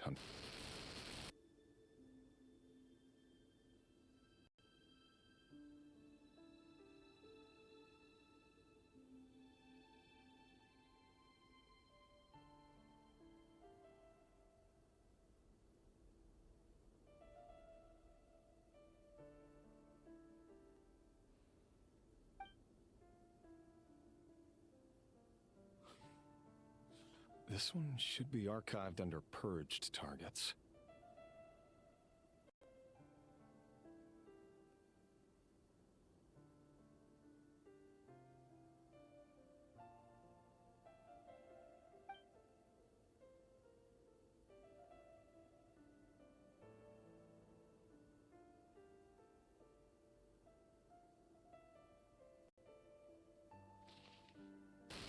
Female, 23. Occupation, office clerk. Confirmed Crimson Moon descendant. Has maintained frequent contact with other descendants over the past year. Poses a threat to the dynasty. Neutralized. Another one for purged targets.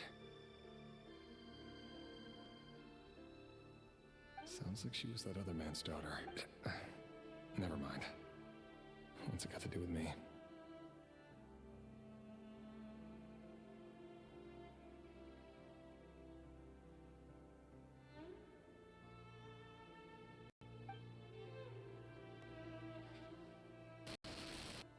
Male, 40. Occupation, teacher. Confirmed Crimson Moon descendant. Has been observed making contact with other descendants during the past year. Poses a threat to the dynasty.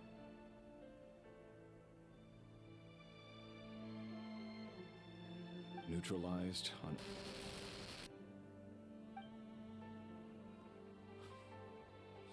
Just another nobody for the archive. Come to think of it, I remember surveilling this man. A case like his never would have been considered a priority in the past. Huh. He barely even interacted with other Crimson Moon descendants.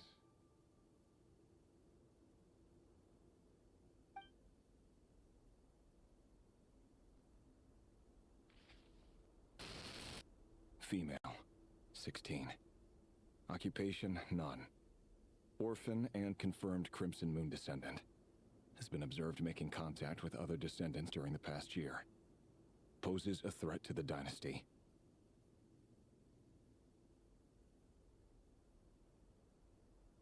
Neutralized. Filed. I have no recollection of this girl.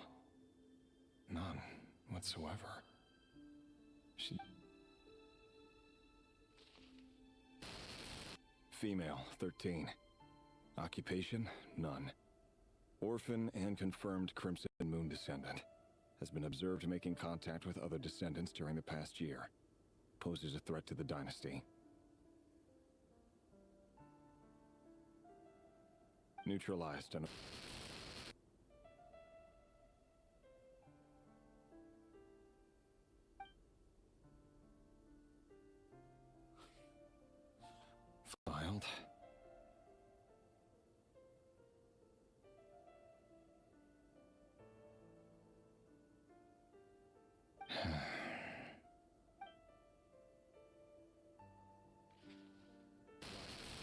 Male, 11. Occupation, none. Orphan and confirmed Crimson Moon descendant. Has not been observed making any contact with other descendants during the past year. Poses a threat to the dynasty. Neutralized and...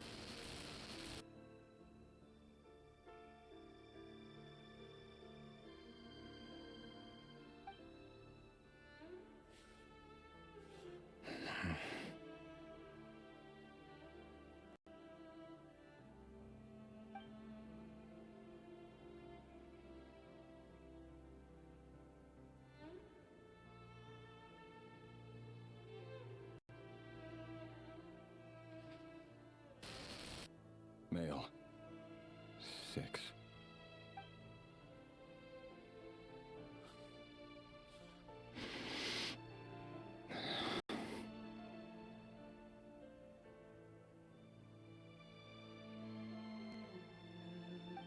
It's funny, isn't it?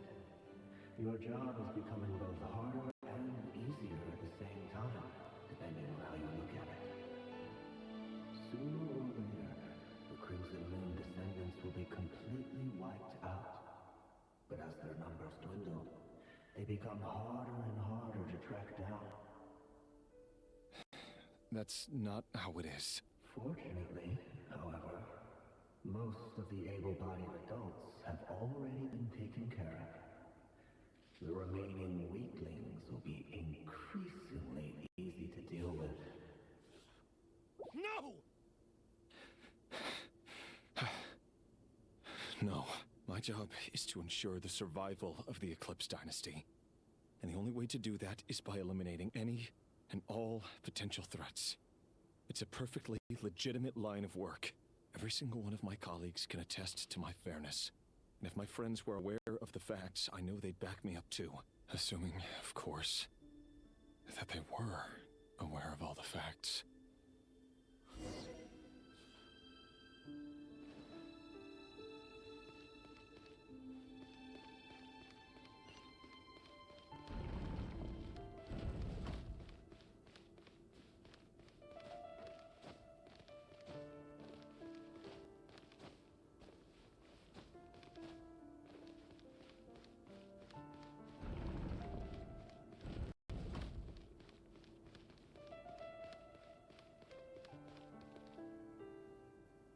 Mr. Vedifalnir, it's been quite some time since we last met. Rerir, I trust you're here because you have something important to discuss. Forgive me. I wasn't tuning out, it's just, I noticed you didn't even phrase that as a question. As if you knew I was coming. Tell me, does someone in your position ever feel the need to ask questions at all? It is indeed within my power to foresee certain things. Things like your arrival. I was just thinking. It won't be long before I'll be inviting both you and Dane to my wedding. That isn't a lie, but nor is it a fact as such. It's a wish, isn't it? No fooling a prophet, is there? Ever since that day we met for drinks, I knew it was only a matter of time before you came looking for me. Does it feel good? Knowing how the future will unfold. I'm afraid the notions of good and bad fail to capture the complexity of what such a power entails. Once you've seen what will come to pass, you fear my silence, and long to hear the words I left unspoken that day. That's right. You must have noticed my reluctance to broach the subject. And the reason is simple.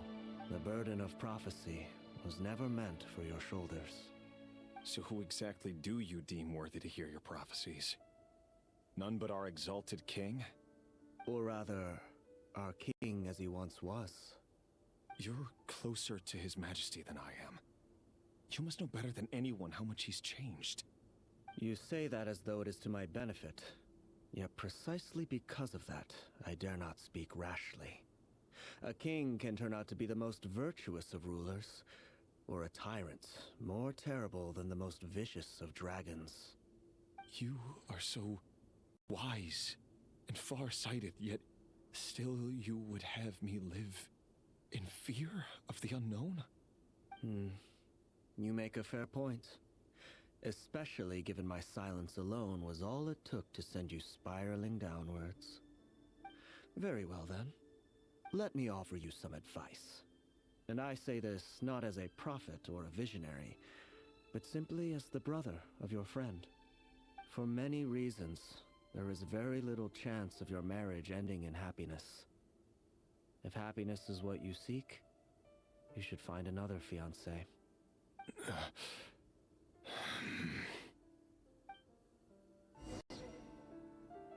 Hold on. There's that same black fog again. Could this memory belong to Thelindis? Guess I'd better tread carefully.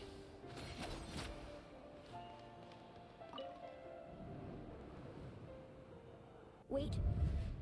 Hear me out. This time we finally got a clear look at his face and learned his true identity. His name is Rayrir, and he claims to be one of the king's guards. What did you say? A cruel irony, isn't it? The man you're set to marry leads a double life as a brutal executioner. Why are you telling me all of this now? Simple. It's because I want you to kill him. You are the only person he would never suspect. No, absolutely not. I would never dream of doing such a despicable thing. So you'll just stand by and watch him slaughter us to the last. Do not forget that the blood of the Crimson Moon flows in your veins too. The blood of the Crimson Moon? What does that matter now? The dynasty has long been dead and gone. You think that alone is reason enough for me to throw away everything I have? Why wouldn't it be? You two were once a child of the Crimson Moon, just like me.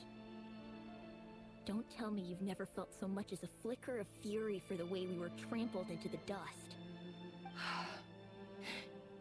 As long as you promise to abandon this pipe dream of restoring your dynasty, I can try to persuade him. Or have him persuade the Vinster King.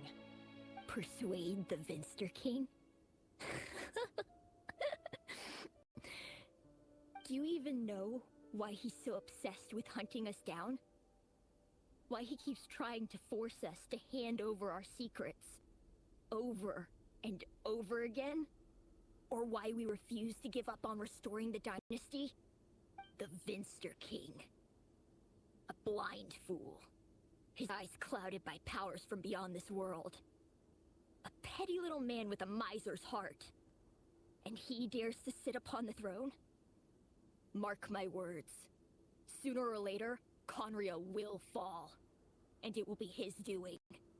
If you can't bring yourself to do it, so be it. Just you watch. It won't be long before calamity descends upon us all. The Rayhir of Solnari. That really is quite a secret you've been keeping from me, Rayhir. But who am I to talk? Am I really any better? I've kept my own past a secret this whole time too. Love should be built on honesty. But ours was born from lies. And yet, is it really so wrong to hide things that would only make life harder? If we don't cover up the parts that no one else should see, how can we go on pretending to be normal? Vedifulnir must have known all this. And that's why he made his prophecy. In the end, nothing stays hidden forever.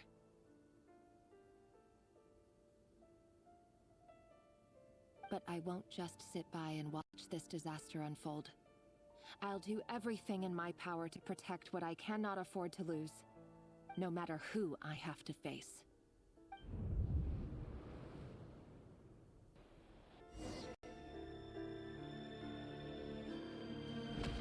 Huh?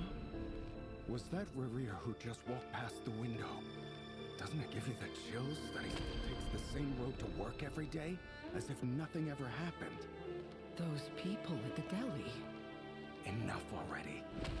They're clearly pretty taken by their own disguises, so just smile and play along. Pull the rug from under beasts like that? Risk having your throat torn out. Delhi. Oh. They're talking about those people from the opposition. Right. I'd almost forgot. But surely you can see he's not the man he pretends to be. So many have died already, and they say that the king's madness grows with each passing day. We're not going to survive this, are we? But why does it have to be this way? Do we really deserve to die just because of the blood that runs through our veins? Felindis, are you even listening? Sorry, Freether. My mind was off wandering. I heard you, though. You're talking about what Rerir said. He's just following the king's orders. He's a secret agent, and it's his job to hunt down rebels and dissidents. By the time you first met him, he'd already taken lives. Maybe he was using you from the very beginning. No.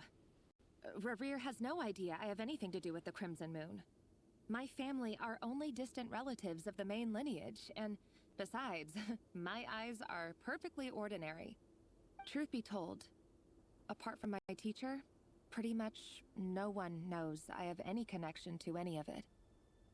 It's been a long time since my family severed ties. But as Orlog said, who could possibly talk sense into that raving lunatic of a king? No one. I'll work something out. Trust me, I'm with you all. But for now, you need to keep yourselves hidden. Don't let anyone find you, anyone at all. Don't forget that Rerir is an Eclipse operative.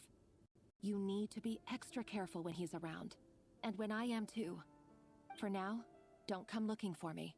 And if anything happens to me, just act like we've never met. If even you can't escape this, what hope do the rest of us have? But after all this time together, surely he wouldn't lay a hand on you. I won't speak in his defense, nor can I give you a clear answer to that question. But I'll do everything I can to put an end to this. Here, hold on to this. If an opportunity to escape presents itself, take it. You'll be glad you took some spare change. You called that change? But what about you? I've got a job, and there's still money coming in. But you can't go anywhere right now.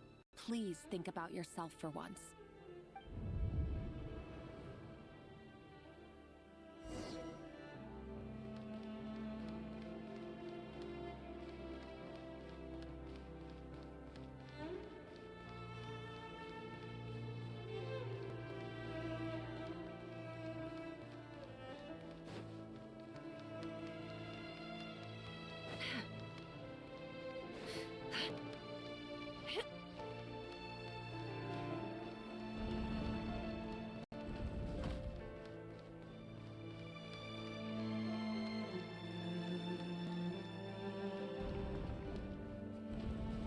Day, another round of assassination training. Training ground is just beyond this hidden passageway. When you kill a person, doesn't it bother you when you end up covered in their blood? Why would it? Aren't we all just walking blood bags? Make sure you have a firm grip on the handle, then choose your angle well. Keep your movements light and brisk, and the prey won't sense a thing. I know. I'll let no one die a quiet death at your hands. The work clean. No traces.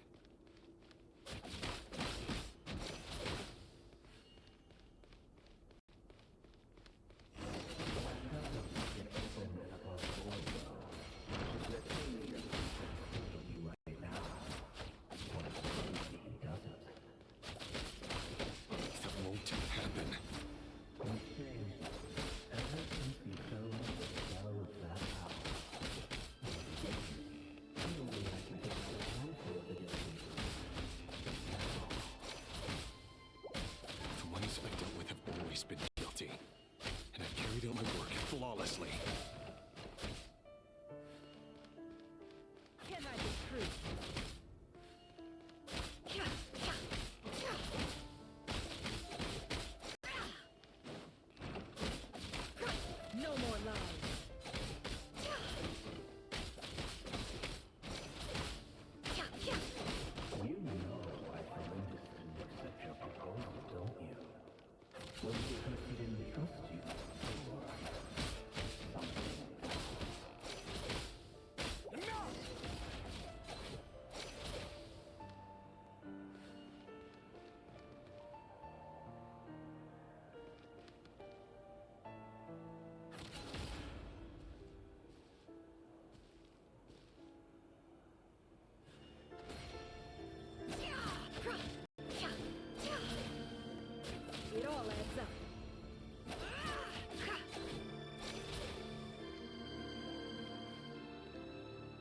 No more lies.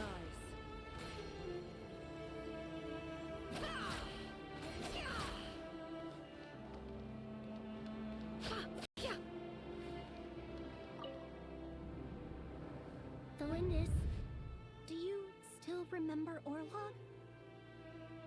Orlog. The boy who was pretending to sell flowers.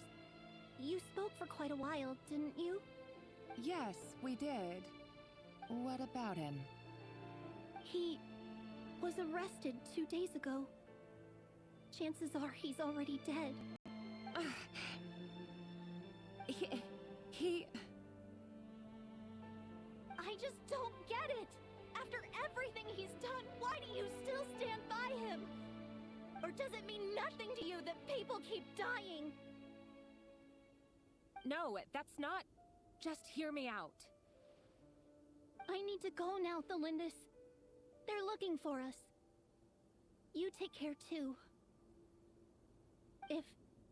If you ever need a place to hide, come find us.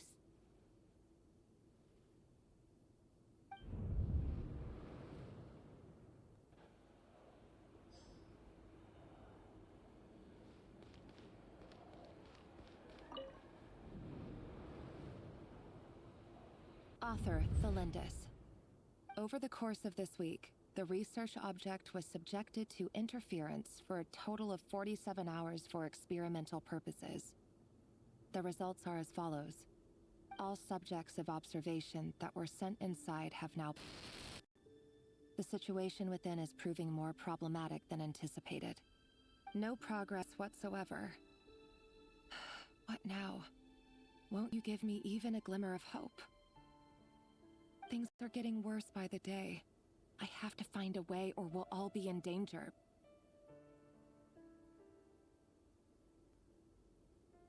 But I... If all this research comes to nothing, what then? Sooner or later, it'll be my neck on the line. But could he really bring himself to kill me? No. Surely he wouldn't have the heart.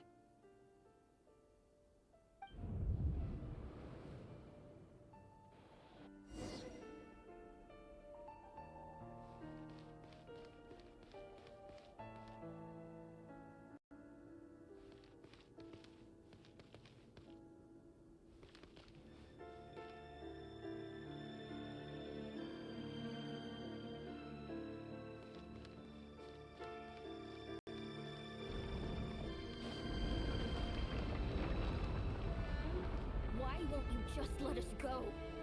We don't even know each other. All we want is to live ordinary, peaceful lives. You want to live?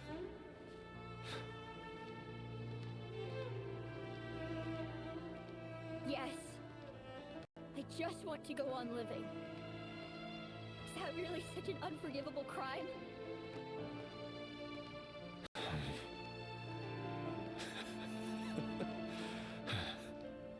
You want to go on living. I want to keep living too. To keep living forever. That's why I have no choice but to continue on the path I'm on. If only some savior would suddenly swoop down and change the way the world is. Too bad it's not going to happen. Imagine that. If there really were such a person, you and I wouldn't be standing here like this, would we?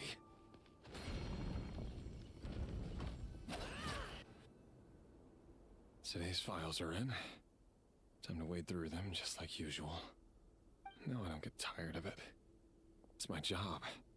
And not only am I lucky to have it, I'm good at it too.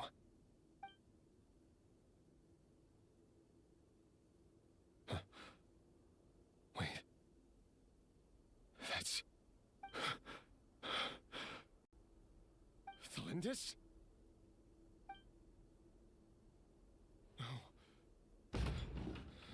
No. No! Why? But you bear no mark of the Crimson Moon. How could you possibly have anything to do with them? It cannot be! A diluted bloodline. Carefully concealed. I see it now. You've been living in the shadows just like me. What a fool I've been.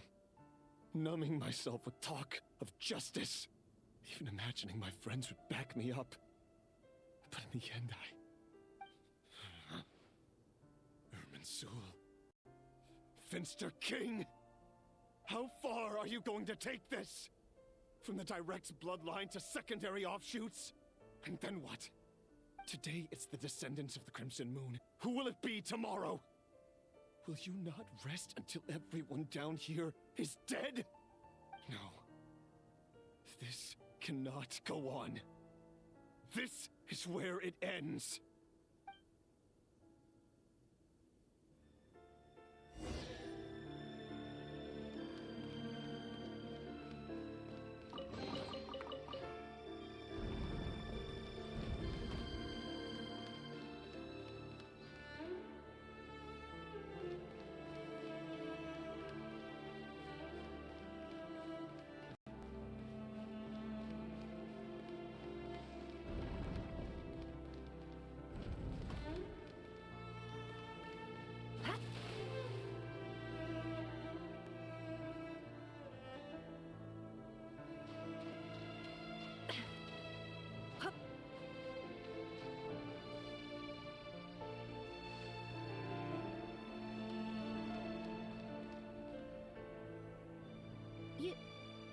You're really letting me go? I am. As long as you can guarantee that no one will find you. Don't worry, I'll be extra careful. No one will know I was here. But what about you? Me? If you let me go, you won't be able to complete your mission, will you? Good point. In that case, maybe you should stay. No, please! I just want to see the outside world again. Go on living? Yes. I know you're a man of your word. So please, just let me go. If I let you leave, what will become of me? Just kidding. Go, now. But remember, don't let anyone know you were caught. We'll be seeing each other again very soon if you do.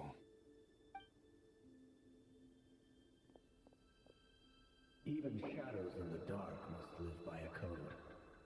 But you can't save everyone. You've been whispering in my ear for days now, Vedifilnir. What are you trying to do? Break me down?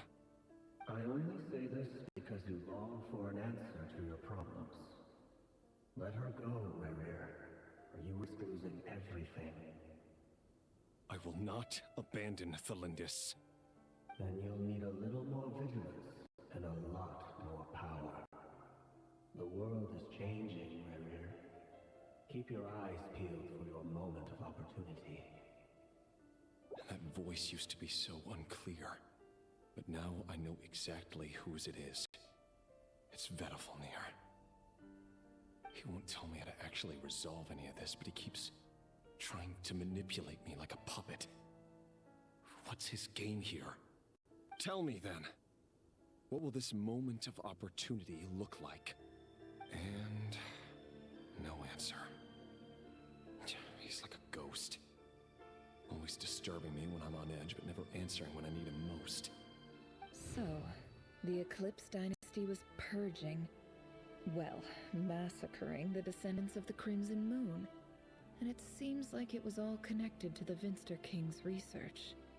The King's obsession with abyssal power left the future of Conria hanging in the balance. No wonder every aspect of Rerir's life was so unstable. And it looks like this Thelindis, Rerir's would-be fiancée, herself belonged to a sub-branch of the Crimson Moon Dynasty's descendants. It almost defies belief that a couple like them could hide the truth from each other for so long. If the Vinster King hadn't intervened in such a drastic way, they might have gone on deceiving each other for the rest of their lives. And why does Vedderfanir, Daneslif's older brother, keep talking in Rerir's head? This guy kept more secrets than I ever imagined. The human mind is like a vast desert of shifting sands. When you follow the flow of someone's memories, you only ever see the parts they're willing to let surface. Time for something a bit more creative. We've been inside Rerir's mind this whole time, building up a picture of his psyche. There's already enough clues on the board to start reading between the lines and mapping out the rest. Now, we can finally begin to put the pieces together. Sure, it'll only be a reconstruction, part simulation, part reasoning, but it's usually pretty accurate. Once we've built up a cognitive profile, we just need to cross-check the logic behind his actions. And then we'll be able to take a sneak peek at whatever it is that Rerir has really been hiding.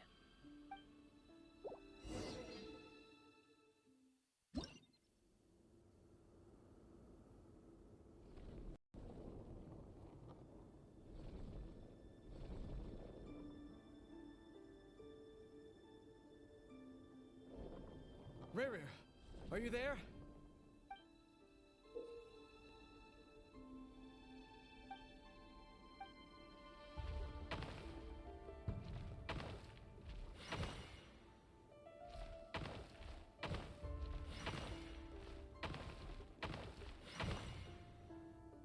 Hey, Rerir! Come out, it's urgent! Dane? What's wrong? Quick, come with me.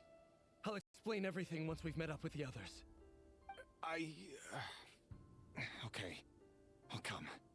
But the Lindis is still over at the Universitas. I'll need to leave her a note. All right then, but make it quick. I've never seen Dane so worked up before. Whatever this is, it must be big trouble.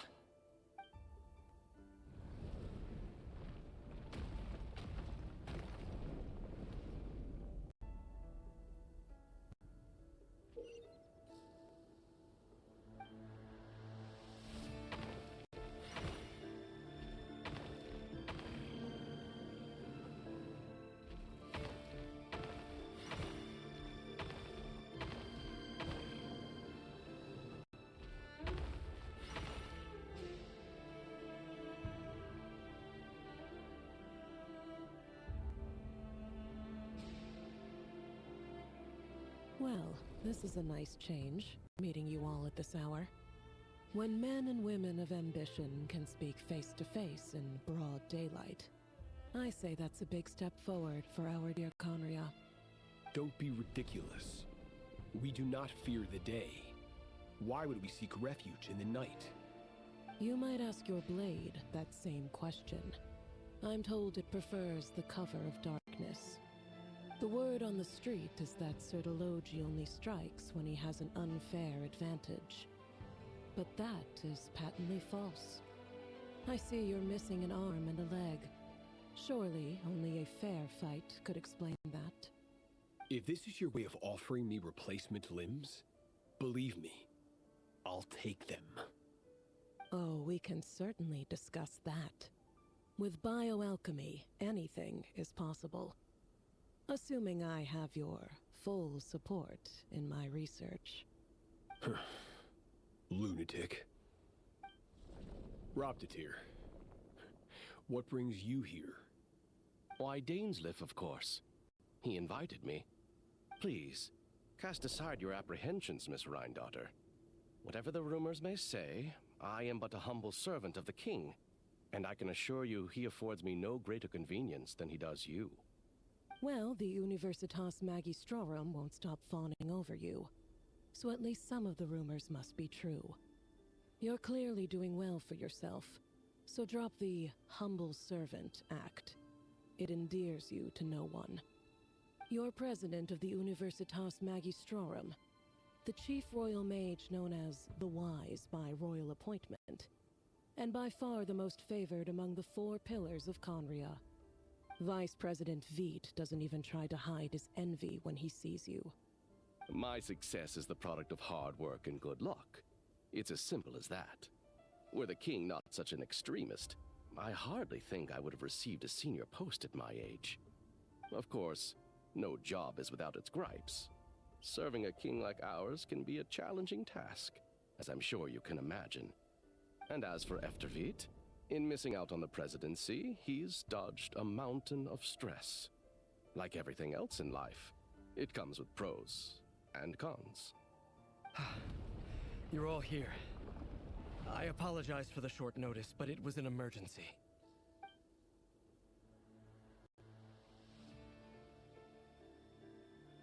You must be Rerir. Mr. Sertologi. Yes, I handled your case file during your sentencing. Nothing personal, of course. I'm pleasantly surprised that you remember me. You're clearly a person of substance if you've been invited here. But Dainsleif, you'd better have a very good reason for convening this little gathering. It's my brother, Vedalfenir. After he spoke at the court this morning, the king was so infuriated by his words that he had him blinded in both eyes and thrown in prison. Vedalfenir in prison? Strange. I thought the king trusted him and Horoptatyr more than anyone else in the world. Does this mean the king's circle of trust just got even smaller? It has nothing to do with trust. It's about what the king wants, which is as clear as day to anyone paying attention.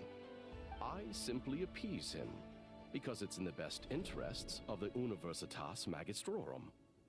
And also because you're slimy. Vedalfenir, perhaps less so. But still, a visionless visionary? It rather inclines me to think that qualifications are not what get you ahead in Conria. Do you honestly think this is an important discussion to be having right now? Dane, what are you planning to do? Rescue Vedalfenir, I assume. Correct. It will mean storming the palace by force. Tonight. I need all of you on my side. That's far too dangerous. And don't forget, Dainsleif, you're captain of the Royal Guard. You swore an oath to the throne. Hmm? You've been planning this for a while, haven't you? I have no desire to commit treason. But whatever critique the king may have of Vedalfenir, disfiguring your most loyal subject for putting the best interests of his court and nation first, this is not the conduct of a wise ruler. My blade will force the king to see the error of his ways. So, Vedalfenir's prophecy enraged the king. I'm sure it wasn't what he wanted to hear, but if he won't take counsel even from the visionary, that is deeply troubling news. The extent of His Majesty's madness is now all too clear. The question is, how does a man like me get out of this situation unscathed? You have noble ambitions, Dane, but I'm afraid they don't do much for a guy like me. I'm not interested in saving the world. All I want is a letter of pardon. A letter of pardon? For whom? Thelindis? The chances of the Vinster King issuing a pardon for anyone connected to the Crimson Moon seem vanishingly slim.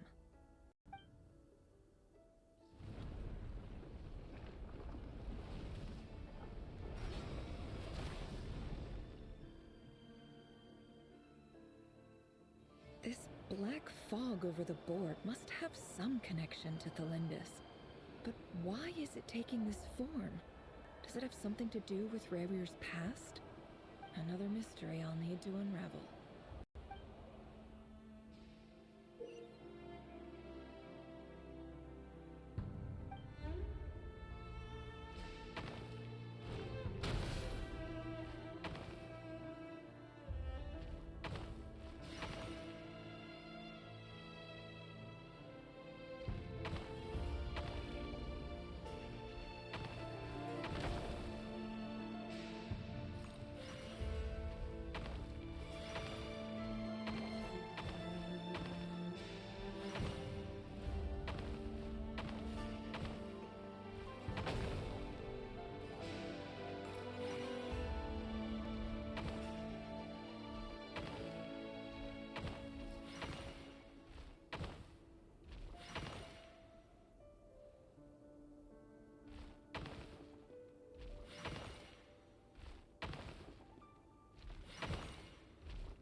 Author Thelindis. Over the course of this week, the research object was subjected to interference for a total of 60 hours for experimental purposes. The results are as follows. Research dating back to the Crimson Moon Dynasty has established 2 points regarding moon marrow. Firstly, its origins have something to do with a god's power. Secondly, it serves as a portal to an as-yet indeterminate location. Moon marrow can thus be defined as a spatial gateway. However, there are a number of hurdles to overcome before we can answer the question of where it leads to. To start with, opening the gateway requires a specific power source, which the relevant literature indicates. An enormous amount of power is then required to keep the gate open. Currently, the total power output of our instruments remains in the single digits. To make matters worse, I am now the only staff member remaining in the Moon Marrow lab. The Universitas Magistrorum recently decided to move most of its personnel into abyssal energy research, which has stymied all Crimson Moon-related projects. This is not a wise move. I have always maintained that placing all our hopes in a single source of power is risky, especially one as poorly understood as this, as well as making ourselves overly reliant on a single resource. We are neglecting other promising technologies. I apologize if this comes across as disrespectful, but as a Moon Marrow researcher, I desperately want to see the world beyond the gateway. If we really made it there one day, what would we find? And how would we go about taming the unknown? My imagination is endlessly fueled by questions such as these.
This is for you. I heard you're gonna leave the city with your parents. Thelindis, did you hear about what happened? I've heard nothing. Rerir got back very late last Friday, and he was acting a little unusual, but he slept pretty well, so I'm guessing whatever he did was a good deed.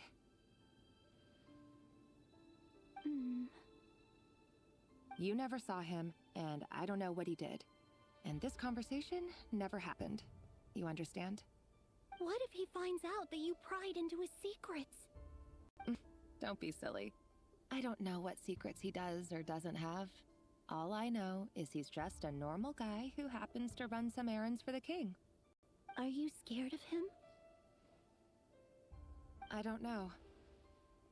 The Rerir I know doesn't match the person you all describe. Logically, I should be scared of him. And yet, I don't want to lose him. But enough about that. You should get going, and be careful with the package I gave you. Keep it secret. Keep it safe. What's in it? A piece of the moon. All you need to know is that as long as you keep it safe, then in the future, everyone will be able to see a red moon. A red moon? You mean our moon? That's right. Our moon. Promise me you'll look after it. I promise, Thelindis. The Crimson Moon bloodline will never die out. Its light, the color of blood, will become like a fire that flows in our veins, no matter how long it takes.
Hurry, everyone, and stick to the plan.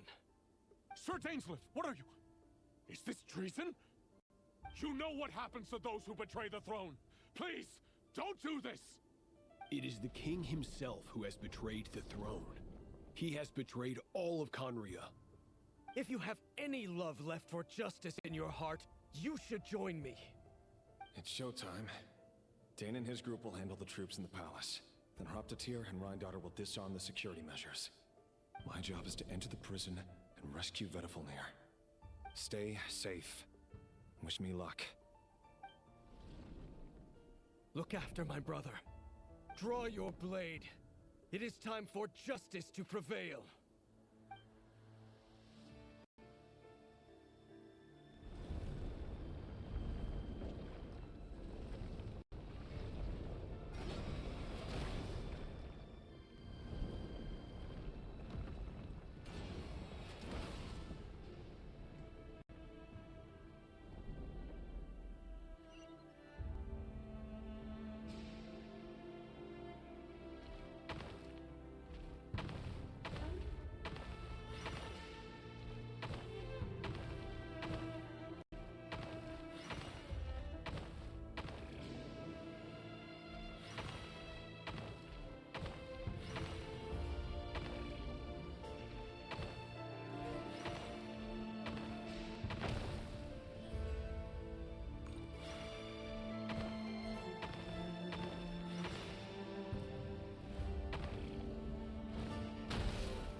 This place is filthy.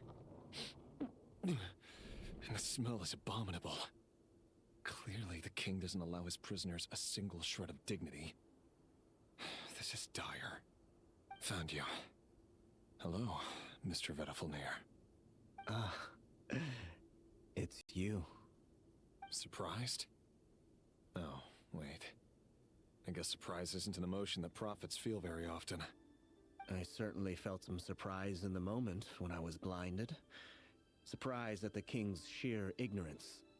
Surprise at just how unfairly this world responds to words of earnest remonstration.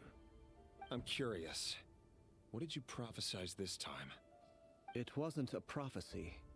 It was a word of warning. Someone had to say it.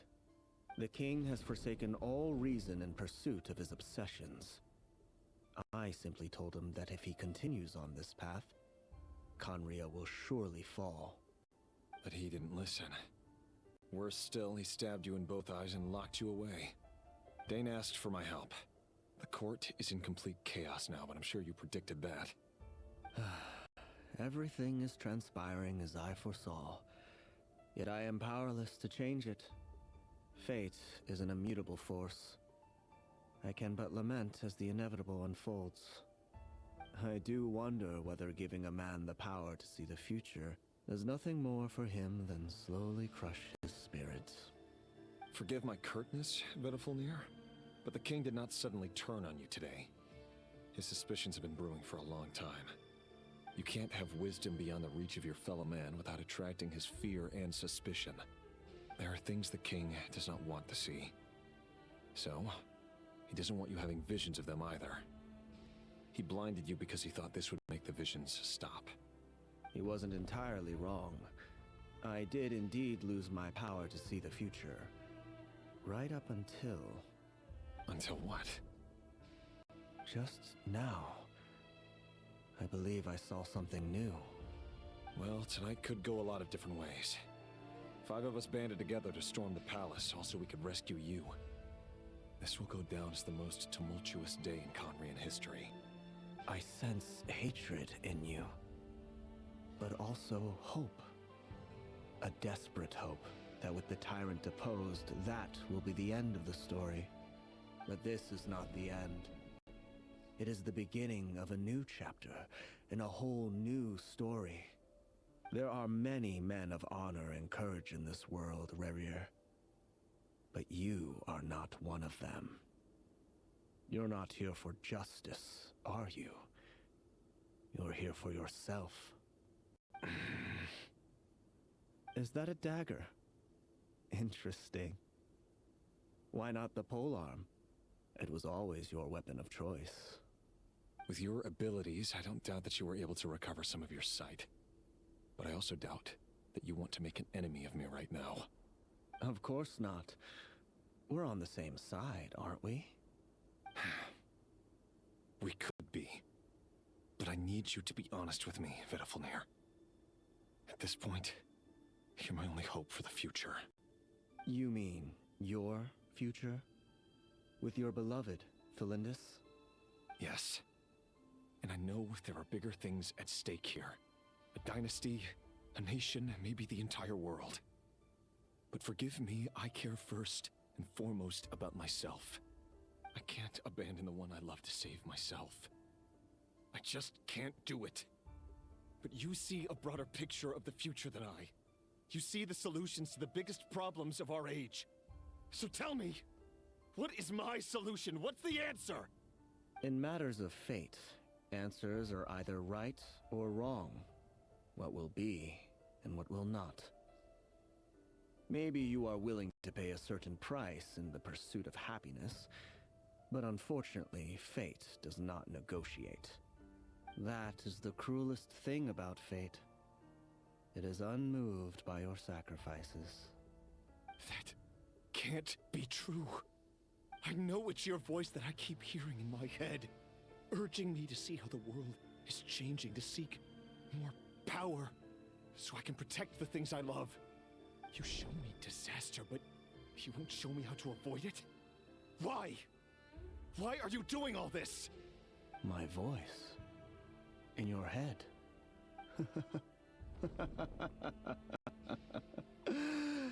So, you hear it too. The voice that steals your mind, gains your trust, and drives you crazy. It turns out that we are not so different, you and I. Vedafilnir just broke into the strangest smile I've ever seen in my life. As if he'd discovered some monumental secret. But then he suddenly switched to looking extremely weary. Very well then. My advice to you is as follows. You must persevere. Whatever trials and tribulations you may face, be steadfast in the belief that they are your path to the future. For as long as you live, your story with Felindis shall not come to an end. That is the only chance you have of fighting back against fate. It is up to you whether you believe my words. Regardless, that is all I will say on the matter. I have no right to intervene any further. I will hold you to your word. Thank you for setting me free. In return, I will tell you one more thing that you cannot afford to ignore. Just then, a strange wave of energy rippled through the city. We had no idea what it could mean. If I were you, I would head to the Universitas Magistrorum. The Universitas? Oh no! I'm sure we'll be seeing each other again very soon, Rerir. Whatever Vedafilnir said, I didn't catch it. I didn't even help him out of the prison. There was no time to lose.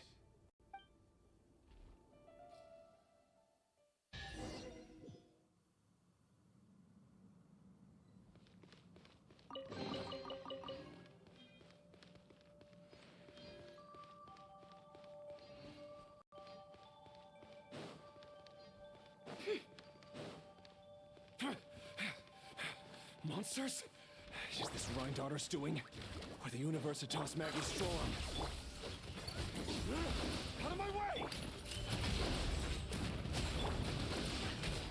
It all adds up.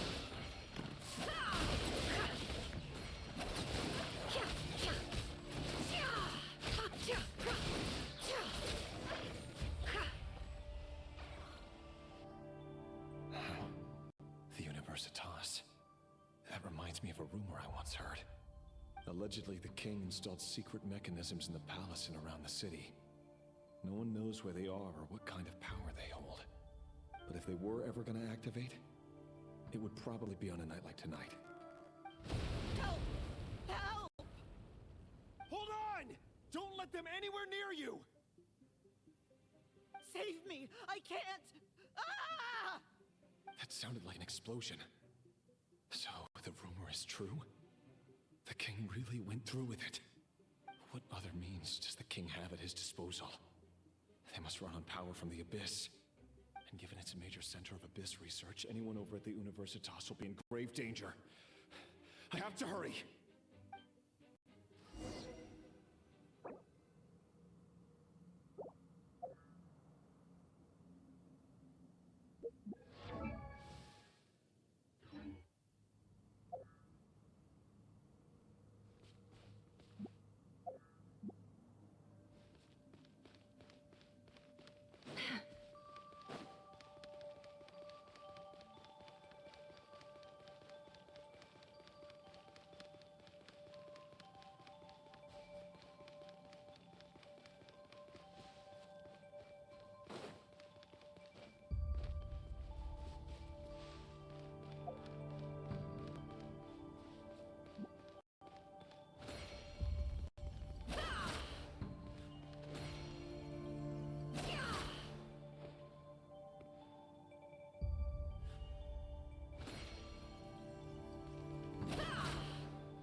Defensive mode engaged. Preparing for dust up.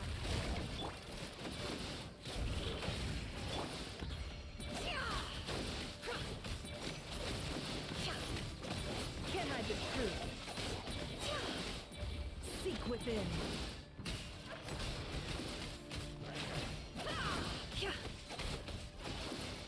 It all adds up.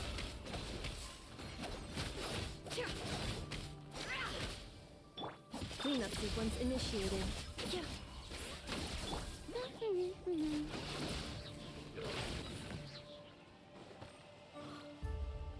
Let it rain!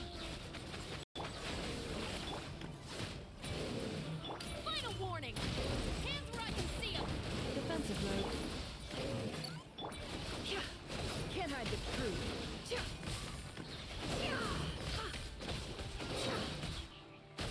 The mystery unravels.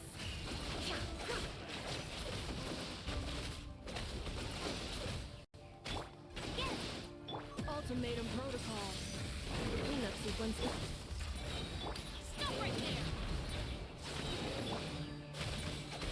No more lies.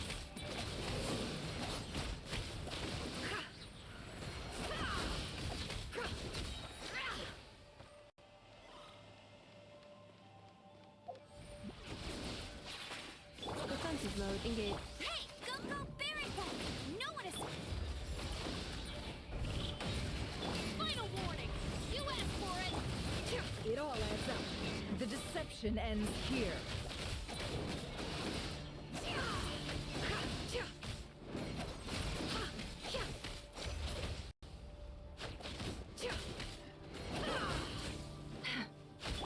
Insulation chamber. Stop right there!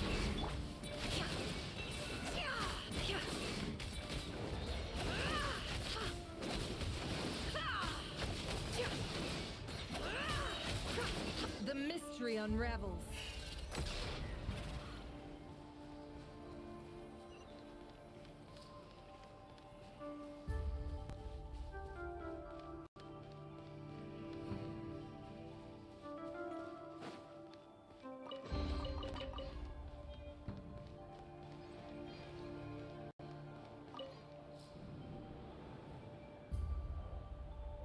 Monsters! At the Universitas Magistrorum? Why now? Oh no! They're coming! It's no use. The table won't hold out much longer. The weapons. Where are the weapons? Of course. All the lab equipment was upgraded after the inspection last week, but the new weapons haven't been allocated yet. I'm done for. Is anyone there? I need help! Ah!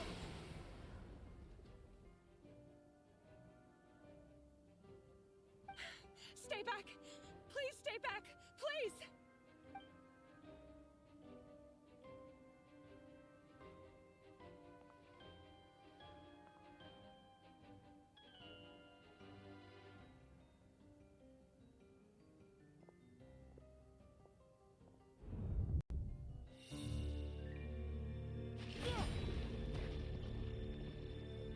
What's that?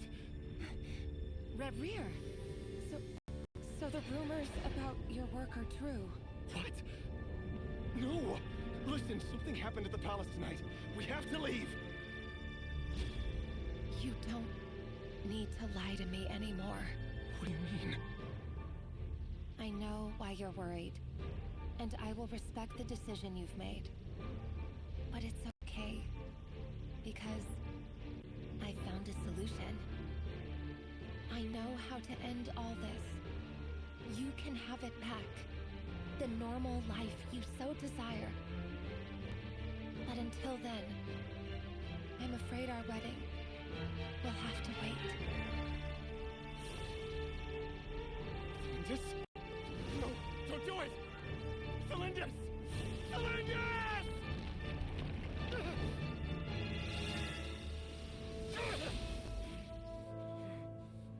I told you, Rerir. Let her go. You will find someone better. No! No, I won't do it! I have to save her! By what means exactly? A lowly pawn. You lack the power and the strength of will. Do you know a way? Tell me!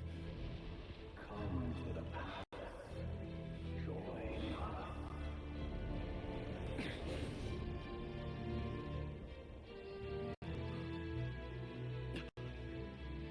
Rerir, thank goodness we... Step forth and take your share. You made it. Not you too.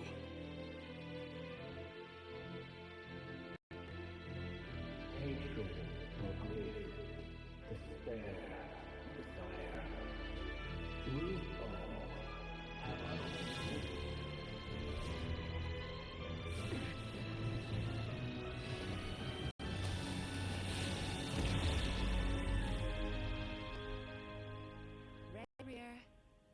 Rerir. Cylindus? Were you daydreaming?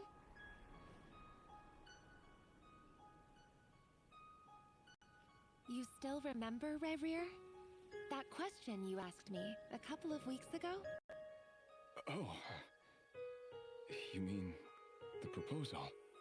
Yeah. I'm wondering, where do you think would be a good place to discuss it? Maybe in the garden? Or were you thinking a fancy restaurant?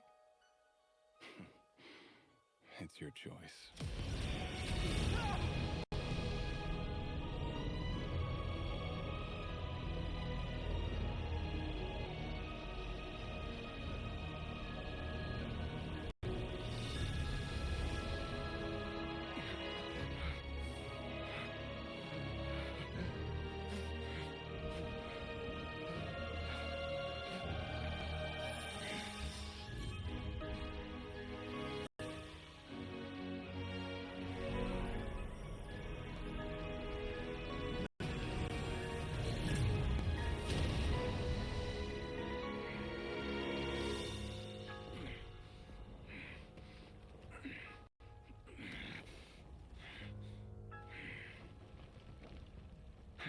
find you.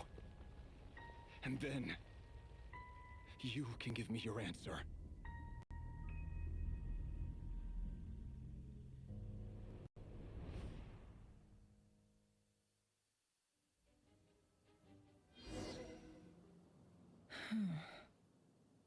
So that's how the Raker of Solnari was born.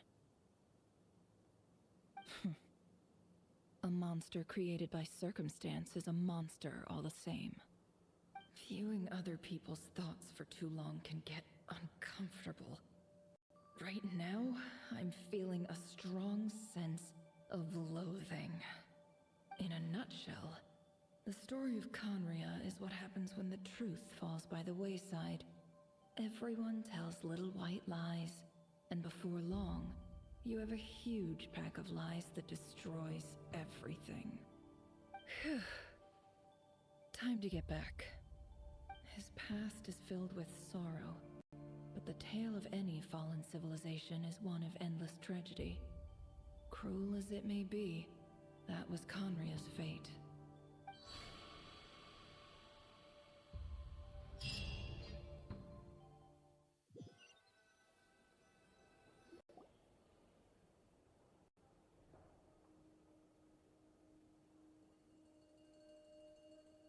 Everyone, I'm back.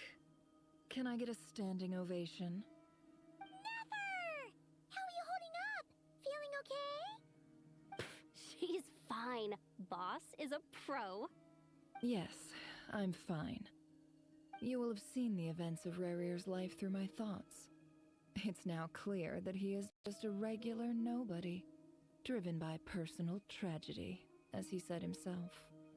I mostly agree. There's only so much we can know about him from his memories alone, but they did give us a clear glimpse into his life in Conria. However, I would not consider Rerir to be a nobody. He was deeply involved in the events of that era. Yet, when the catastrophe of a generation strikes, nobody is safe. Sounds to me like you're speaking in riddles again. Is this you urging me not to abandon the people of Nodcry in their hour of need? That's not what I meant. Although I do hope you choose to remain a part of the plan. Without you, the mission ahead will be all but impossible. Then try to remember that I respond better to the carrot than the stick. And I don't appreciate being bossed around. Now, as for you, Missy, you were excellent. You stuck to the rules of the ceremony and kept your mouth shut the entire time. Bravo. Cool. So, can you fill me in on the deets now? Most of what I saw went right over my head. Patience. You'll hear the whole story, don't you worry. But let's meet up with the others first. It will save me narrating it twice. Yehoda? Yes, boss. Let me get that door for ya. That's more like it. For a moment there, I was worried you'd forgotten about the first clause of your employment contract. Forgive my curiosity, but what does the first clause say? It says I gotta do the annoying stuff that boss is too lazy to do for herself. Like opening the door, pouring the tea, yada yada. Is that right? If something is in the contract, it's because she willingly agreed to it. Rest assured that the Curatorium abides by the very strictest of labor policies. You don't seriously think I'm cruel enough to treat her like my slave? In any case, I've hardly shied away from my share of the work today. Hope I don't catch Flintz and Varka lounging about in their chairs, enjoying a leisurely cup of tea. There's nothing I dislike more than other people enjoying themselves while I'm hard at work.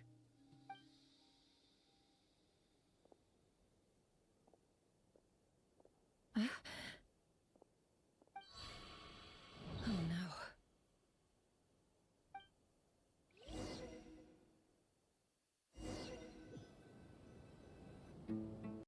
Sorry to disturb you, but we seem to have run into some trouble. Evidently so. Don't worry, I'm not about to leave you to fend for yourselves. I'm not that kind of boss. And it would go against the Curatorium's labor policy. I'm sorry. What did you hear me say? I wasn't talking about labor policy. Wait. How long have I been standing here? Not long. You just appeared by the door a moment ago.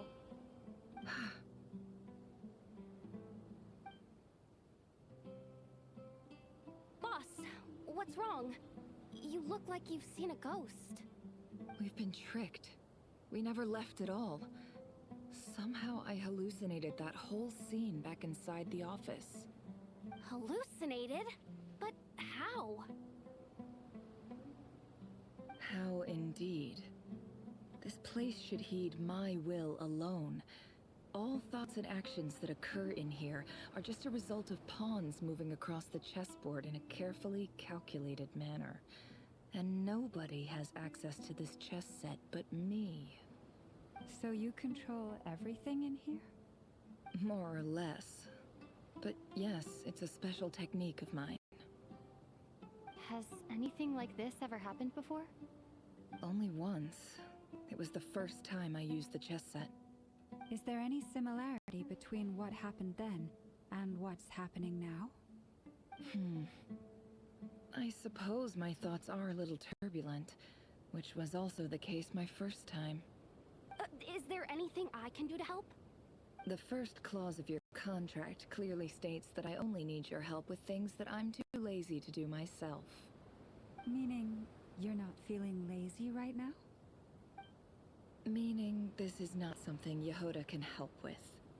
The chess set is a personal treasure that I alone understand. I must be the one to find our way out of here. Boss, it's fine. Really. Let me do something useful. Oh, listen to you.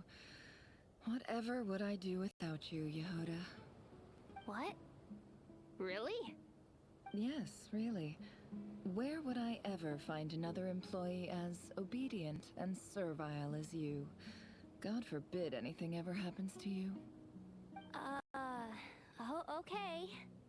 Well, anyway, I was thinking of fetching some water.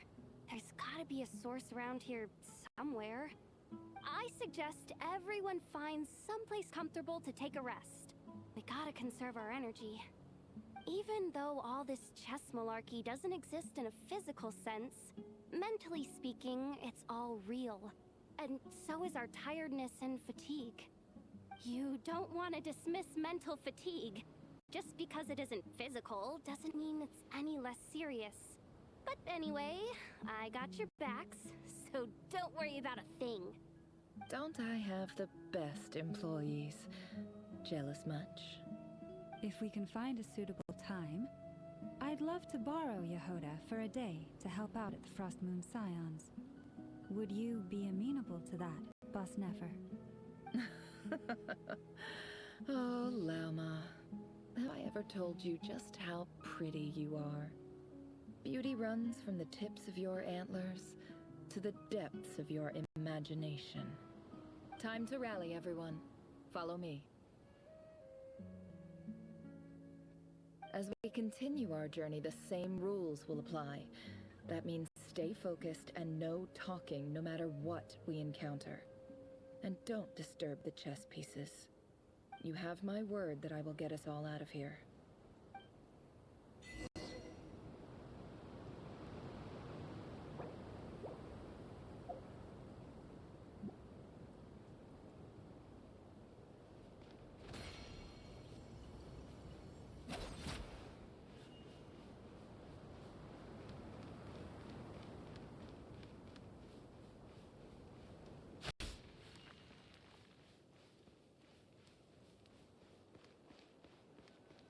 This place looks familiar.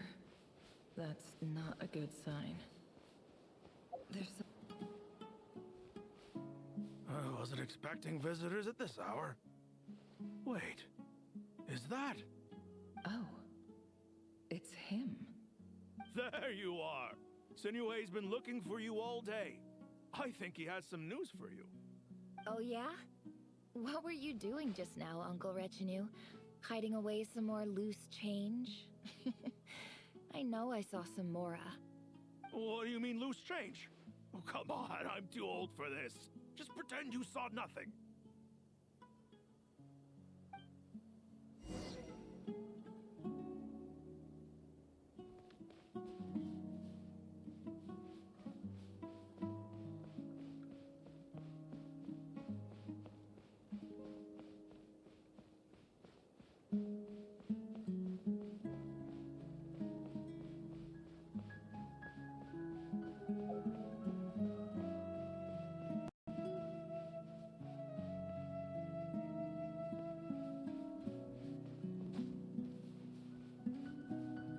Hey, kid. Mind telling me what Sinohe's been up to recently? I'm trying to get in his good books and I need a way in. Get in his good books? Why? What do you want with my dad, Uncle Apepi? I've written a new song. I was hoping to showcase it at the next festival, but I'll need his approval. A new song, huh? I'd love to stay and listen, but unfortunately, Uncle Retinue says my dad's looking for me. Well, there's plenty of time and I'm not going anywhere. See that pile of stones? I'll be sitting there warming up my vocal cords. Come find me when you're done. Pile of stones. Got it.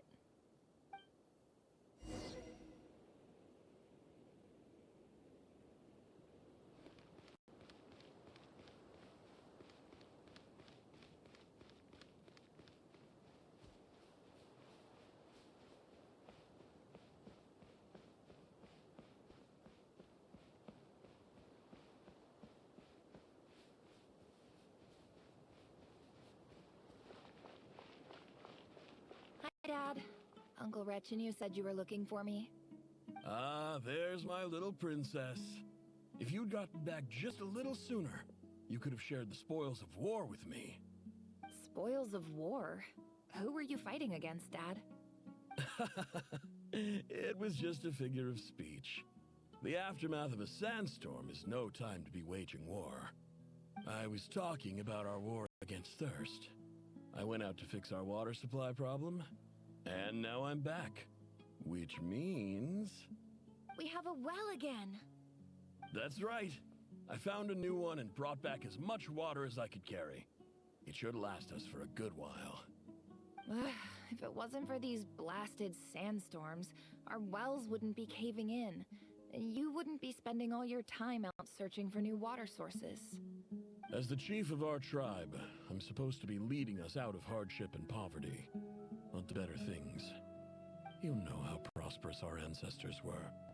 I've told you all the stories. And look at us now, squeezed into these hovels. No one would choose this, if it wasn't for the endless wars over the years. But things are looking up. I started working with some folks from the academia a few months back. They gave me some contacts in return for my assistance in the desert. So you're the academia's helper now? Special ambassador, they call it. Think of it as a partnership. It's nothing bad, okay? We've been isolated here in the desert for too long. Seeking opportunities elsewhere is the best thing for us, and the fastest way to progress. So, do you get anything good out of being a special ambassador? Of course. My luck's improving all the time. One day, I swear I'm gonna lead us out of this place. We'll find somewhere new. Somewhere better.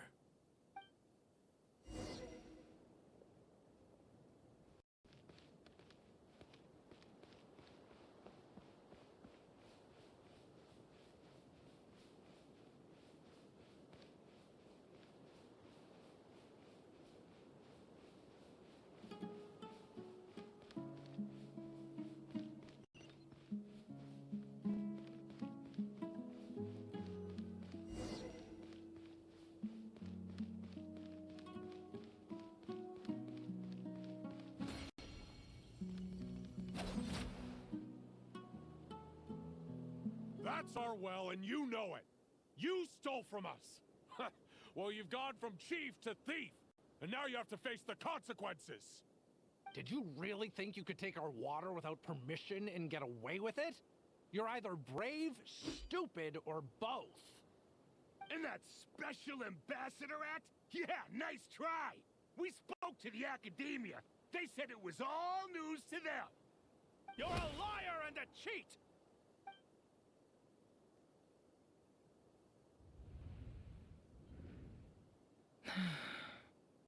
I heard Yehuda gasp, but I don't blame her.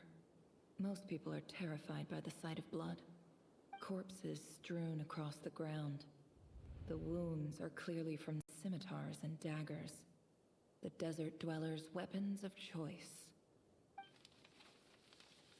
There's a handwritten note on the ground. Let's see what it says. Halil, this is Sinuhe, chief of the Shimti tribe. Surely you remember me. I was the one who helped you and your colleagues avoid the quicksand in the desert. This is my second time writing to you. I assume my last letter must have gotten lost in the mail, as I didn't receive a reply.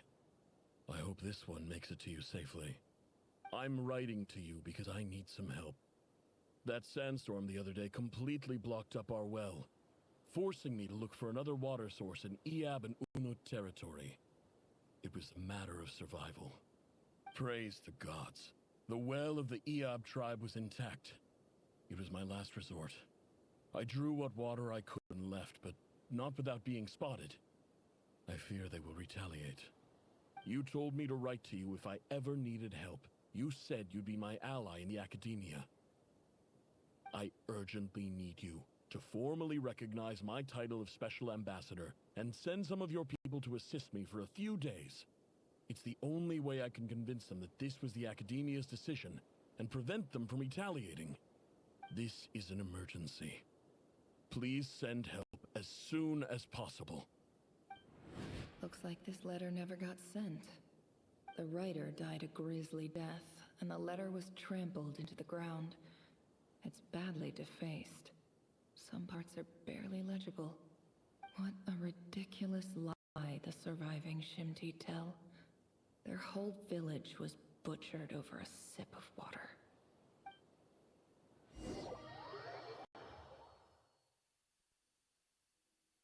Ah, officer. Welcome. Welcome to our humble village. I thought you would at least have the courtesy to provide some respectable libations. This is the finest wine our village has to offer. I promise.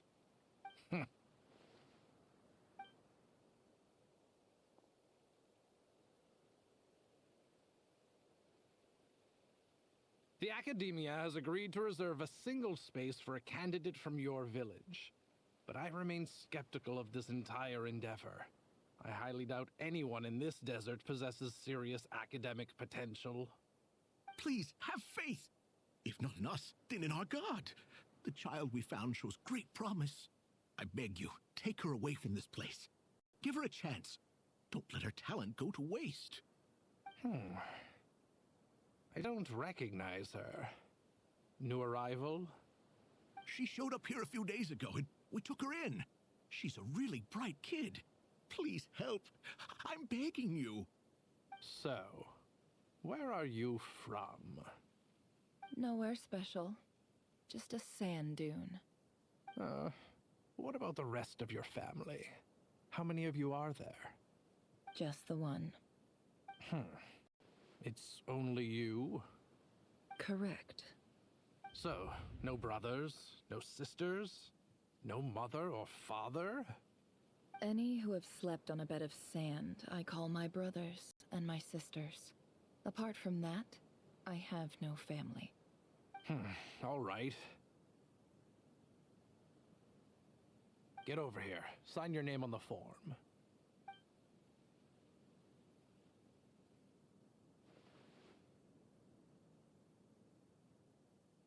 Never? You're rather fair-skinned for a desert dweller.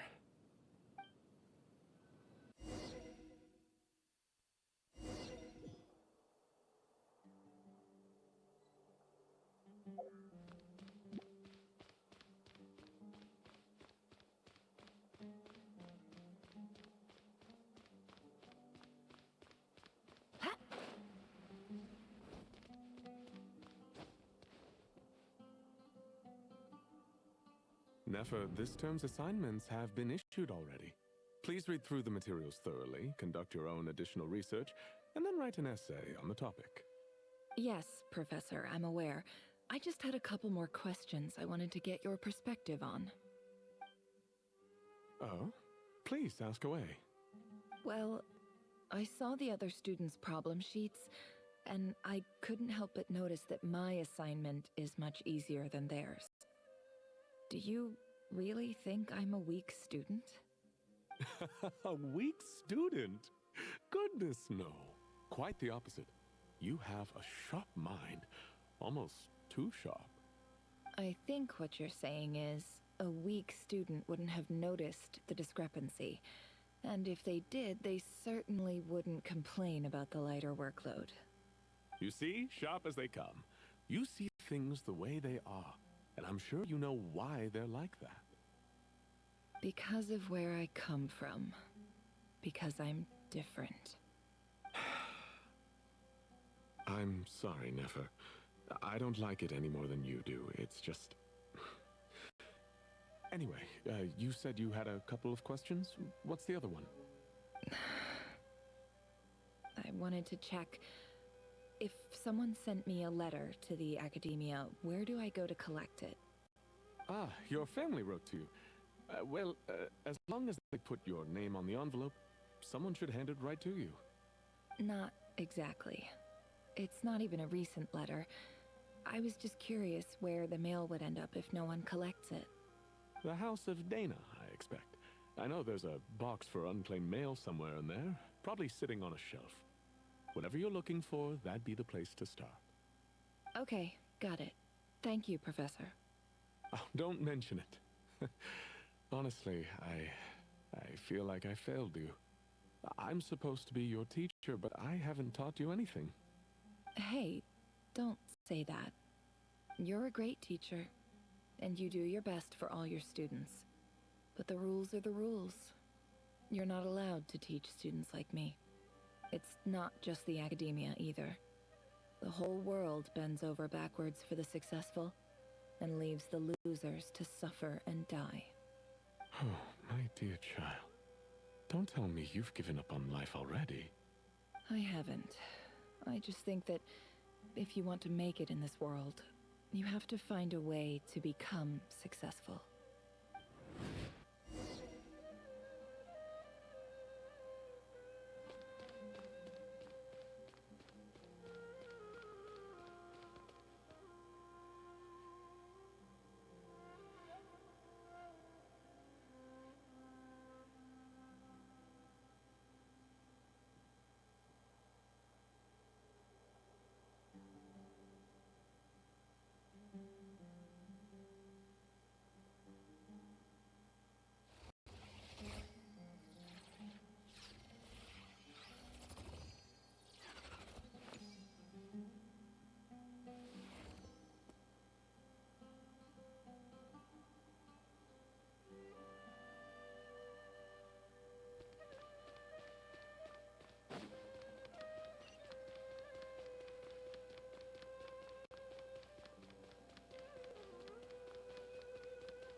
This must be it. A big cardboard box full of unclaimed mail. And probably some letters that ended up here by mistake, too. Let's take a look.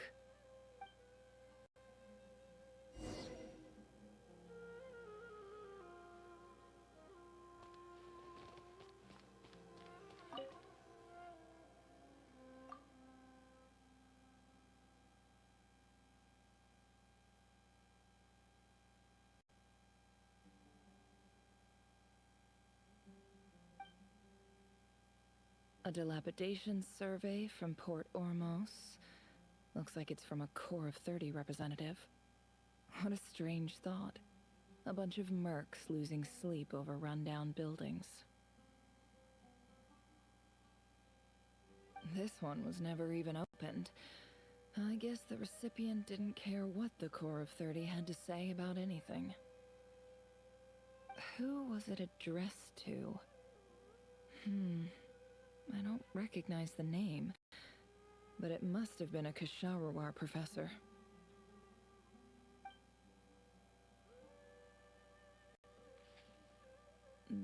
one is addressed to the Immorta Sage. The title is Changes Observed in Satyavada Life Symptoms. Why do all these letters read like full-blown dissertations?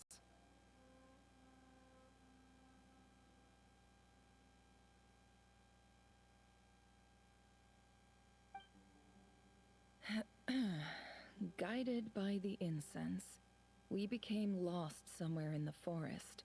All the barriers between levels of consciousness disappeared as our minds soared around in circles, looking for a branch to seek refuge on. In clinical terms, these symptoms fit the description of incense poisoning. The Immorta Darshan strictly prohibits the use of hallucinogenic substances, but I believe there are still people getting away with it. For example, my neighbor, who always breaks out into song and dance after using incense.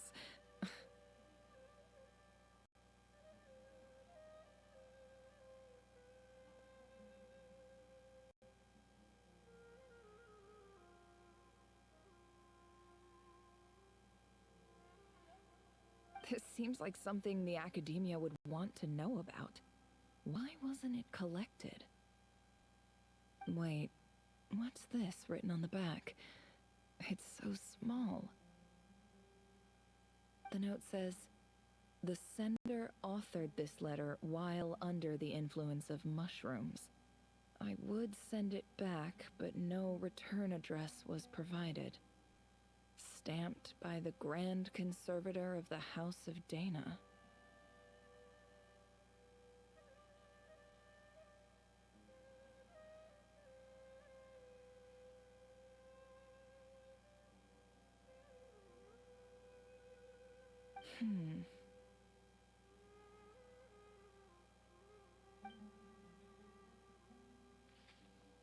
This next one is addressed to Grand Sage Azar.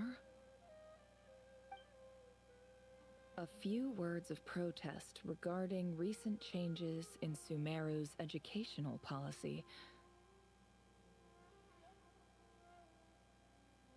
In recent years, the academia has taken on a small number of students from the desert region, as per the policy to this effect.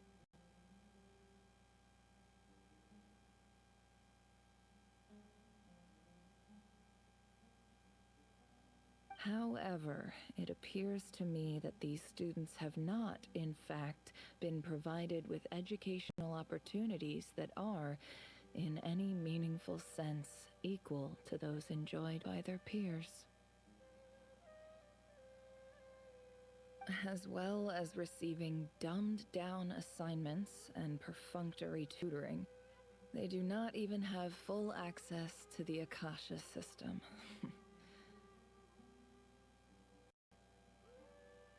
Education is the fundamental purpose of this institution, which should go without saying in a nation whose founding virtues are knowledge and wisdom. I ask you, is the lip service we pay to the policy of education for desert students truly the standard of pedagogy to which the academia aspires? As Grand Sage, policy decisions are your prerogative, but do not forget your roots. You and I were once students too, as was everyone else in this institution.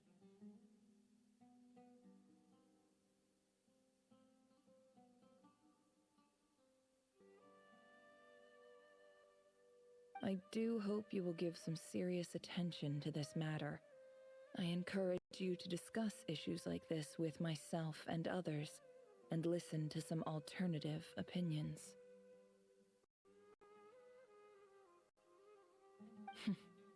Great letter. Shame it didn't get to where it needed to go.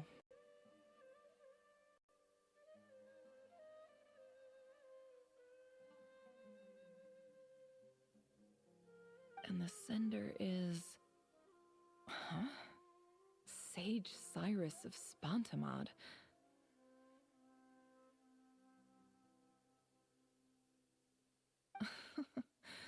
I didn't realize anyone else even knew how bad students like me have it in this place. So this is where letters from the Sage of Spontamod end up? Nice one, Grand Sage. Really enlightened leadership. Whatever. This isn't what I came here for. Moving on.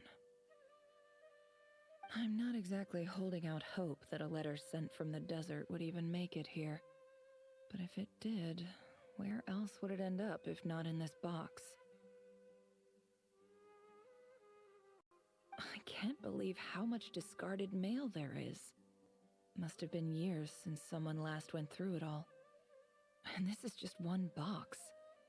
The whole House of Dana is boxes on shelves. I don't believe for one second that any human being has sat down and read through all the documents in this place. Who has that much free time on their hands? Wait, could this be it?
Greetings, Halil.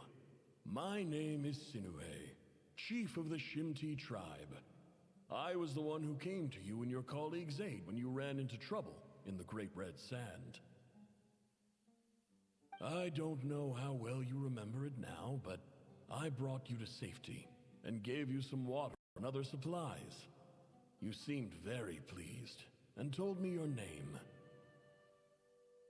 In my tribe, learning a person's true name is serious business, and I therefore see you all as friends. You were kind enough to leave your contact details, so we could stay in touch. The Shimti tribe lives a harsh, nomadic existence in the desert. You were sympathetic towards my plight, promising to make me a special ambassador of the academia and help us find a way to make a better living. This brings me to my reason for writing. Our tribe has fallen on particularly hard times, and I would like to ask for your assistance. There was a terrible sandstorm a few days ago, which blocked up the well in our land. To ensure my people's survival, I had no choice but to venture into Iyab and Unut territory in search of an alternate water source. The Iyab and Unut are descended from the Thamudians, while we trace our ancestry to Tulatala. We worship the Lord of Flowers and have had relatively good relations with our fellow tribes up until now. I found a well belonging to the Iyab tribe. They declined to help us, but I really had no other option, so I took some water to keep me and my tribe alive. My actions are certain to incur their wrath. When we met, you assured me that you would be my ally in the academia. I would like to take you up on that offer, because I really need your help. I wonder if you could send an academia representative to meet with me. That aside, the last time you were here, you mentioned that the academia had started accepting students from the desert, and I told you a little about my daughter, Nefer. We have next to no resources here in the desert, and my power and influence are limited. Would you consider enrolling my daughter at the academia? She is a smart girl. I know she won't disappoint you. From the outset, the Academia never took you seriously. Those things they promised were just empty words. I doubt they even remember the name Sinue. And you were so emphatic that your luck had finally changed for the better. You swore you'd lead us to a better place one day. You spoke with such conviction, like you were the most powerful chief in the whole desert. You liar. You lied about everything. You promised the world and delivered on none of it. And who fell for it? Just me, by the looks of it. Despite your best efforts. Which makes you a pathetic liar. You weren't even any good at it. I think I'll take over from here. Let me show you how it's done.